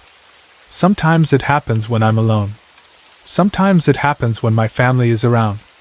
And almost every time, when I get that cold feeling, I end up seeing something, even if it's just a shape moving in the corner of my vision, or a darker patch of shadow that doesn't make sense. I told my brother about it again, about the chills and how they seem connected. He told me maybe it means I have heightened awareness, like my senses are stronger now and I can notice things other people can't. He said it like it was a special ability, like I should treat it as something interesting, not something to fear. But it's hard not to feel scared when you're the only one seeing it. The black cloak guy, that's what I call him in my head because that's what he looks like, shows up every now and then. Not every night, not on a schedule, but enough that I know it's a pattern. Sometimes it's just a glimpse, like a tall dark figure standing at the edge of a room. Sometimes it's a clearer sighting, like that night near the front room. He never does anything physical. He doesn't grab me. He doesn't speak. He just stares, like he's watching, like he's judging, like he's waiting. The worst part is that he feels familiar in a strange way, like he knows me. Like he recognized me the moment I stepped out of my body. And when he appears, the air feels heavier, and that cold chill returns, and the quiet in the house turns into something tense. Then he leaves. It's not like watching someone walk away. It's more like 1 second he's there, and the next second he's not, like the shadows themselves shift, and he becomes part of them again. And when he's gone, the house feels normal again, but I'm not normal. Because I remember. I used to think everyone could sense spiritual activity, like maybe everyone gets chills, everyone senses a presence sometimes, and they just ignore it. I thought it was common, like a basic human instinct. But now I'm starting to think I might be the only one in my family who sees it this clearly. My cousin jokes about it. My brother tries to explain it away or make it sound like a cool thing. My parents don't really talk about it much. But I'm the one feeling it, seeing it, hearing those strange noises in my head. And it all started the day I astral projected for the first time and proved it was real by knowing what my cousin and my brother did while my body was still asleep. Even now, when the left side of my face gets cold, I stop whatever I'm doing and pay attention. Because I've learned that the chill usually means something is near. And sometimes, if I look at the right angle, or if I turn my head slowly instead of fast, I catch it. A shape that shouldn't be there. A darker shadow inside darkness. A figure standing still like it belongs to another world. I don't know exactly what I opened, or what opened to me. I don't know if it's a gift, a curse, or just something my mind is doing because I pushed it too far. But I do know one thing for sure, that Saturday morning changed something in my life. I wanted to astral project because I was curious, because I wanted to experience something beyond normal life. I didn't expect it to follow me after I came back. I didn't expect the night to bring a shadow figure with a silver thunderbolt pattern on the sides of its head. I didn't expect whistling in the darkness when everyone was asleep. I didn't expect chills that feel like warnings. But it happened, and it's still happening. And even with the fear sitting in the background, even with the questions I can't answer, there's still a part of me that wants to do it again. Because when I left my body, I felt more alive in a strange way, like I touched something real that most people don't even know exists. Now I'm stuck between two feelings. The excitement of discovering something new, and the fear of what might be watching me because I discovered it. I've lived in my house in Cypress, Texas for a little over a year and a half. When we first moved in, it felt like a normal fresh start. The neighborhood was quiet, the streets were clean, and everything looked like the kind of place where families settle in and build routines. The house itself wasn't fancy, but it was comfortable. The rooms were a good size, the layout made sense, and at first it honestly felt safe. For the first few months, nothing stood out in a scary way. We did all the normal things people do when they move into a new place. I put pictures on the walls, unpacked boxes that had been taped up for way too long, and tried to make the house feel like ours. My kids picked their rooms. My daughter's room was decorated with bright colors and kid stuff, and my son's room was more simple, just the things he liked and his school setup.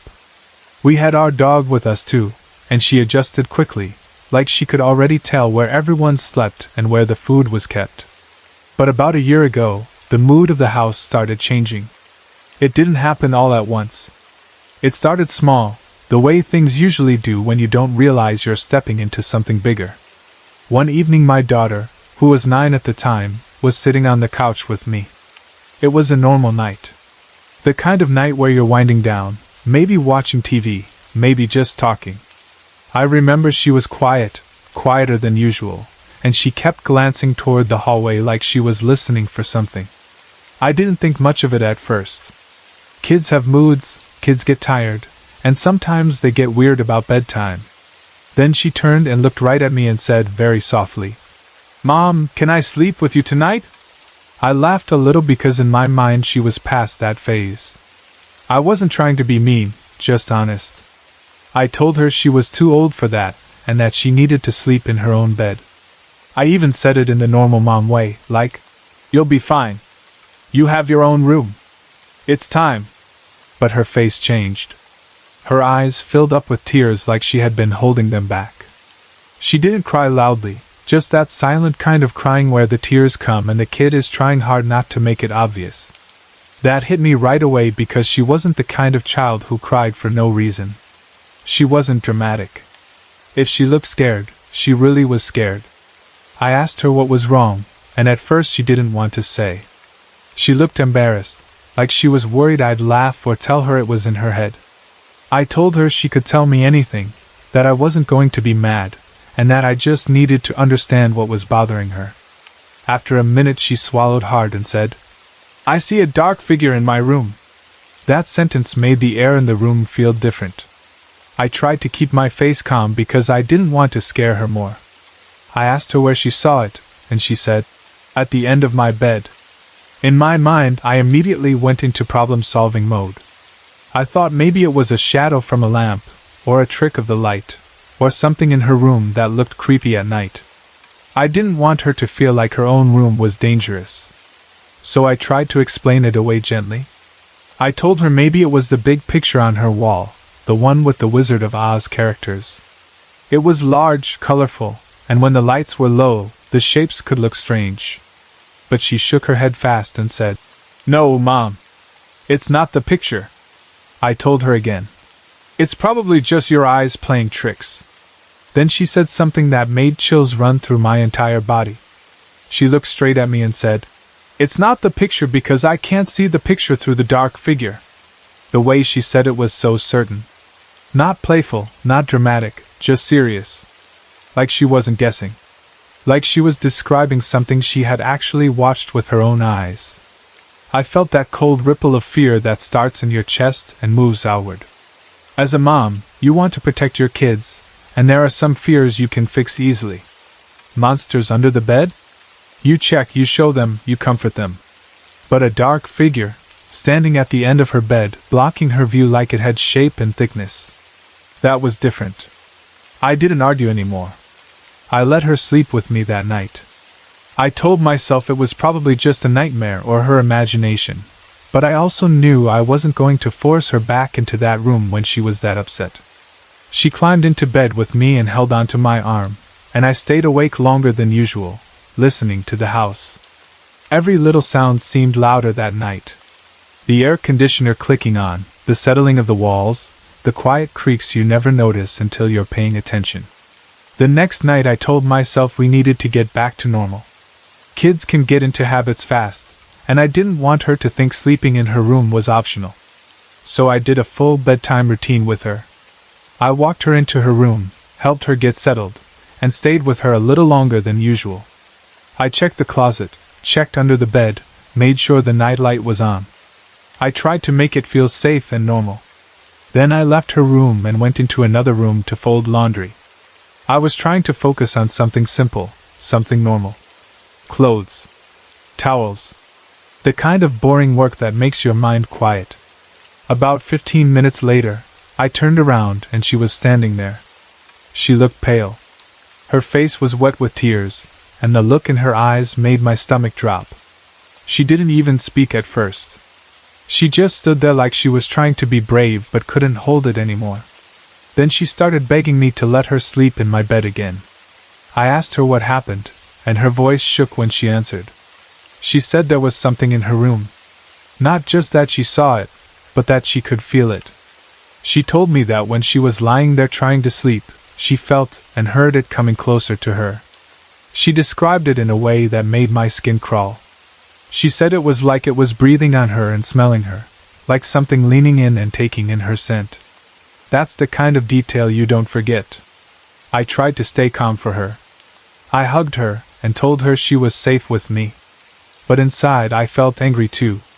Angry at whatever this was, angry at the idea that my child couldn't sleep in her own bed without feeling hunted. That night she slept with me again, and after that, it became the norm. The only times she slept in her own room were when her friends spent the night, because she didn't want to look scared in front of them. When friends were there, she'd force herself to stay in her room, but I could tell she was tense the entire time. Not long after my daughter's fear became a routine, my son had his own experience. He was 12 then, and he was the type of kid who didn't scare easily. He wasn't the kind who got spooked by a scary movie or a weird noise. He was practical, calm, and sometimes even a little too grown for his age. So when he got scared, I paid attention. One day I was coaching my daughter's soccer practice. My son stayed home to finish homework. It was a normal arrangement. He liked being home alone for short periods because it gave him quiet time to focus. I didn't worry about it because he was responsible, and we had a dog in the house. During practice, my phone rang. It was him. The moment I answered, I could hear something in his voice. He tried to act tough at first, but it was there, that strain. He told me he was scared and wanted me to come home. I remember stepping away from the field, my heart instantly jumping into mom mode. I asked him what happened. He said he was sitting at the dining room table working, and something pushed on the back of his head. Not like a breeze, not like his own muscles twitching. A push. Then it happened again, a second time. He told me he turned around both times, quick, ready to see who was messing with him, and there was nothing there. No one. Nothing. I tried to keep my voice steady because I didn't want to make his fear worse. I told him practice would be over in 5 minutes, and I'd be on my way. I told him he was going to be okay. I asked him to let the dog in the room with him so he wouldn't feel alone, and also because in my mind, if something was really there, the dog would react. When I got home, he acted like he wanted to forget it. He didn't keep talking about it, but I could tell it bothered him. It wasn't the kind of story he would make up. He didn't gain anything from telling me. It actually embarrassed him to admit it scared him. About a month later, I came home from work and walked into a scene I still remember clearly. Both of my kids were sitting on my daughter's bed, wrapped up together under the same blanket, holding on to each other. They weren't watching TV. They weren't playing. They were just sitting there, stiff and quiet. When I walked in, they looked relieved like they had been waiting for me. At first I asked if they were cold, because it was the only thing that made sense when you see kids bundled up like that. But they said no. Their voices were tight. They said they were scared.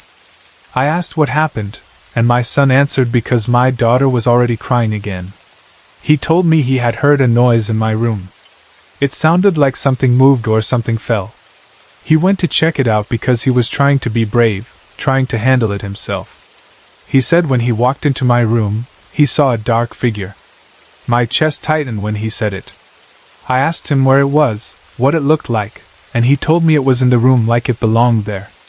He said it turned like it was going to walk away, but as it moved away, it started getting smaller and smaller until it disappeared. The way he described it made it feel less like a shadow on the wall and more like something with its own presence, something that could move in a way that didn't match normal rules. A couple weeks later, it happened again. Again there was a noise in my room, and my son went to see what caused it. This time he saw the black figure again, but he didn't see it in the open room. He said it was peeking from the doorframe of my bathroom, like it was watching from the edge, half hidden. Then it slowly pulled back into the bathroom and was gone. When he told me that part, I felt my stomach twist. Something about the idea of it peeking felt worse than the idea of it standing openly. Peeking felt intentional, like it knew it was being seen and was choosing how much to show. After that, the house didn't feel like just a house anymore. It felt like a place we lived in alongside something else. Even now, my dog reacts sometimes, and those moments are some of the scariest because animals don't have the same kind of imagination people blame kids for. Our dog will be fine, and then suddenly she'll get scared like a switch flips. She'll start shaking, her body tight. She'll growl low, then bark like she's trying to warn something away. The hair on her back will rise. She'll stare hard at a certain space, like she's watching something move. When I try to follow her gaze, I never see anything clear. But what stands out is what she refuses to do. When she's reacting like that, she will not go into the room she's staring at. She'll keep her distance. If I try to guide her forward, she resists, her claws digging into the floor, her body pulling back. Sometimes it's the living room. Sometimes it's the dining room. Sometimes it's the foyer. It changes. which makes it feel less like there's one haunted room, and more like whatever it is can move wherever it wants. My first personal experience didn't happen until about 4 or 5 months ago. Up until then, I had mostly been reacting to what my kids told me and what my dog did.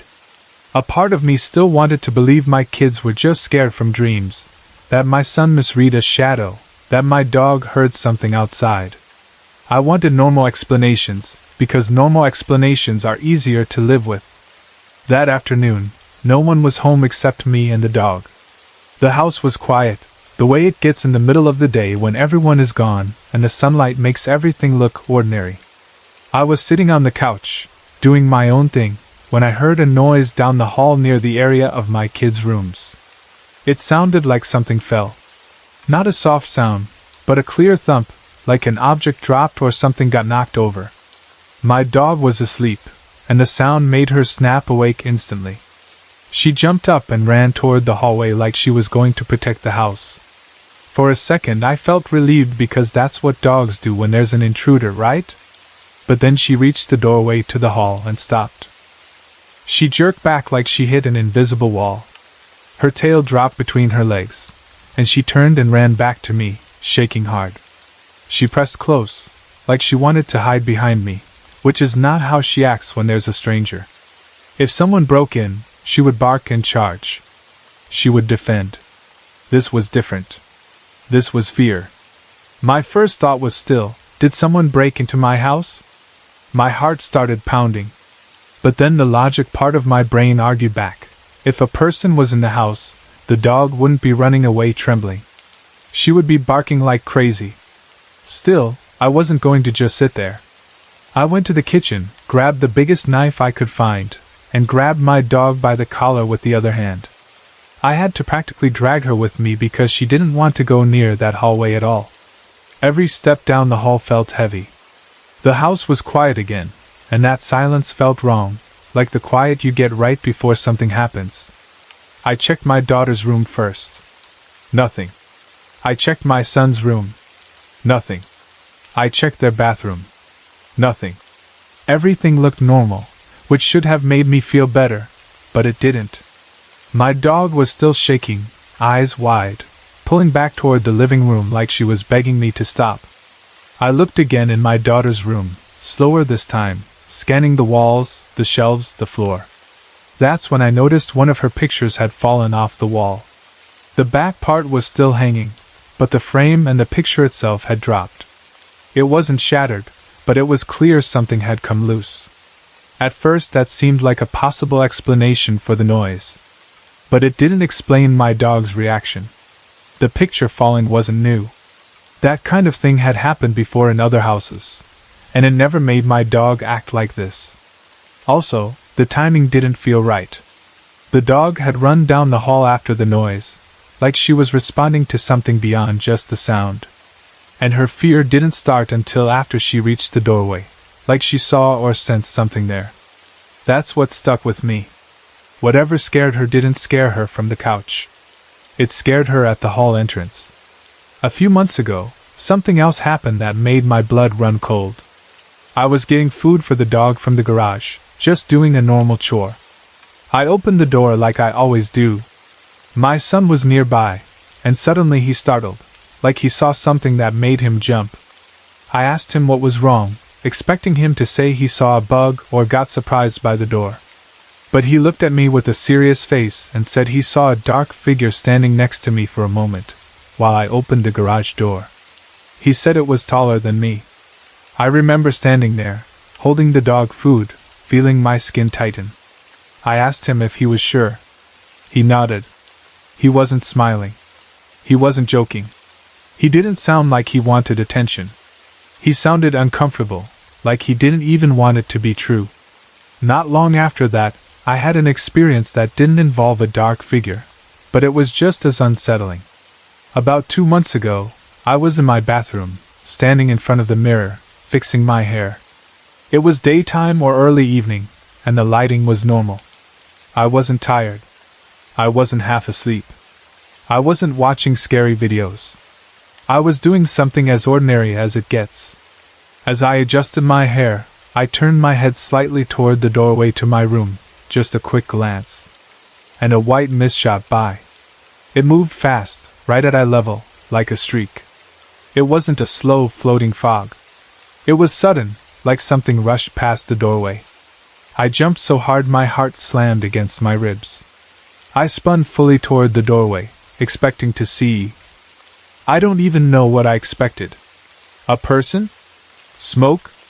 Something from outside? There was nothing. Just the quiet hall and the normal room. But I knew what I saw. It wasn't a shadow. It wasn't a reflection. It was white, like a thin mist or vapor, and it moved with purpose, fast enough that it felt like it didn't want to be seen. Then came something that made it harder to feel safe even in my own bed. Last month, and also the month before, I had almost the exact same experience while lying in bed at night. I'd be laid back reading, trying to relax. The house would be quiet, lights low, the normal nighttime feeling. Then I felt pressure on my foot near the end of the bed. It wasn't a light touch. It wasn't a twitch or my own muscle. It was enough pressure that it felt like someone sat down on my foot. It pulled on the bed slightly, the way a real weight changes the mattress. The first time it happened, I froze. My whole body went hot and cold at once. I set my book down slowly and looked toward my feet. Nothing. No person. No pet. No reason. The second time it happened, weeks later, I had that same horrible sinking feeling, like my body recognized it before my mind could explain it. Again, the weight pressed down, enough to pull at the bedding. Again, when I looked, there was nothing there. I don't even know how to explain what it feels like to be that scared and still have to function. I couldn't scream. I couldn't run. It was the middle of the night, and I didn't want to wake my kids and make them panic. So I did the only thing I could do in that moment. I picked up my book again and went back to reading. I told myself if I kept my mind busy, maybe it would stop. Maybe fear was feeding it. Maybe if I acted normal, it would leave me alone. But even as my eyes moved across the words on the page, I was listening, tense, waiting for it to happen again. By the time last Saturday came around, I felt like we had been living with this for too long with no answers. Some friends of mine came over for what we half-joked about calling ghost hunting. One of them had been doing it regularly back in Florida. He didn't come in acting like a movie character. He was calm and practical, like someone who had done it before and didn't want to make things dramatic.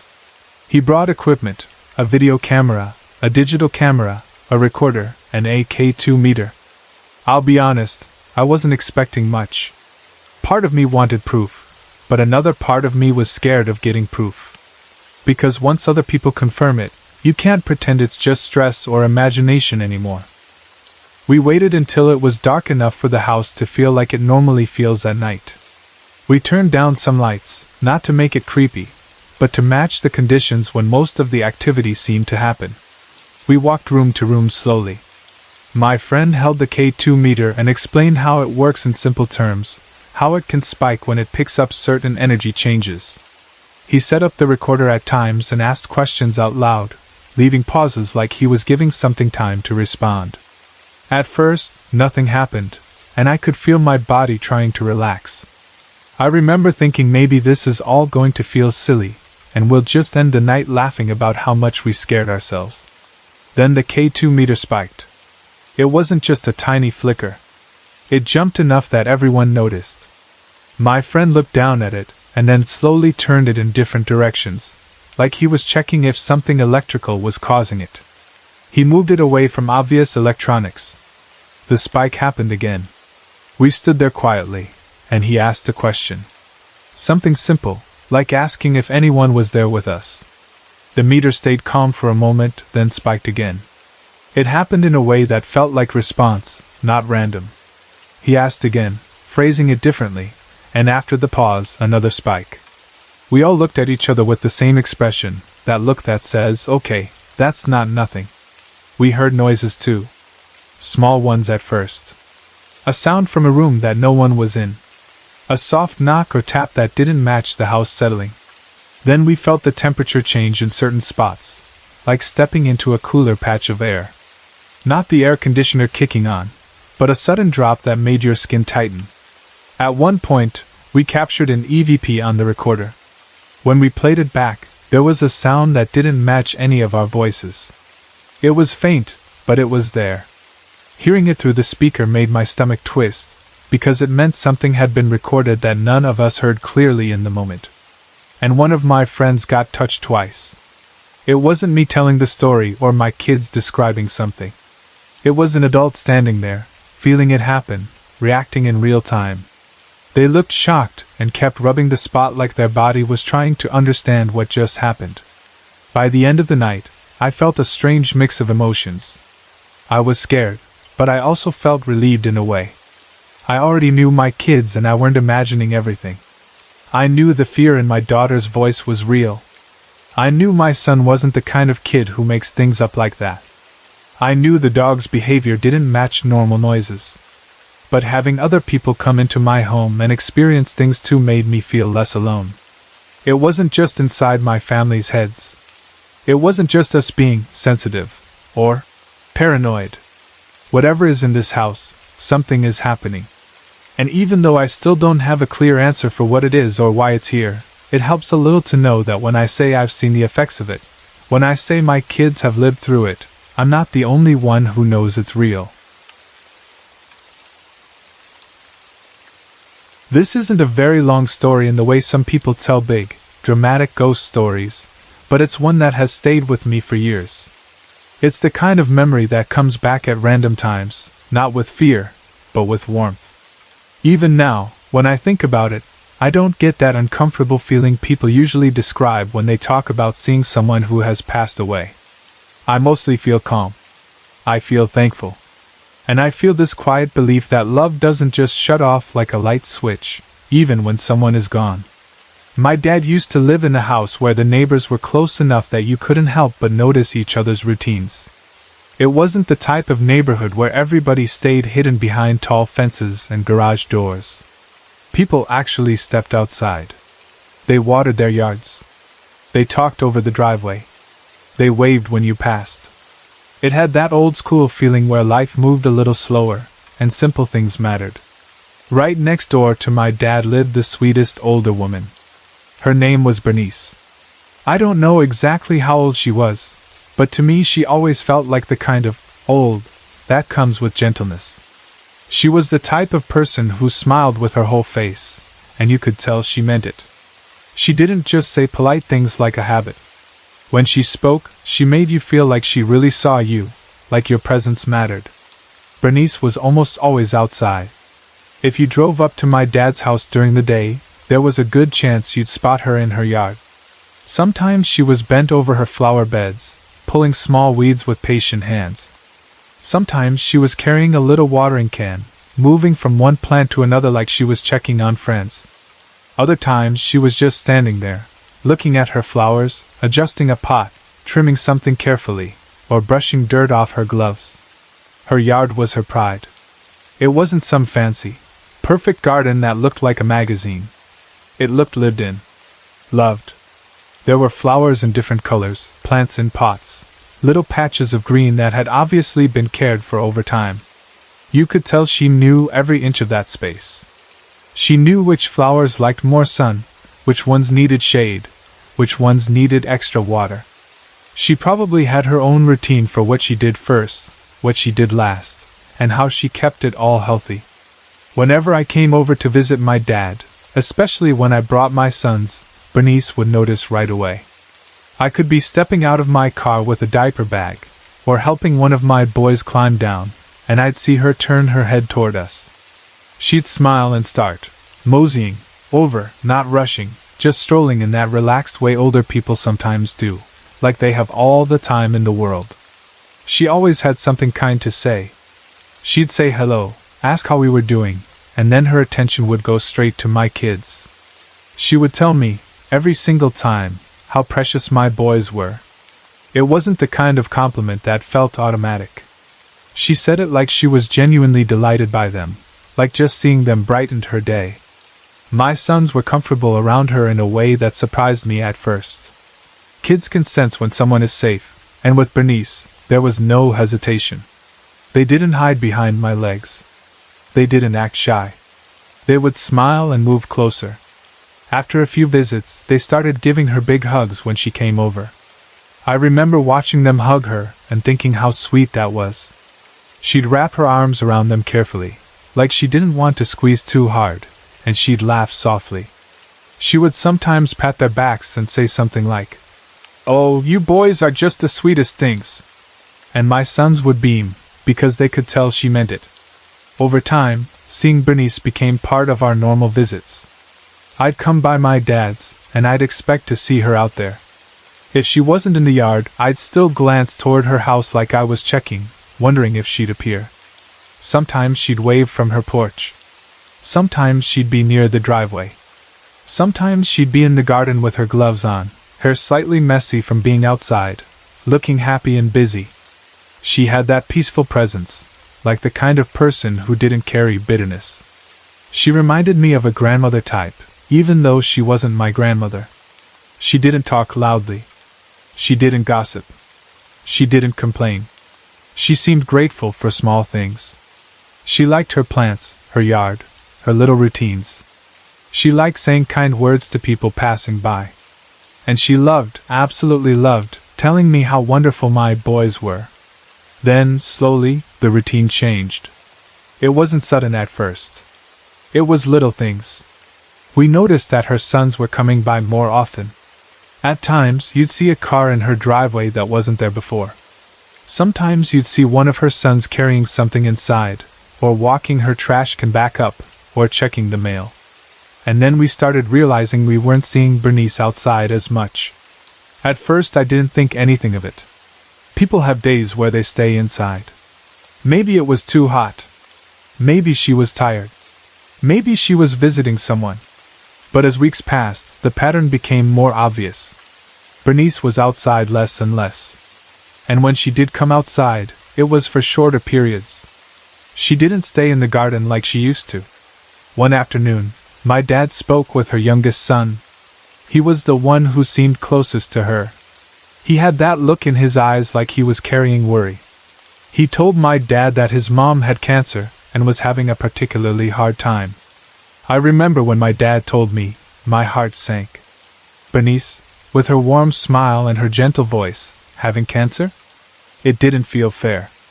It didn't match the image I had of her as this constant, steady person in the garden. When someone is always tending to life, watering plants, nurturing flowers, you don't want to imagine them fighting something that steals life away. The news made everything make sense, but it also made it heavier. Looking back, I think we all wanted to believe she'd be okay. People say, cancer, and sometimes your mind jumps to hope right away, treatments, recovery time. But in her case, things moved fast. It was shocking how quickly her condition took over. When I visited my dad after that, I would glance toward Bernice's yard and feel this tightness in my chest. The garden still looked cared for, because her sons were trying to keep it up, but the energy was different. It wasn't the same as seeing her out there, enjoying it, being part of it. A yard can look nice, but without the person who loves it, it can feel strangely empty. It was sad to think of her inside, not able to do what she loved. I'd picture her hands, the same hands that had touched leaves and flowers, now dealing with pain. I'd picture her wanting to step outside but not having the strength. I'd picture her looking out the window and seeing her plants, and maybe feeling frustrated or heartbroken that she couldn't go out there and care for them. Then one night, late, an ambulance came. My dad told me about it afterward, but even before he said anything, I could imagine how it must have looked. The flashing lights. The quiet street suddenly filled with bright red and white reflections.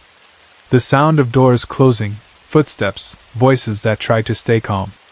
The kind of scene that makes neighbors peek through blinds, not out of nosiness, but because something serious is happening. Bernice was taken away that night. We were told later that she had been taken to hospice and would remain there until she passed. The cancer had gotten too bad. She couldn't care for herself at home anymore. Hospice is a word that always hits hard. It means there isn't a plan for cure anymore. It means comfort. It means family preparing for goodbye. It means people trying to make someone's final time as peaceful as possible. She stayed in hospice care for about a month before she passed. When I heard she was gone, I felt that familiar ache that comes when a good person leaves the world. Even though she wasn't family, she mattered.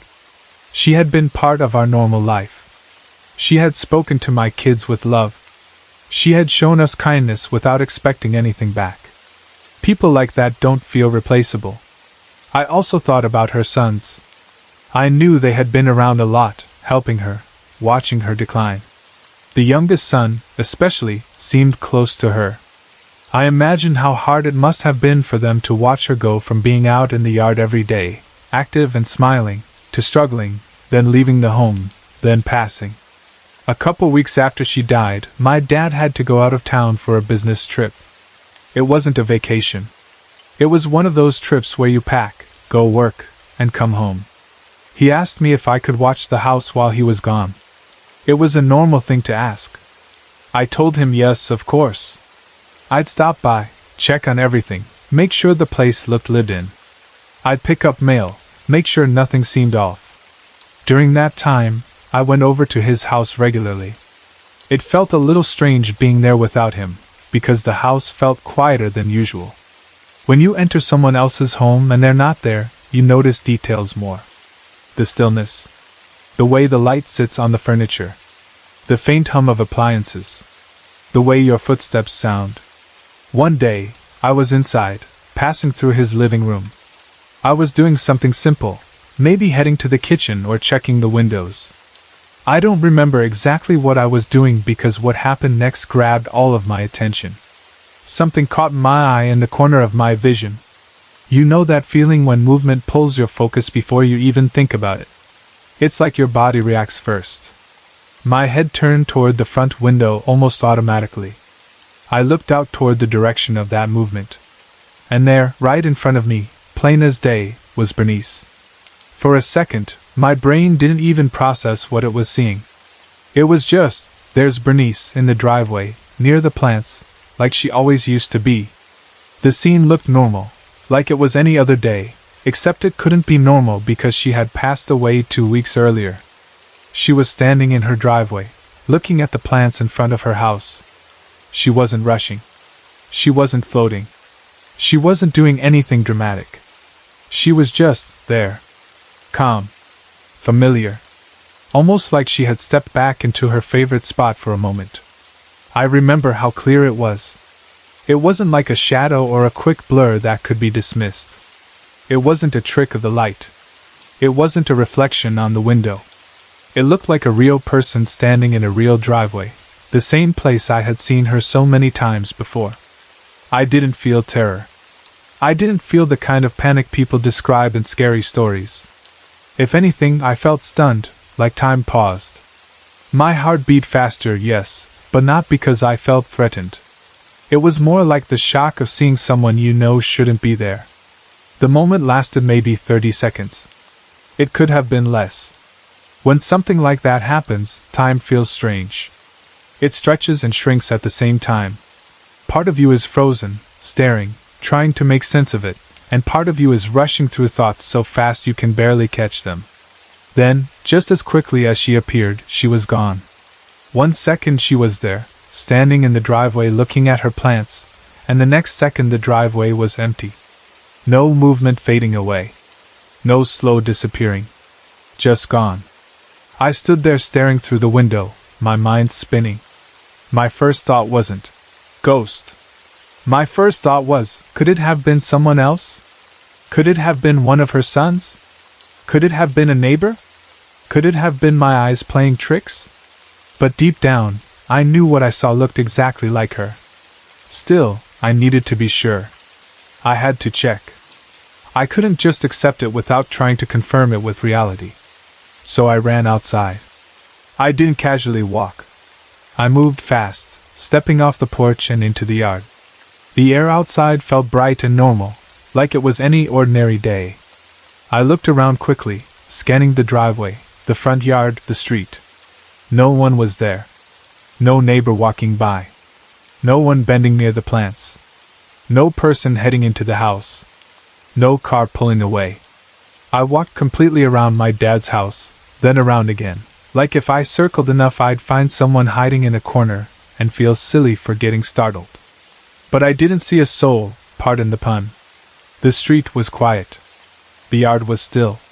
The only movement was a faint stir of leaves and the normal life of a calm day. I stopped, took a breath, and felt something unexpected. I smiled. Not because it was funny, and not because I was trying to brush it off. I smiled because in that moment, I felt peace. I didn't feel sadness. I didn't feel dread. I didn't feel like something dark had touched our lives. It felt gentle. It felt like a soft hello. I stood there for a moment and looked toward Bernice's property. Her plants were still there, the ones she loved. The yard was quiet. And inside me, there was this calm feeling that said that was her. Then I went back inside my dad's house and continued what I was doing, but the day didn't feel the same. Everything felt brighter and heavier at once. Brighter because I felt comforted, and heavier because I couldn't stop thinking about how real it looked. When my dad came back from his trip, I told him right away. I didn't want to sit on it. I didn't want to let it fade into some vague memory. I wanted to say it while it was still clear in my mind. I remember sitting with him and explaining it from beginning to end. I told him I was walking through the living room. I told him something caught my eye.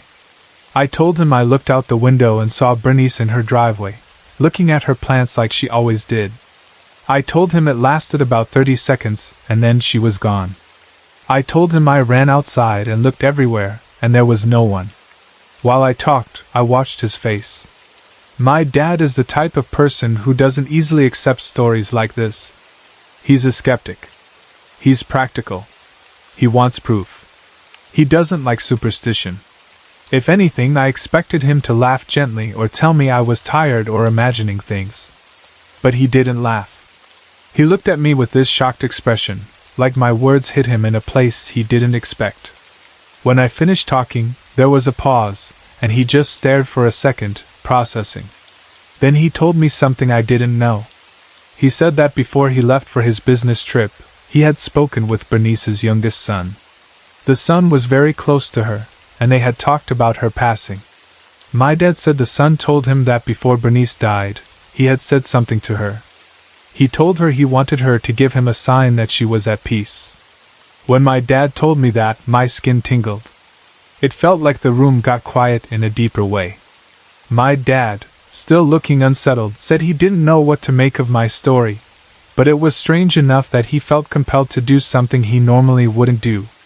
He gave me Bernice's youngest son's phone number. He told me I could call him and tell him what I saw. I stared at the number like it weighed something. At first, I wasn't sure I could do it. It's one thing to tell your own family. It's another thing to call someone you don't really know and say, "I saw your mom after she died." I kept thinking, how would I react if I lost my mother and some person called out of nowhere telling me that? Would it comfort me? Would it feel cruel? Would I think they were lying? Would I think they were crazy? I didn't want to cause pain. I didn't want to disturb someone's grief. I didn't want to sound disrespectful. And I definitely didn't want to come across as someone seeking attention. So I waited a day. Even while I waited, I couldn't stop thinking about it. The memory of Bernice in the driveway stayed sharp. It didn't fade like a dream. It didn't become confusing. It stayed clear, like a moment I truly witnessed. And the peaceful feeling I had in that moment stayed with me too. Finally, I decided that if there was even a chance that this could bring comfort to her son, I should do it. If he had asked her for a sign, and if what I saw was connected to that, then maybe he deserved to hear it. Maybe he needed it. So I called.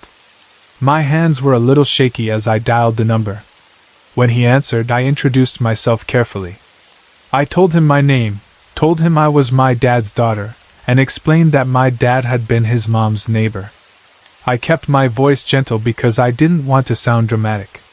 He was polite but guarded at first, like he was trying to figure out why I was calling.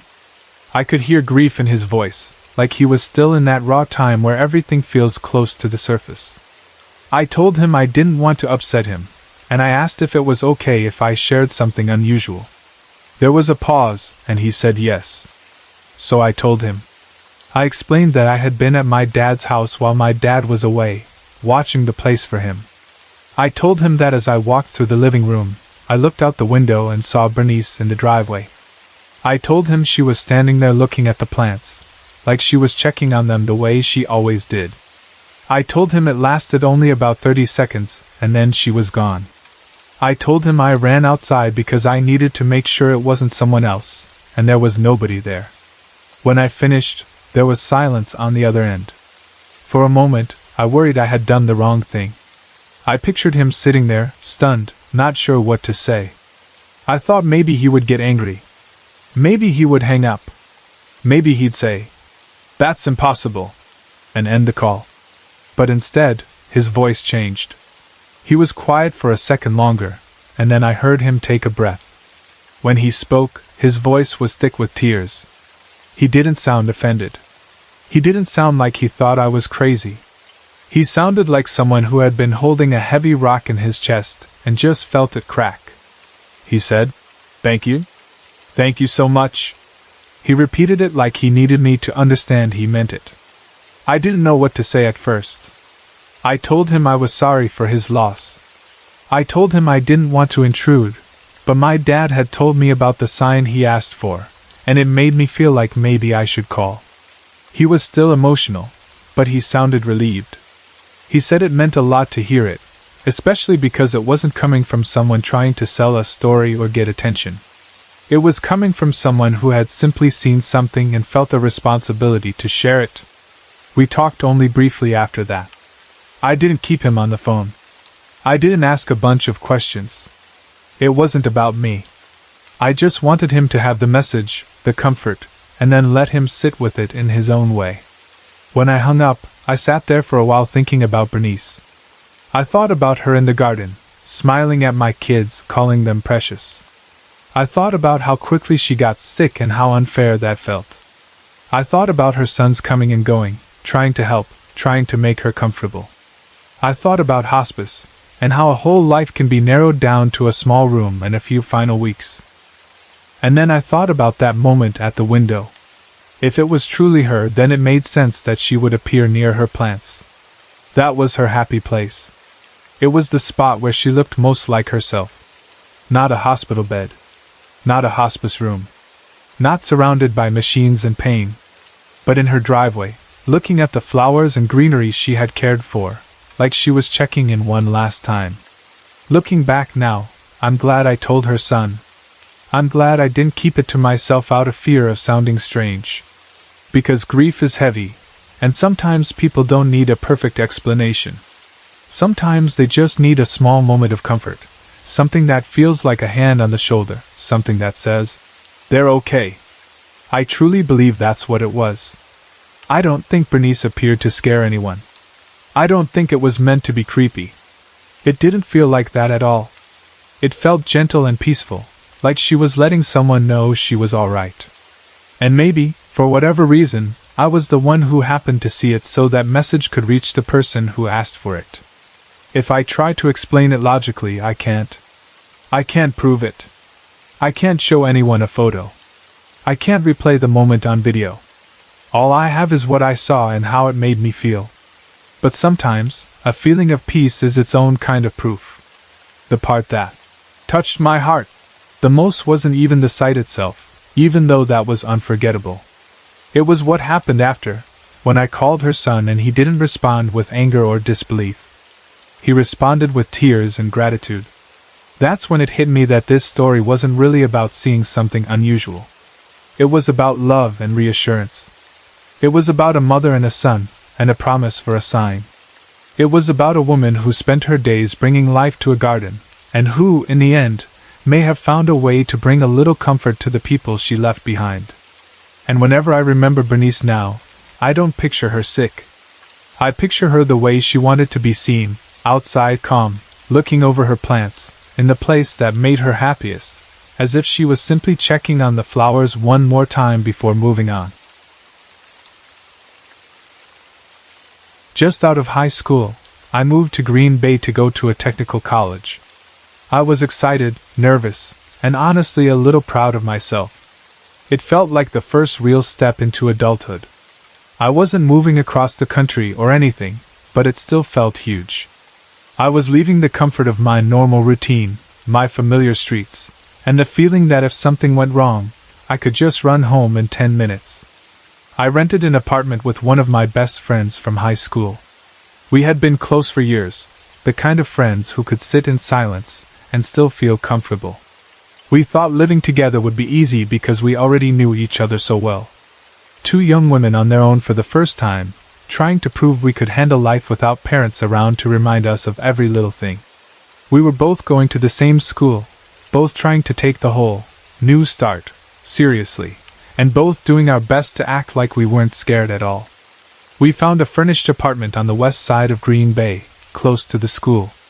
Being close to campus mattered because either of us had a lot of money for gas, and we didn't want a long drive in winter either. The place wasn't fancy, but it felt like a good first apartment. It came with the basics already there: couch, table, beds, and a few pieces that looked like they had been used by a lot of other students before us.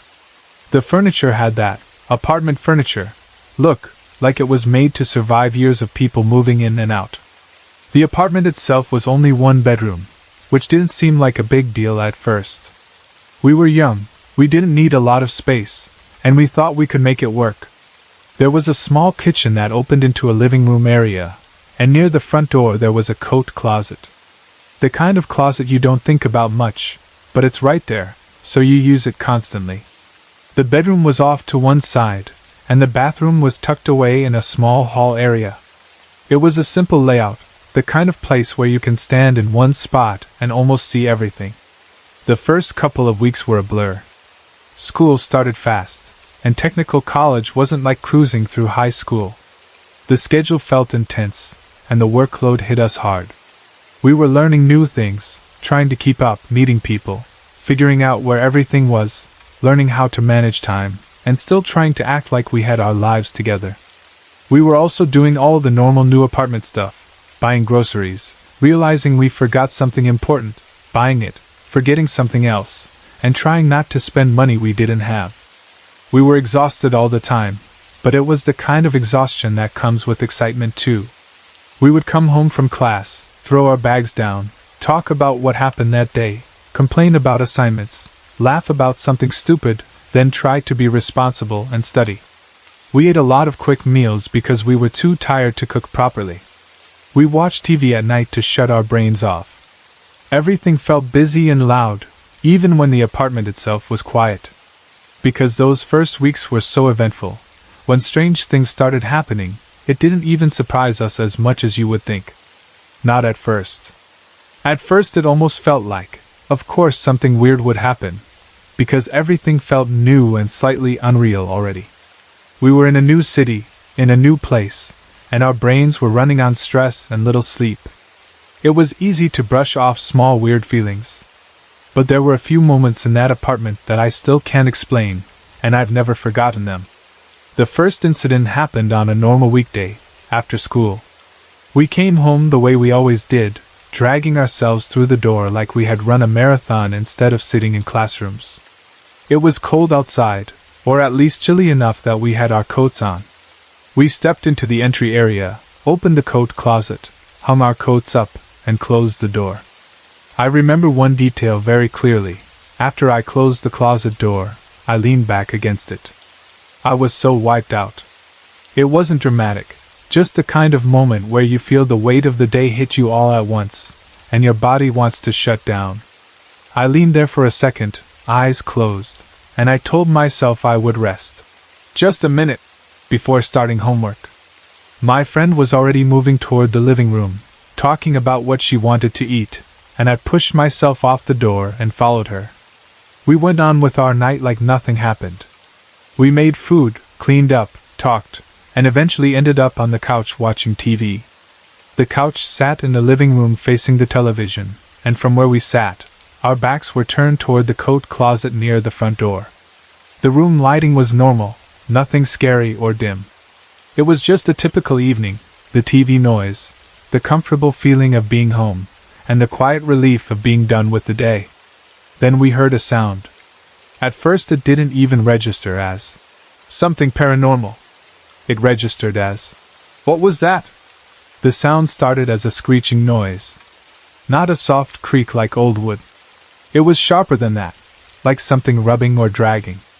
It cut through the TV sound, loud enough that we both turned our heads toward it at the exact same time. We stared toward the front door area, trying to figure out where the noise was coming from. And then we saw it. The coat closet door was slowly opening. It wasn't swinging open fast like someone yanked it. It was moving slowly, inch by inch, like it was being pushed from the inside with steady pressure. The noise matched the movement, like the hinges or the door edge was scraping as it opened. For a second, my brain tried to explain it. Maybe it didn't latch properly. Maybe the air pressure in the apartment changed. Maybe one of us didn't close it all the way. But none of those thoughts came fast enough to calm me, because watching a door open on its own hits a different part of your nervous system. It's one thing to hear a weird sound. It's another thing to see a door moving without anyone near it. I screamed. It wasn't a planned scream. It just came out. I grabbed my roommate's arm and basically demanded she go over there and see what was doing it. I don't even know why I told her to go instead of me, other than pure fear and the childish hope that if someone had to face it, it shouldn't be me. She said, "No way." The way she said it made me realize she was just as scared as I was. We both sat there frozen, not moving, not blinking much, just staring at that door as it opened wider. It sounds silly now, but in that moment my mind was convinced something was going to come out of that closet. Like the closet was a doorway to something else, and we were about to see it. We were waiting for a person, an animal, anything. But nothing came out. The door kept opening until there was a gap wide enough that we could see into the dark space inside, but we didn't see movement. We didn't see a shadow stepping forward. We didn't hear footsteps. It was just open. The silence that followed felt even worse than the screeching. The TV kept playing, but it sounded distant now, like it didn't belong in the room anymore. My heart was pounding, and I could tell my roommate's breathing had changed too. That closet suddenly felt like the most important thing in the world, like all the air in the apartment was focused on it. I didn't want to look into the closet. I didn't want to get closer. But I also couldn't stand sitting there with it open. So I did the only thing my fear brain could think of. I jumped over the back of the couch. I didn't walk around the couch. I didn't take a slow step like a brave person. I literally jumped over the back like I was trying to escape a fire. I ran toward the door and slammed it shut as hard as I could. And I want to be clear about something that still makes me laugh a little when I think back. I slammed the door without looking inside. Not even a glance. I wasn't about to lean forward and check like some movie character. I shut it like if I closed it fast enough, whatever was happening would stop. After that, we stood there looking at each other, waiting for something else to happen. We checked the door latch. We tried opening and closing it to see if it stuck. It didn't feel broken. Nothing seemed loose. It closed like normal. We talked about it for a while, trying to sound logical. We made jokes to calm ourselves down, because that's what young people do when they're scared and don't want to admit it.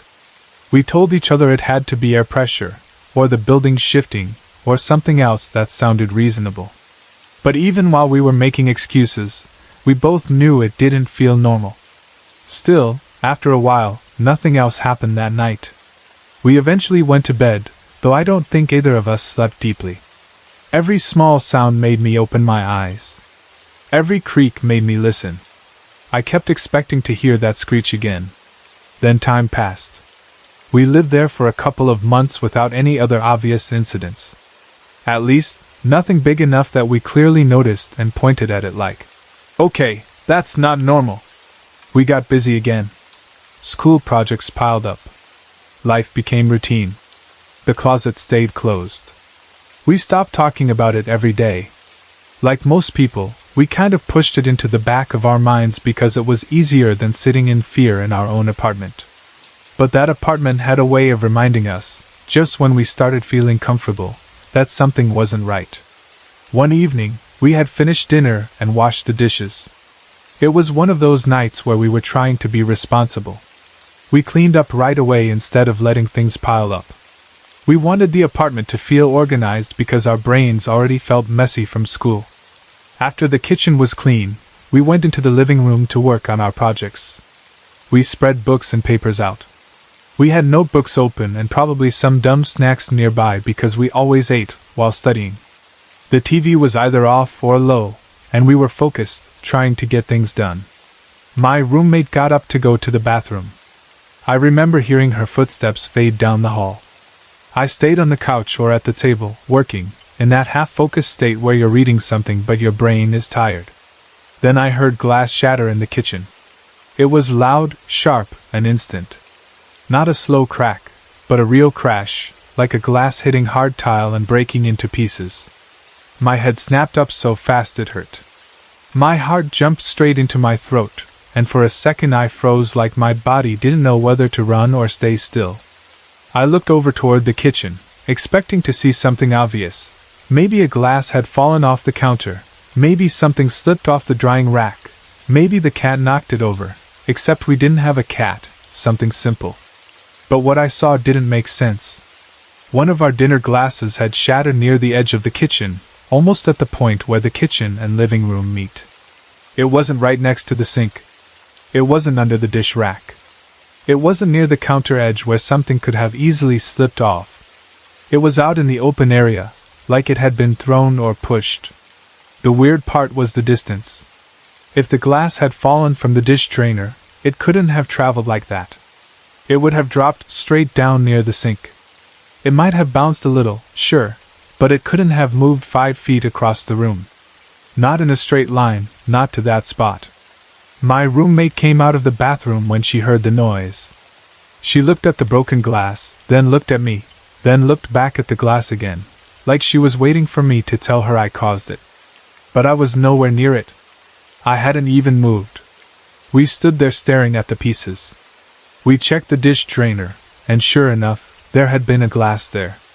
Now it was gone. Like it had lifted itself up, traveled, and dropped in that spot. Again, we tried to rationalize it. We asked each other if maybe we had set it there earlier and forgot. But we both knew we didn't. We asked if maybe it was balanced weirdly on the dish rack and sprang out somehow. But even if it slipped, it still didn't explain how far it ended up. The more we talked about it, the quieter we got, because every explanation sounded weaker than the last. I remember feeling unsettled in a deeper way after that. A closet door opening is scary, but a glass shattering in a place it shouldn't be made it feel like something could affect objects in our space. It made the apartment feel less predictable, like the normal rules weren't always holding. After that, life got even stranger, but in a different way. At one point, we had a male friend who was also going to the same school come and stay with us. He needed a place, and we were the kind of friends who tried to help. The problem was, we lived in a one-bedroom apartment, and suddenly 3 people were trying to fit into a space made for 2. We tried to figure out the sleeping situation. The bedroom already had beds for us, and adding another bed in there was hard. Everything felt cramped. We moved things around, tried different setups, and eventually it became clear we were not going to fit 3 beds in that one room without making it impossible to walk. So we decided I would sleep in the living room. At first I didn't mind. I thought it would be temporary. I told myself it was just like camping out. I'd take the couch, maybe set up blankets, make it comfortable, and it would be fine. The living room was connected to the kitchen and closer to the front door, which did make me a little uneasy because of the closet incident, but I tried not to think about that. I told myself I was being dramatic. That's when the sleep stuff started. I started talking in my sleep. Before that, I don't remember ever being a sleep talker. If I had talked in my sleep as a kid, no one ever made a big deal of it, and I never knew about it. But during that time, my roommates started noticing it a lot. They would be up later than me sometimes, sitting on the couch watching TV or talking quietly, while I was asleep on the other side of the room. And they would hear me having conversations. Not mumbling a word here and there, but actual conversations. They told me it sounded like I was responding to someone. Like there was another person in the room talking, and I was answering them. Of course they couldn't hear the other side of it, but they could hear my tone change, like I was reacting. Sometimes it sounded normal, like casual talking. Other times it sounded tense, like I was frustrated or confused. When they first told me, I laughed it off. I assumed they were exaggerating. But they insisted it was real and it happened more than once. I started to feel embarrassed, because sleep talking makes you feel exposed in a weird way. You don't know what you're saying. You don't know what you're admitting. And if you're talking like you're speaking to someone, it raises a scary question. Who are you talking to? Then it got worse. I started sleepwalking. I didn't remember doing it. I didn't wake up in the middle of walking around. I only knew it was happening because they told me. They said I would get up, move through the apartment like I knew exactly where I was going, and sometimes stand somewhere for a moment as if I was listening. Sometimes I would mumble. Sometimes I would say full sentences. Then I would go back to the couch or lie down somewhere else. Hearing that made my skin crawl. Not just because it was creepy, but because it felt like I had lost control of my own body at night. It also made the apartment feel even more unsafe, because now the weirdness wasn't just around us, it was happening through me. My roommates started paying attention to me at night, not in a protective way like parents do, but in that nervous, alert way you get when you're scared something might happen again. They said it was like I was reacting to someone they couldn't see. I didn't remember any of it in the morning. I would wake up and feel tired, sometimes sore, like I didn't rest well, but I wouldn't have any clear memory of walking or talking. During that time, I also started feeling like the apartment had a different mood at night. The living room would feel colder sometimes, even if the heat was on. The darkness near the front door area would feel heavier than the rest of the room. I don't know how else to describe it. It's like when you walk into a room and you can feel if people were just arguing, even if they stopped talking. It's that kind of feeling, like the air holds something. I tried to tell myself it was stress. We were in school. We were dealing with projects. Our sleep schedules were messed up. We were sharing a small space with 3 people. It made sense that I might start sleep talking or doing strange things. But deep down, it felt connected to that apartment.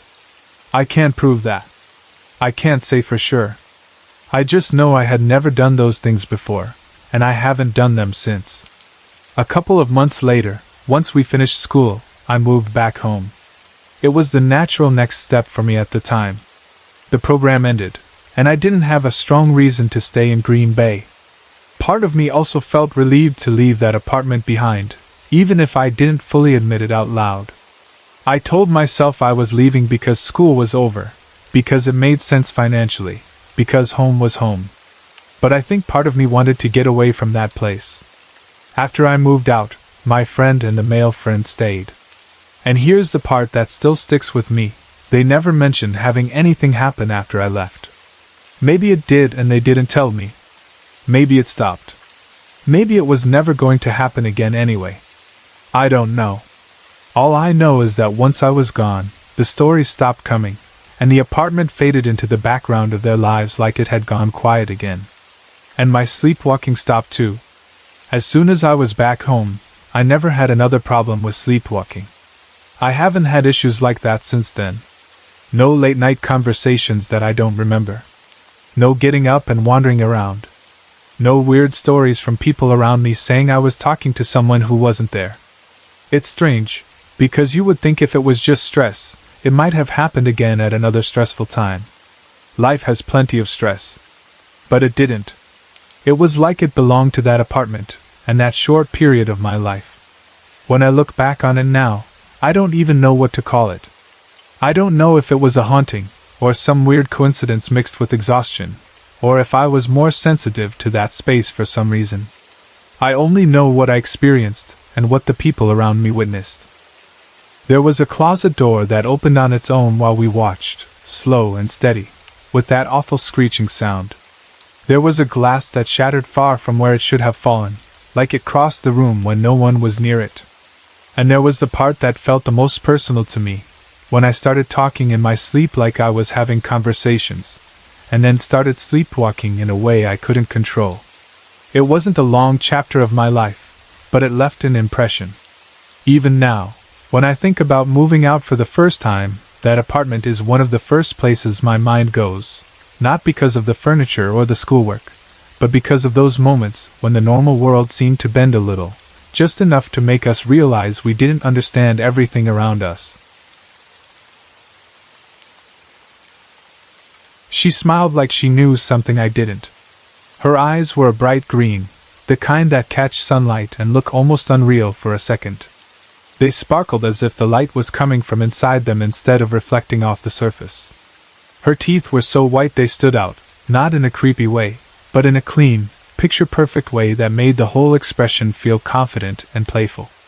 And then there was the dress. It was floor-length and dramatic, but not heavy-looking like a formal gown you'd see at a wedding. It looked delicate, like it was made from something thin and airy. The best way I can describe it is this: it reminded me of cobwebs.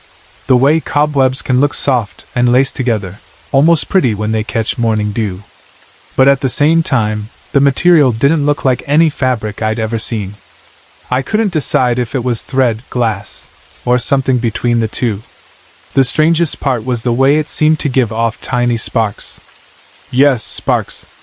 Not fire sparks that burn, not the orange kind you see when metal hits metal. These looked bluish, like small bright flashes that popped and faded as she moved. Like tiny blue glittery sparks flickering off the gown, almost like the dress was holding a charge of light. She wasn't walking the way people normally walk. She seemed to glide, almost like she was moving to music nobody else could hear. Not rushing, not dragging her feet, just drifting from one place to another with a light, dancing motion. The whole thing felt both beautiful and completely wrong for the real world, like I was watching something from a dream while fully awake. I know I should explain how I ended up seeing her at all, because it wasn't like I went out that day expecting to run into something paranormal. It was the opposite. I was doing something simple, something ordinary. It wasn't long ago, maybe a year or so, and I was driving along the interstate. I live close enough to the area that it isn't some big trip, and that day my plan was small and easy. I was going to walk around Presidio Park.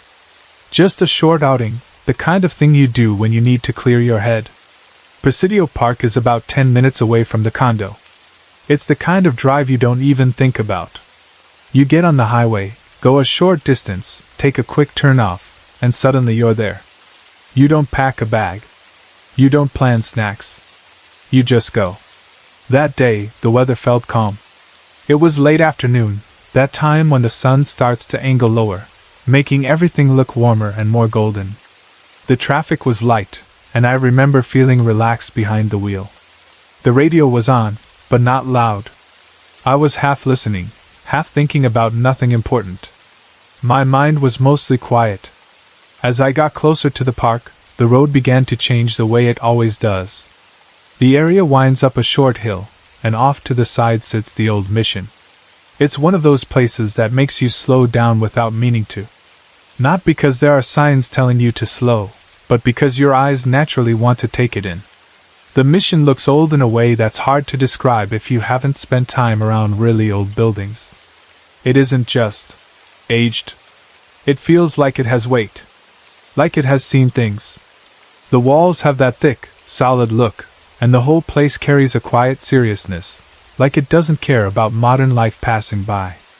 The land around it feels old too. There's brush and trees, patches of wild plants, and areas that don't look carefully landscaped. It's beautiful, but it also feels like it's holding on to secrets. A lot of people don't realize how much history sits under places like that. Not just history you read in a book, but the kind that leaves a mark. Not long before, bones of Indians had been dug up around there. I remember hearing about it, and feeling weird about it, like the ground itself had been disturbed in a way it didn't want. Even if you don't believe in ghosts, even if you think all paranormal stories are nonsense, something about human remains being uncovered makes you feel like you're standing on top of a story that never really ended. People talk about paranormal activity in that area, but most of the stories are about nighttime. After dark, the vibe changes. When the sun goes down, the shadows around the mission get thicker, and the trees and brush start to look less like scenery and more like hiding places. Usually, people don't stay around for long at night. Even the ones who show up acting brave tend to leave sooner than they planned. It's not always because they see something. Sometimes it's just a feeling, like your body is telling you to go. The brush and trees feel like they're watching you. That might sound dramatic, but if you've ever been somewhere that holds heavy history, you know what I mean. It's like the place has its own mood. The land feels aware. That's why what happened to me felt so confusing. Most of the stories I had heard were about late night, about darkness, about the way the mission looks when it's barely lit, when your eyes have to adjust and every movement becomes suspicious. But I saw her in the late afternoon, with sunlight still on the walls. I parked, got out, and started walking the way I planned. I wasn't doing anything special, just moving at a casual pace, looking around, enjoying the outdoors.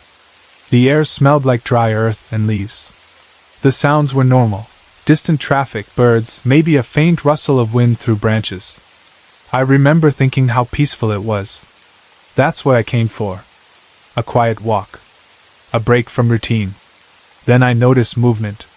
At first it was only from the corner of my eye, the way your attention catches on something before your brain has time to label it. I turned my head toward the mission pathway, and that's when I saw her. She appeared near the top of the pathway, like she had been there the whole time and I had just finally looked in the right direction. She stood out instantly, not only because of the dress, but because she didn't match the environment at all. There was nothing around that looked like an event or a costume party. No tour group. No wedding photos. No actors. No reason for a girl dressed like that to be there. And yet there she was, bright and strange against the old stone and the natural brush. She looked petite, maybe around 5'1". Slender, almost delicate. Not fragile, just light in the way she carried herself, like she could turn and spin without effort. Her hair, if I'm being honest, is hard to remember clearly, because my attention kept snapping back to her face and that dress. But I remember her expression more than anything, joyful, confident, playful, like she was having the best time. She didn't look especially pretty, in the way people usually mean it. It wasn't like she had model features that made you stare. It was something else. Her smile and her eyes lit up her whole face. When she smiled, it was like she transformed in front of you. She looked alive in the strongest sense of the word. Like happiness was a kind of light and she was full of it. If I had to describe her energy in one phrase, it would be joy of life. She radiated it. Even her body language carried it. The way she stood, the way her shoulders moved, the way she tilted her head, it all suggested excitement, like she was delighted to be there. And that's exactly what made the thought hit me later.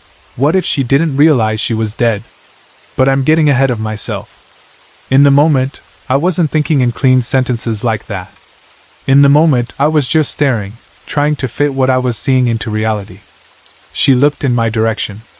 Not directly into my eyes like we were having a normal interaction, but enough that I knew she was aware of me. Then she smiled in that all-knowing way again, and she said clear as day, "I am tomorrow." Her voice wasn't booming or ghostly. It sounded like a normal young woman speaking. It was the words themselves, and the confidence behind them, that made me feel off balance. Like she was introducing herself, but also like she was delivering a message. "I am tomorrow," she said, and then she winked at me. I stood there, frozen, feeling ridiculous and stunned at the same time. I couldn't tell if she was making fun of me, trying to scare me, or if it was just her sense of humor. The wink felt playful, like she found my shock entertaining. Then she laughed, light, quick, and in an instant she was gone. Gone like she had never been there. There was no slow fading, no walking away behind a tree. One moment she was standing there, and the next moment the space was empty. My first reaction was to look around for a logical explanation. I scanned the pathway, the nearby brush, the mission structure. I expected to see someone else, maybe a group filming something, maybe a friend playing a joke, Maybe a person in costume who moved out of view. But I saw no one. For a second, I wondered if my eyes were playing tricks on me, like maybe the sunlight had flashed in a weird way and my brain turned it into a person. But that explanation collapsed immediately, because I didn't just see her. I heard her. And I saw details. The green eyes, the way her teeth flashed when she smiled, the blue sparks off her dress. Then, as if my mind hadn't had enough, she appeared again. This time, I saw her up on the mission pathway, moving fast. She ran toward the nearest doorway as if she had a destination. The door was closed, of course. It wasn't like some building was open for her to enter. She didn't hesitate the way a normal person would. She reached the doorway, then turned her head and looked over her shoulder. I'll never forget that look. It felt like she was checking to see if I was watching. Like she wanted me to witness what she was about to do. The sunlight caught her face and her dress again, and the sparks flickered like tiny blue flashes in motion. Then she walked straight through the wall. Not through the doorway, through the wall beside it, like the solid surface was nothing more than air. There was no struggle, no pushing, no slowing down. She simply stepped forward and passed through as if the building didn't exist. The last thing I saw was the sparkling dress slipping into the wall, the glow and flicker disappearing like the end of a ribbon pulled out of sight. I stood there with my heart racing, trying to force my brain to make it make sense. It didn't make sense. I've seen shadows that look weird. I've heard noises that could be explained. But watching a person walk through a wall isn't something you can casually talk yourself out of. I started thinking about the dress again, because it was the most vivid detail in the whole experience.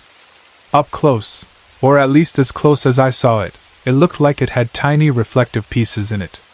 Maybe little mirrors sewn into the fabric, or something like that. That could explain the sparkle in a normal setting. But it didn't explain the blue sparks. That looked less like reflection and more like the dress was creating light. It was beautiful. Honestly, it was stunning. I had never seen anything like it. And the way it clung to her slender form made it look like it had been made only for her, like it belonged to her in a personal way. After she vanished into the wall, I did what any confused person would do when logic fails. I tried to prove to myself that I was wrong. I walked faster toward the mission. I wandered along the edge of the building, looking for any sign of her. I tried to see through windows, but most were closed and dark. I tried doorknobs even though I could tell they were locked. I circled around like maybe I'd find an open entrance, or a back passage. I peeked through closed windows again and again, moving my face close to the glass, cupping my hands around my eyes to cut glare. Nothing. No movement. No sign of a dress. No hint of green eyes. The interior was too dark to make out much anyway, and there was no way to get inside. Each locked door felt like another reminder that whatever I had seen didn't fit normal rules.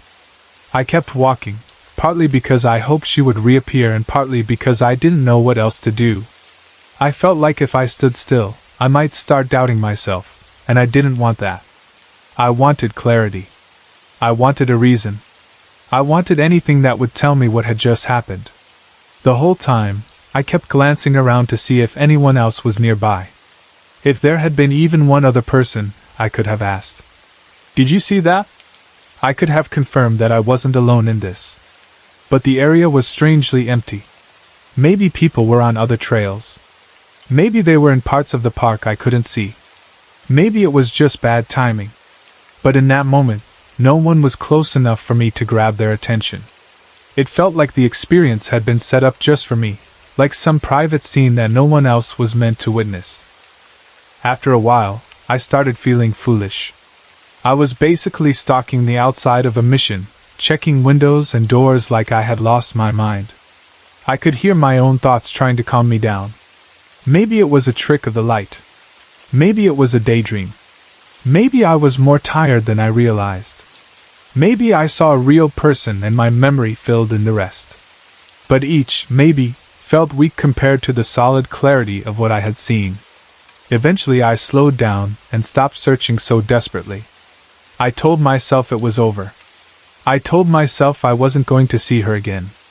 I tried to accept that I might never understand it.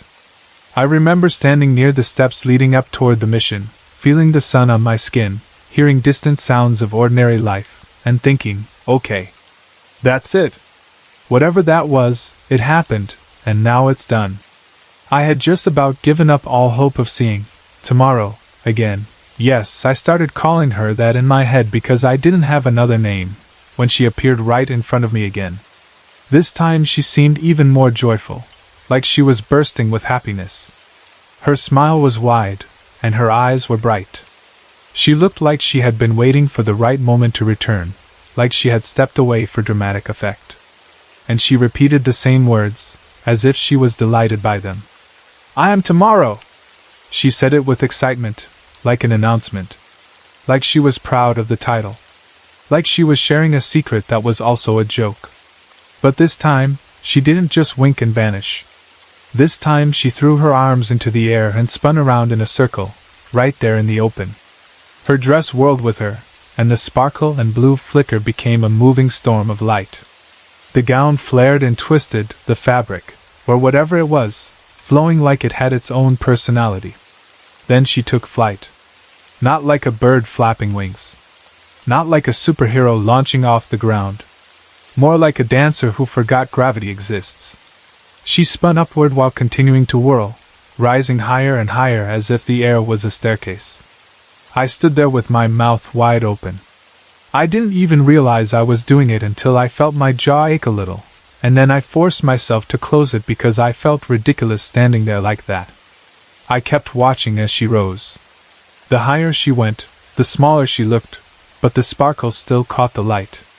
It was like watching a tiny bright figure climbing into the sky. She reminded me of a dancer on top of a child's jewelry box, the kind that spins when you open the lid, turning in perfect circles, forever happy, forever twirling. That's exactly what she looked like, only she wasn't confined to a music box. She was rising into open space, fading as she climbed. And then, as she got higher, the sparkle dimmed and she faded from view. Not abruptly this time. More like she became part of the bright sky until I couldn't separate her from the light anymore. I stood there for a few seconds longer, staring at the empty space above me as if she might reappear. My heart was racing. My hands felt slightly shaky. My mind was trying to catch up, trying to record every detail. Like if I remembered it perfectly I'd be able to understand it later. What the? I whispered to myself. The words came out automatically, the way they do when you've seen something you can't explain. I turned my head quickly, looking around, hoping, actually hoping, that someone else had been nearby. Hoping there was a stranger on a bench who had been watching too. Hoping there was a couple walking a dog who could say, "Oh yeah, we saw that." But there was no one. No one close enough to ask. No one looking up at the sky. No one reacting to anything. It was like the park had chosen that exact moment to be quiet and empty, just to make me feel even more alone in it. That's one of the most frustrating parts about seeing weird paranormal things, at least for me. It's not just the fear or the confusion. It's the isolation. You feel like you've stepped out of the normal world for 30 seconds and then stepped back in, but you're the only one carrying what happened. There's no proof in your hands. There's no witness. There's no explanation waiting for you on a sign. The paranormal isn't an everyday thing for most people. For most people, life is simple. You go to work, you drive home, you walk in a park, you go to bed. And I understand that. I live that life too, most days.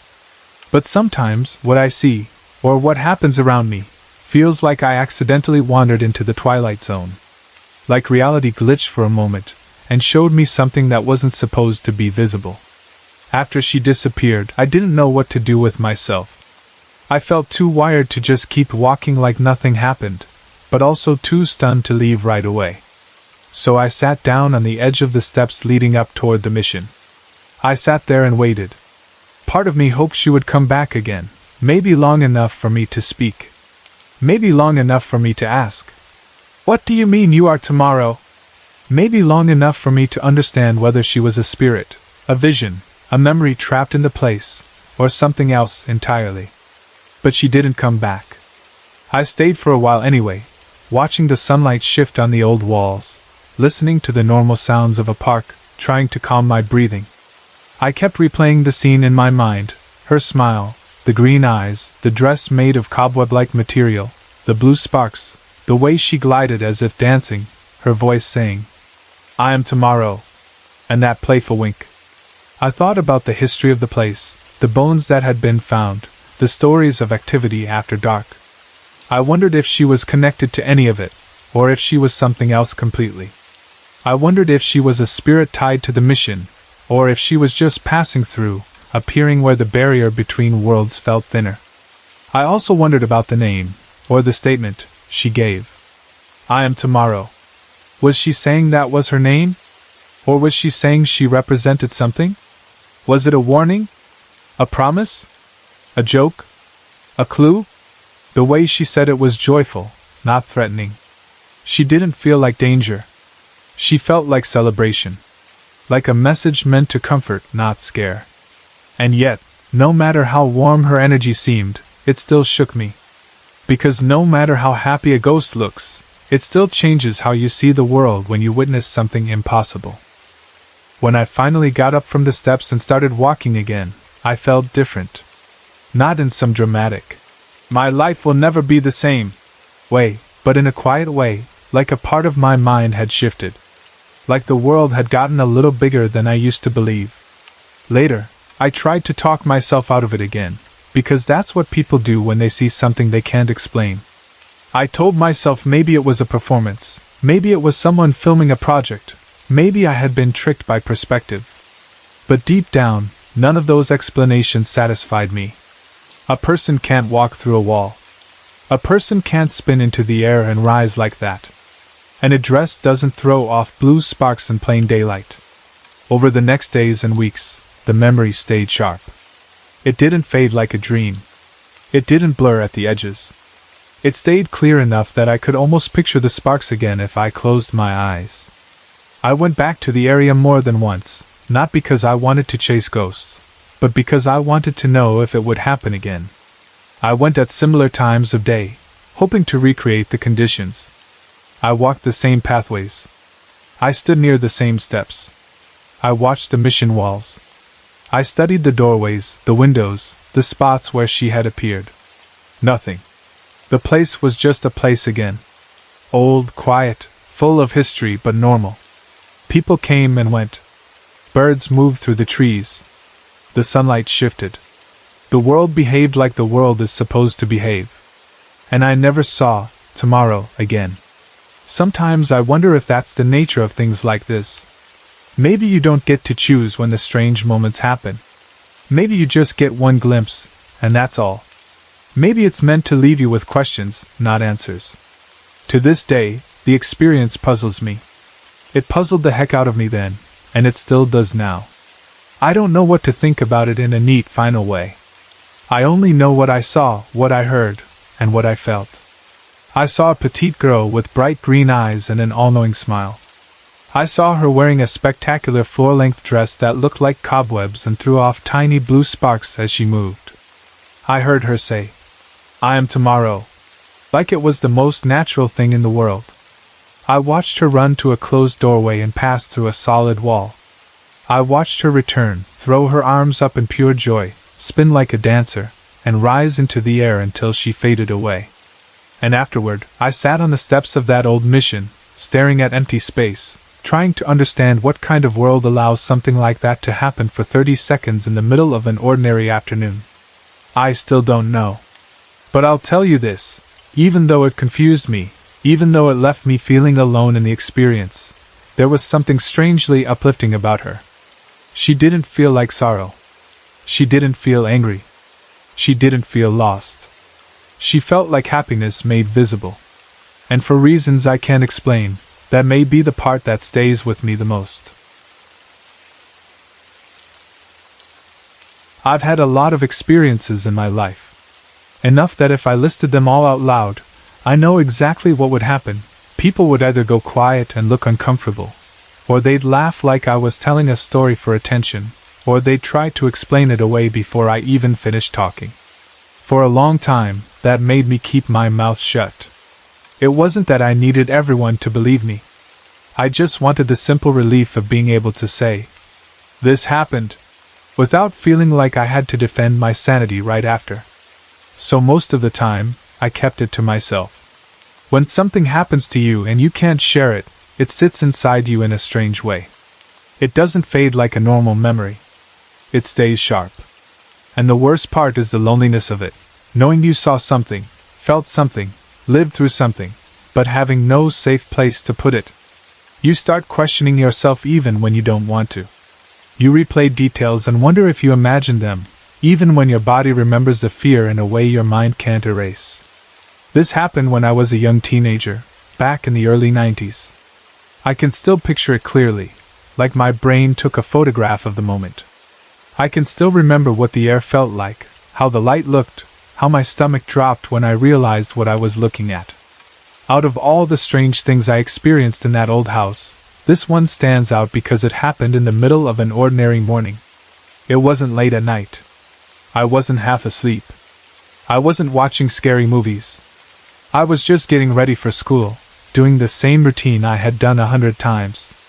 And that's what made it so hard to explain. It didn't feel like a dream slipping into reality. It felt like reality cracking open for a minute, like I accidentally saw something I wasn't supposed to see. The house we lived in was old. I can't say the exact year it was built, but it was somewhere between the early 1900s and the 1940s. It had that older style you don't see in newer homes, separate rooms instead of one big open floor plan, thicker walls, wood that creaked in certain places no matter how many times you walked over it, and doors that didn't always close perfectly unless you gave them an extra push. There was a family room where the TV usually played in the mornings. There was a kitchen that smelled like coffee sometimes, and like toast or eggs if someone was up early enough to cook. There was a parlor too, one of those rooms that felt more formal even if you didn't keep it formal on purpose. That room always felt different to me, like the air was heavier in there. Maybe it was the way the light came through the windows, or the way the sound changed when you spoke, but it never felt like a normal hangout room. It felt like a room that remembered people. The front porch had pillars, and those pillars mattered in this story because they blocked part of the view through the front door window. From inside, you could look out and see the street, but depending on where you stood, one of the pillars could cut your view in half like a thick line right through the middle of whatever was outside. On normal days that didn't matter. It was just part of the house. But that morning, it kept me from seeing something clearly, at least at first. I lived in that house for 13 years. 13 years is a long time to live somewhere and feel uneasy almost every day. And that's the truth. I had so many feelings in that house. I felt dread in it sometimes, the kind that comes out of nowhere. I could be fine one moment and then suddenly feel like I needed to leave the room, like the space around me had turned wrong. Mostly, I felt watched all the time. Not watched in a playful way, not like being stared at by a sibling, but watched like something was paying attention to me when I wasn't paying attention back. It's hard to explain that feeling to people who haven't had it. It's not always tied to seeing something. Sometimes it's just your body reacting. The hairs on your arms lift. Your shoulders tighten. You stop what you're doing and listen, even when you don't know what you're listening for. You feel exposed in your own home, like the privacy you're supposed to have doesn't fully exist. And the creepiest part was how normal life still happened inside that feeling. You still did homework. You still ate dinner. You still watched TV. You still laughed. But the background of the house always had this pressure, like something was layered over everything else. As a teenager, I didn't have the words for it. I just knew some rooms felt worse than others. I knew there were certain hallways I didn't like walking down alone. I knew sometimes I would get the urge to run up the stairs instead of walking normally, like if I went fast enough I could outrun whatever feeling was behind me. That morning started like any other school morning. I was getting ready for school, moving around the house in that rushed, half-awake way teenagers do. I was walking back and forth through my usual path. I'd catch bits and pieces of the news in the family room, not because I cared so much, but because the TV was on and the sound filled the quiet. I'd walk into the kitchen and grab something quick to eat. Then I'd go to the parlor where my bag and homework were, and I'd shove my papers in like I was trying to keep my life from spilling apart. The morning had the typical sounds: the TV talking in the other room, the faint hum of the refrigerator, the house making its usual quiet noises as it warmed up. The light outside looked like a normal morning too, bright enough that the world didn't feel scary, but still soft, like the day wasn't fully awake yet. I was moving back and forth between the family room, the kitchen, and the parlor. It was a path I walked so many mornings that I could have done it with my eyes closed. That routine mattered because it made what happened stand out even more.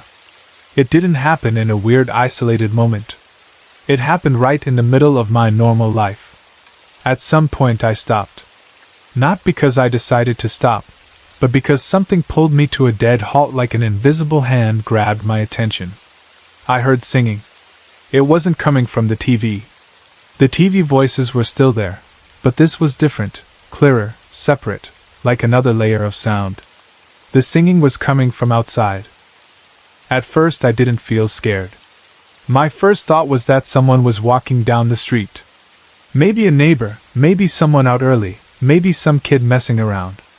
Singing outside wasn't common, but it also wasn't impossible.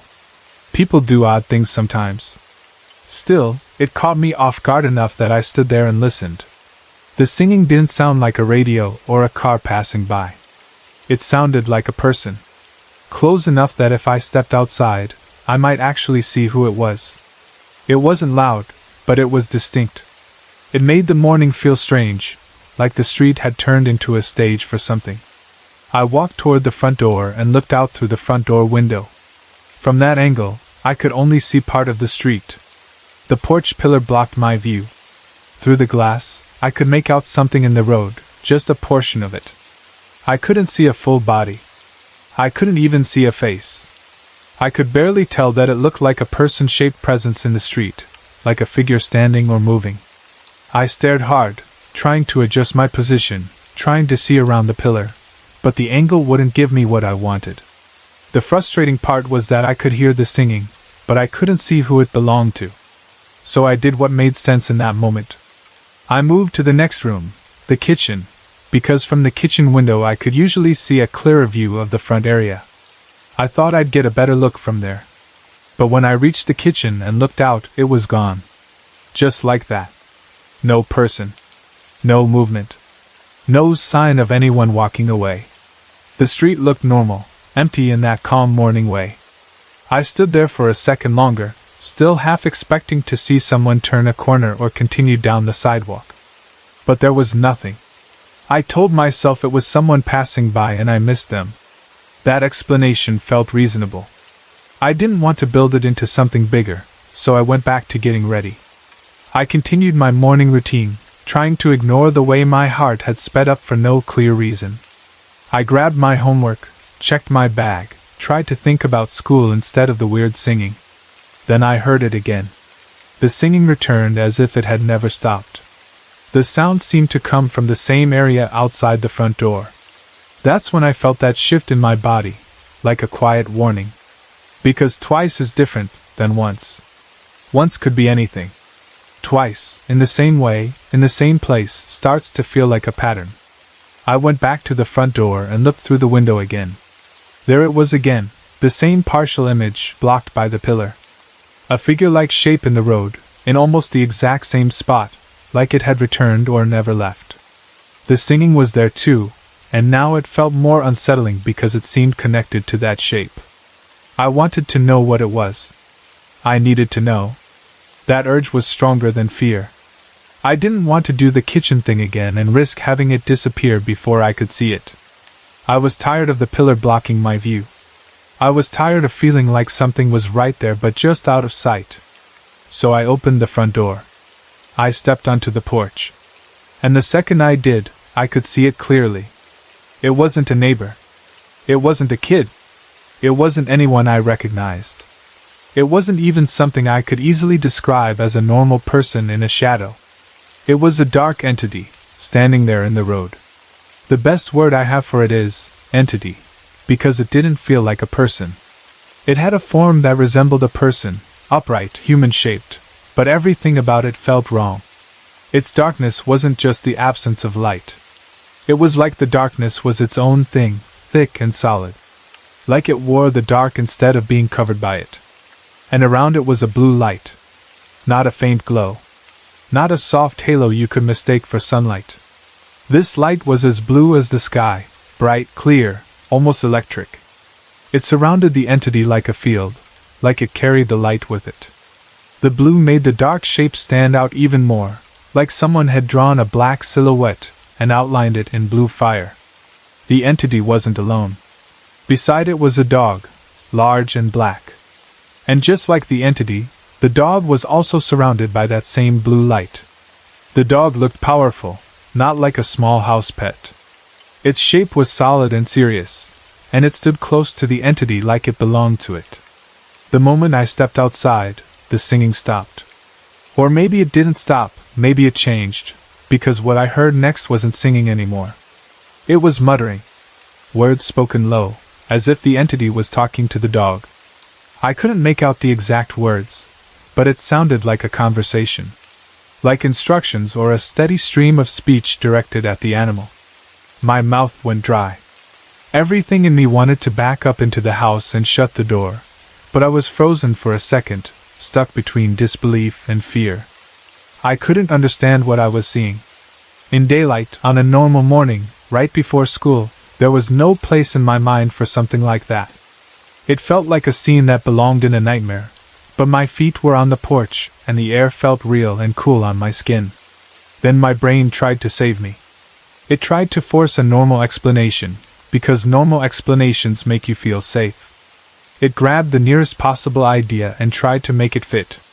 My subconscious decided it must be a neighbor. There was a neighbor named Nikki. The problem was Nikki had a small white dog. Nothing about what I was seeing matched her. But that's how desperate my mind was to make it normal.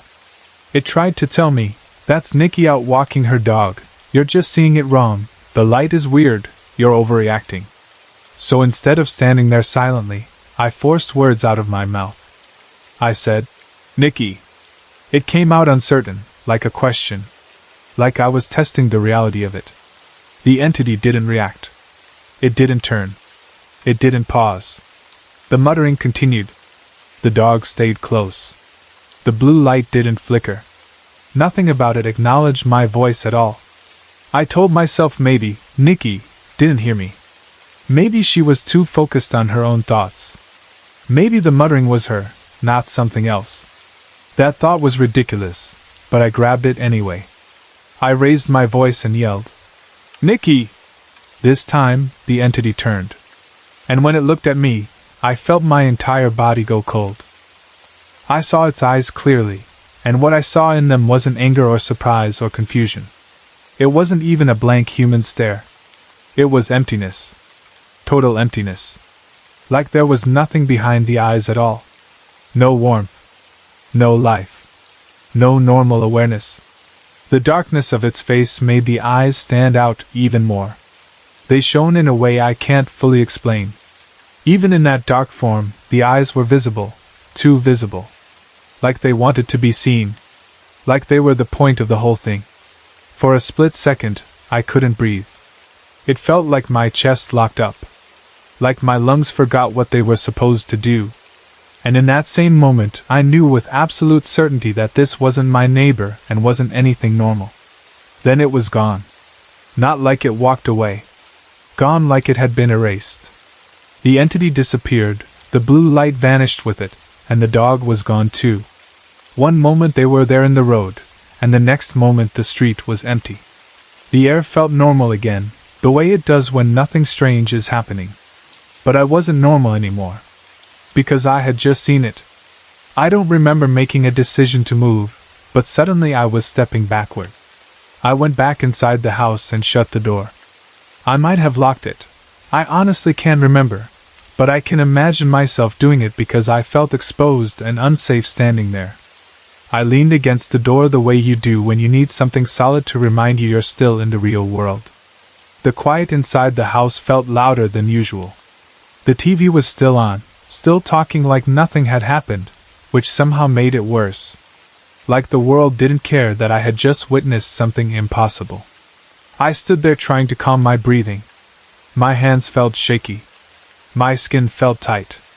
My mind kept replaying the empty eyes, the blue light, the dog beside it like a shadow guard. And I kept thinking, what was the singing? Why did it stop when I came outside? Was it connected to the muttering? Was it luring me to the door?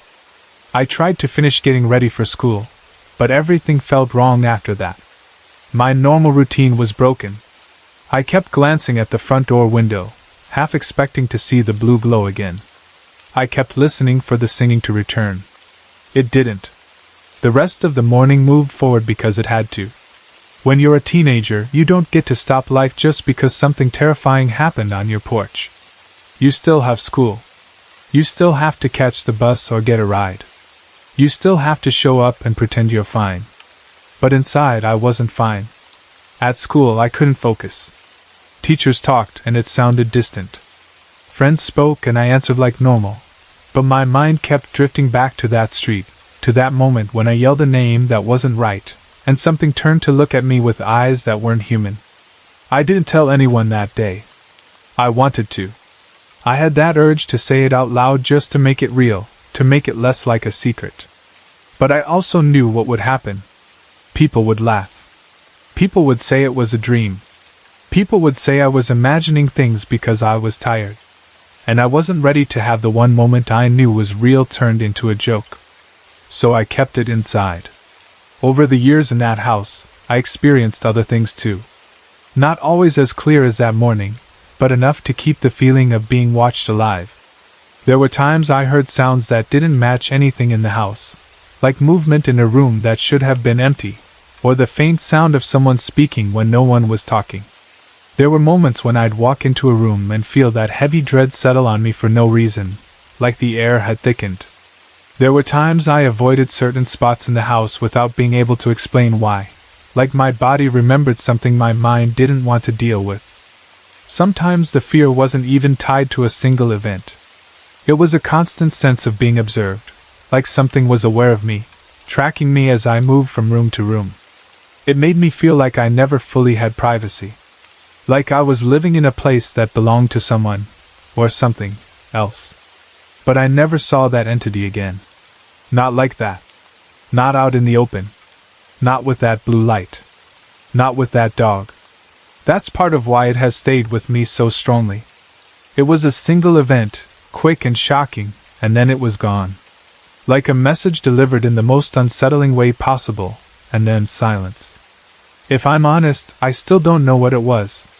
I don't know if it was connected to the history of the house, or the land, or something passing through. I don't know if it noticed me first or if I noticed it. I don't know if the singing was meant to draw me out, or if I simply interrupted something that was already happening. All I know is what my eyes saw and what my body felt.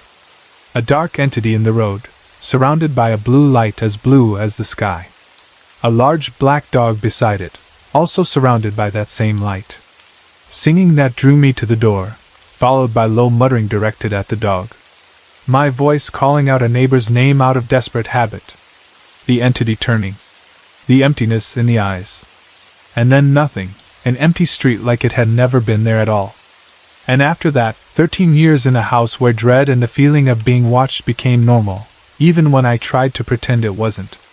I never saw that exact thing again, but it changed the way I understood everything that came after. Because once you've seen something like that in daylight, during an ordinary morning, it becomes a lot harder to tell yourself that the world is only what people say it is. Some really strange things have been happening in my house, and most of it seems to happen in my room. I'm still pretty young, just a teenager, but I've always been the kind of person who can sense things quickly.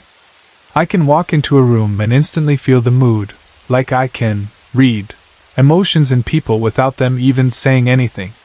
And when it comes to spirits or weird energy, I've always felt like I notice it faster than other people do. That's why it's hard to explain this to my family sometimes. I don't think they feel what I feel. They don't get that heavy feeling in the air, or that creepy sense that someone else is there even when you're alone. In my house, I've always had the sensation that there is an extra presence. It doesn't feel completely evil, not like something that wants to hurt me on purpose, but it does feel creepy and wrong. The best way I can describe it is the feeling you get when you're in your room and you suddenly feel like someone is staring at you from behind, even though you know no one should be there. It's like being watched.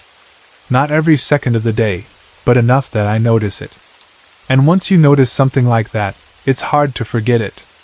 Even when nothing is happening, you start listening for small sounds. You start watching corners without meaning to. You start feeling nervous when it gets dark, not because you're afraid of the dark, but because darkness makes it easier for things to hide. The first big thing I can remember happened about a year ago. I remember it clearly because it was the first time I felt truly scared in my own bed. It was a normal night. I was lying in bed, under my blankets, and I was right on the edge of falling asleep. That moment when your eyes are closed and your body is relaxing, and you can feel yourself drifting. Everything was quiet. I wasn't on my phone. I wasn't watching TV. I was just trying to sleep. Then, out of nowhere, this picture popped into my head. It wasn't like I was imagining something on purpose. It was more like a sudden flash in my mind, like a quick vision that didn't belong to me. In my head, I saw a dark figure standing in the woods. It looked black and white, like an old photo or a movie scene with no color. The figure was just standing there, not moving, just a shape. I couldn't see a face. I couldn't see details. It was more like a human-shaped darkness. The picture came so suddenly that I opened my eyes. My heart started beating faster, and I just lay there trying to convince myself it was nothing. I told myself it was just my brain doing weird sleepy stuff. People get random thoughts when they're tired, right? So I tried to ignore it. I closed my eyes again and pulled my blanket a little higher like that would make me feel safer. That's when I heard it. At first, it was very faint, like the softest breathing sound you can imagine. So faint that I honestly thought it might just be me. I listened closely. I kept trying to figure out where it was coming from. The room was quiet, and the sound didn't match anything else in the house. It didn't sound like the air conditioner. It didn't sound like a fan. It sounded like breathing. I started doing this weird thing where I would hold my breath for a few seconds, just to make sure the sound wasn't mine. I'd hold my breath and listen, and I could still hear it. Then I'd breathe again and listen, and it was still there. I did that over and over, trying to prove to myself that I was imagining it. But it kept getting louder. Not loud like someone yelling. Still faint, but clearer. Like it was getting closer. The sound wasn't coming from across the room. It felt like it was right near me, like it was in the air beside my bed. My throat tightened. My eyes started watering a little, not because I was crying, but because fear does that sometimes. I wanted to call for my mom, but I also didn't want to look stupid. I didn't want to be the kid who screams over nothing. So I waited a few more seconds, listening, hoping it would stop. It didn't stop. I started calling out for my mother. At first I said it in a normal voice, like, "Mom?" Then I said it louder. She didn't hear me. My parents' room is not right next to mine, and with doors closed, voices don't always carry. I kept trying anyway. The breathing got louder, and my voice got more desperate. After a few minutes of me calling out, the noise suddenly went away. Just like that. Like it had been switched off. I remember feeling this shaky relief. My whole body felt tense, like my muscles were tight from fear. But when the breathing stopped, I thought, okay, it's over. I thought maybe I worked myself up over nothing and my brain calmed down. I tried to breathe normally again. I tried to relax. I was just starting to drift back towards sleep when it happened again. This time, it came back louder than ever, and it was right in my ear. It was so close, and so clear that I jerked up in bed. I didn't even think. I started screaming. Not a little scream. A full panic scream that came from my stomach, like pure fear exploding out of me. That scream finally brought my parents running. They rushed into my room and flipped on the lights. The bright light felt harsh after being in the dark, but I was relieved to see it.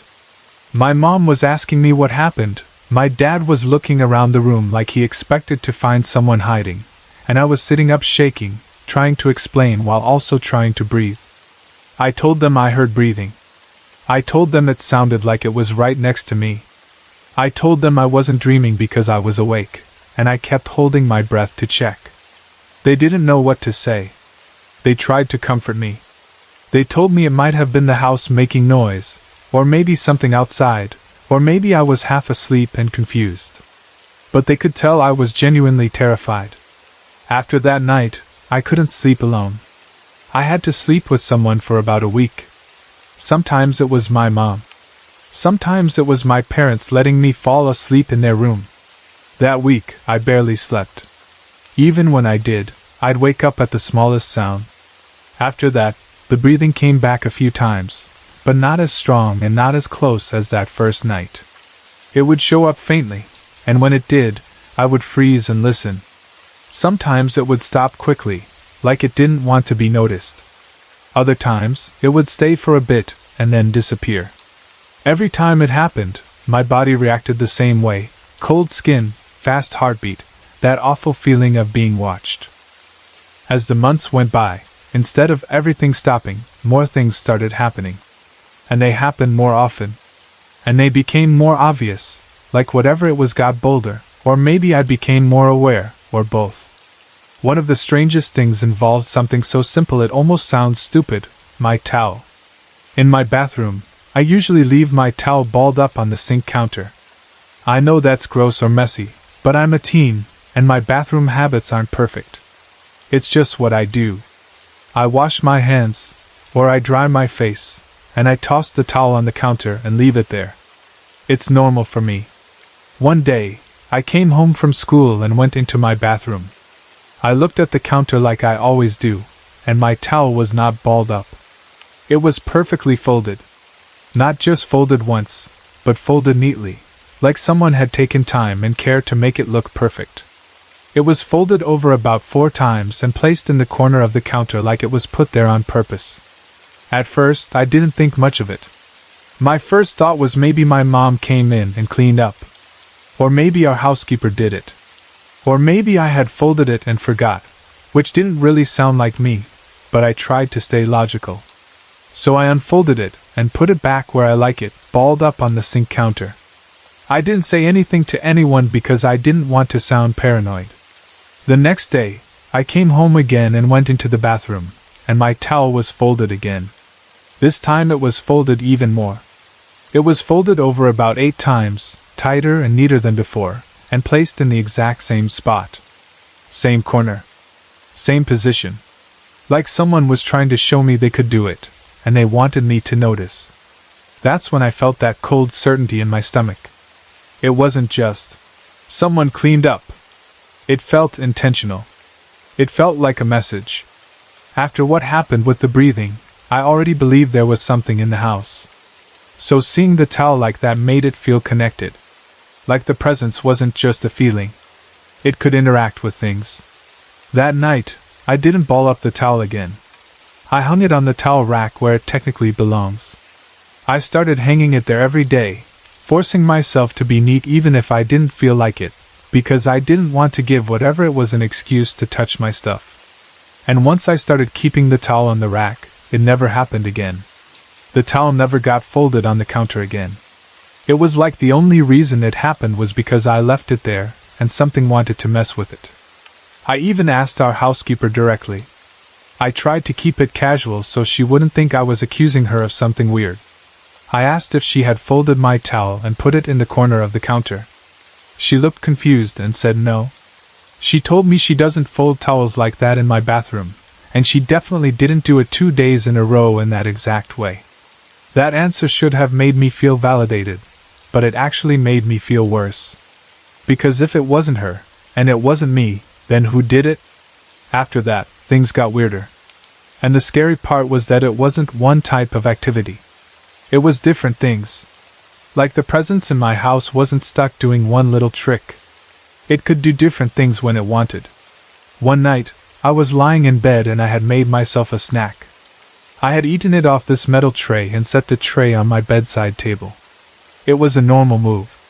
I was done eating, so I put the tray down and went back to whatever I was doing. Maybe looking at my phone, maybe watching TV, maybe just relaxing. A few minutes later, the tray moved. It picked up and slammed back down on the table. It wasn't like it slid a little. It wasn't like it tipped and fell. It lifted, like something grabbed it, and then it hit the surface hard, like a sudden angry motion. Just once. One loud slam. The sound shocked me so badly that I jumped. My heart started racing immediately. I sat up and stared at the tray like I expected it to move again. I looked around the room, even though I knew no one was there. I checked if maybe my cat did it, except I don't have a cat.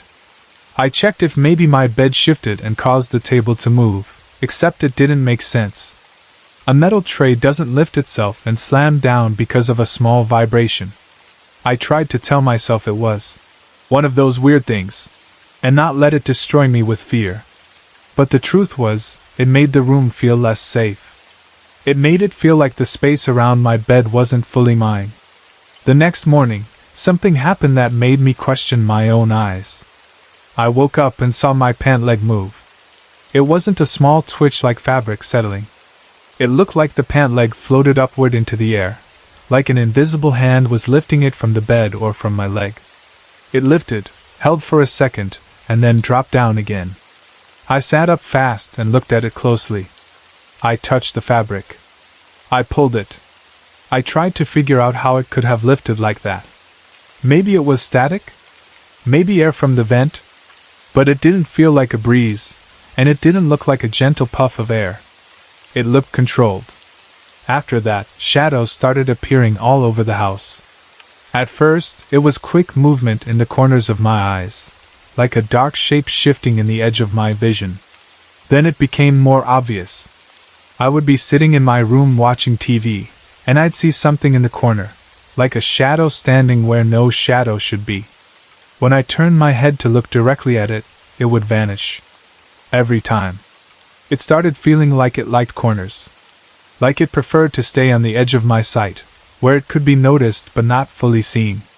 That's part of what made it so creepy. It didn't just show itself clearly. It teased. It hid. It waited until I looked away. One of the most disturbing moments happened with my TV reflection. I was upstairs, and I saw what looked like a shadow going down the stairs. But I didn't see it directly. I saw it in the reflection of my TV screen. It looked like a shape floating down, not walking like a normal person. The movement was smooth, like gliding. I remember freezing because seeing it in a reflection made it feel even more unreal, like something that shouldn't exist in the normal world. And then there were the times I would come home and find my stuff moved. Not just slightly shifted, like a parent tidying up. I mean, things would be in different places, or items I knew I left out would be missing. Sometimes I'd look for something and it would be totally hidden in my room. Later, it might show up again in an obvious spot. It started making me feel like I couldn't trust my own memory. Like I was being messed with on purpose. The only hard evidence I have is something that happened with my computer. I still don't fully understand it, and it's one of the only things that feels like proof because it's recorded. But I'm also careful with it, because I'm young and I don't want my face online. I'm not comfortable putting myself on the internet like that. This is what happened. One day, my friend and I were hanging out in my room, and we were joking around about ghosts.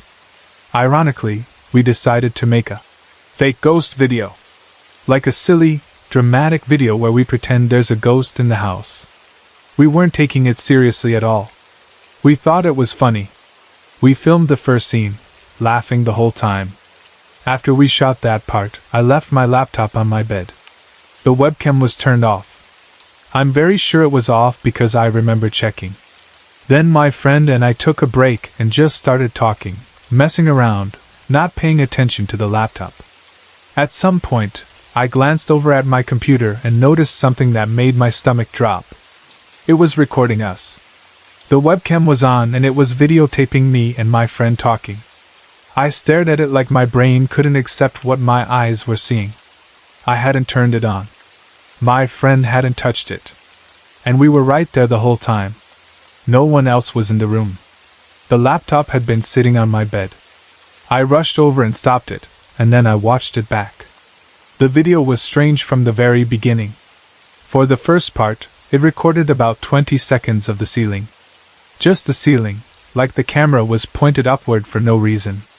Then, on the video, the computer flipped around and started videotaping my friend and me where we were sitting and talking. I know how crazy that sounds. A laptop doesn't just flip itself around. It's not supposed to move like that. But on the video, you can actually see the view change, like the camera physically turned. I replayed it a few times because I couldn't believe it. And here's something else that makes it even creepier. If you look closely, you can see a gray shadow in the reflection of my TV right when the laptop view shifts. Again, the TV reflection. It was like whatever this is like showing up there, like it knows I'll notice it more in reflections. Also, in the audio, there's something that sounds like a voice. My friend says something like, "No, the door breaking," because we were joking around and acting dramatic for the fake video. Right after my friend says that, if you listen closely, you can hear a deep voice say something that sounds like, "Doer." It stretches the word out, low and heavy, like it's repeating what my friend said. When I first heard it, my skin went cold. I kept replaying it, turning up the volume, trying to make sure I wasn't forcing myself to hear it. But the sound was there, and it didn't sound like either of us. It sounded deeper. Older. Wrong. After that, I couldn't ignore the thought that maybe we accidentally provoked something. Because in our first shot, the fake scene, we say something like, "We found a ghost in the house and we want to catch it on tape." We were being sarcastic. We were joking. We didn't mean it. But what if whatever is in my house didn't understand sarcasm? What if it heard us say that and thought, finally they see me? Finally, they're paying attention?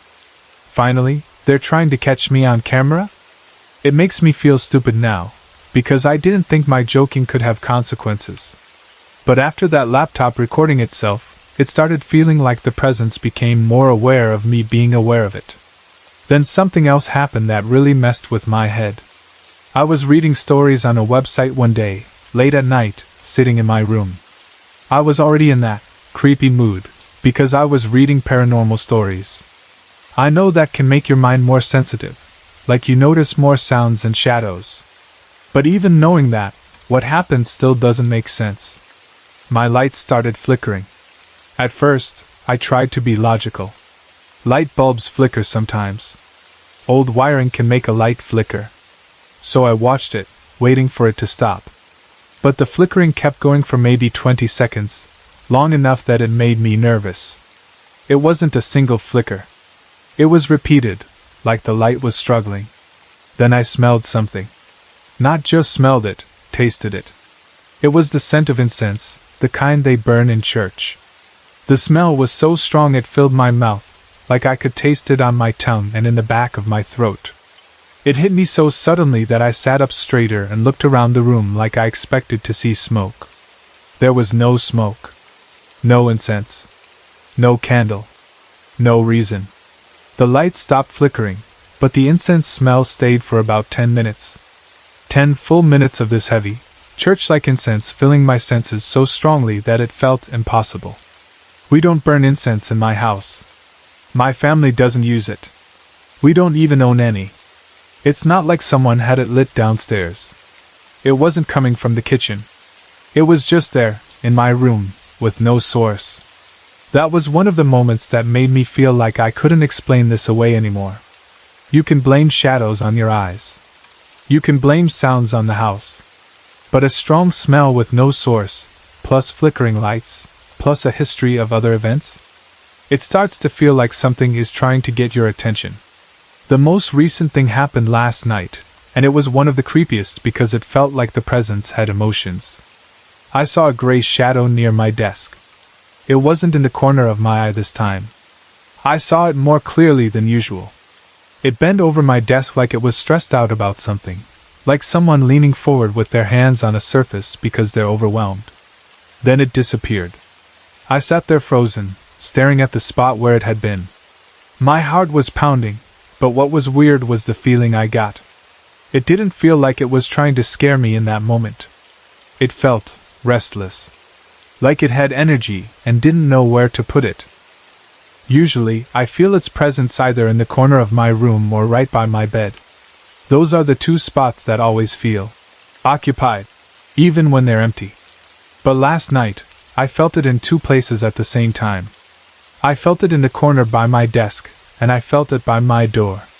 At first I couldn't understand why I felt it in two places. Then it hit me slowly, like my brain was finally piecing together what my body already knew. It was pacing. It was moving back and forth in front of my bed. The idea of that made me feel sick, because it meant it wasn't just standing there watching. It was active. It was moving like it had purpose, like it was thinking, like it was nervous, like it was trapped in some kind of routine. I lay there trying not to panic. I didn't want to scream like I did the first time with the breathing. I didn't want to feed it fear if that's even a real thing. But I was scared. I was really scared. My room felt crowded even though I was alone. And that's where I am now. I need help. I wanted to leave. I want to feel normal in my own room again. I want to be able to watch TV without checking the corners. I want to go to sleep without listening for breathing. I want to wake up without seeing shadows move near my bed. I wanted to find the light and go. The confusing part is that it doesn't always feel like it wants to hurt me. A lot of the time, it feels shy, like it doesn't want to be seen directly. It stays in shadow form, and every time I look toward it, it disappears. It feels like it knows I'm afraid, and it keeps its distance. It only made itself extremely obvious when my friend and I were messing around making that fake ghost video and saying we wanted to catch it on film. That was the one time it seemed to respond in a bigger way, like it thought we were finally acknowledging it. That's why part of me wonders if it's curious. Like it's watching me because it doesn't know what else to do. Like it's lonely. Like it wants attention but doesn't know how to get it without scaring me. Sometimes it feels like it's trying to communicate in the only ways it can, moving objects, making sounds, showing up in reflections, leaving things out of place, turning on a camera. And I hate admitting this, but sometimes it feels like it wants my help. But if that's true, I don't know what it wants. I don't know who it is. I don't know why it's here. And I don't know how I'm supposed to help something that scares me so badly that I scream. I also don't want to keep provoking it. I don't want to keep daring it or challenging it like it's some game, because it doesn't feel like a game anymore. It feels real. It feels like something has been in my space for a long time, and I'm only now realizing how much it's been affecting my life. I'm going to try to catch it on video again if I can, but I'm nervous about it too. I don't want to make it worse. I don't want to invite it closer. I don't want to do something and regret it later. I just want my room back. I want the breathing to stop for good. I want my things to stay where I put them. I want to stop seeing shadows and reflections. I want to stop feeling watched when I'm trying to fall asleep. I want this presence, whatever it is, to move on, to leave the house, and to finally be at peace somewhere else, not here with me.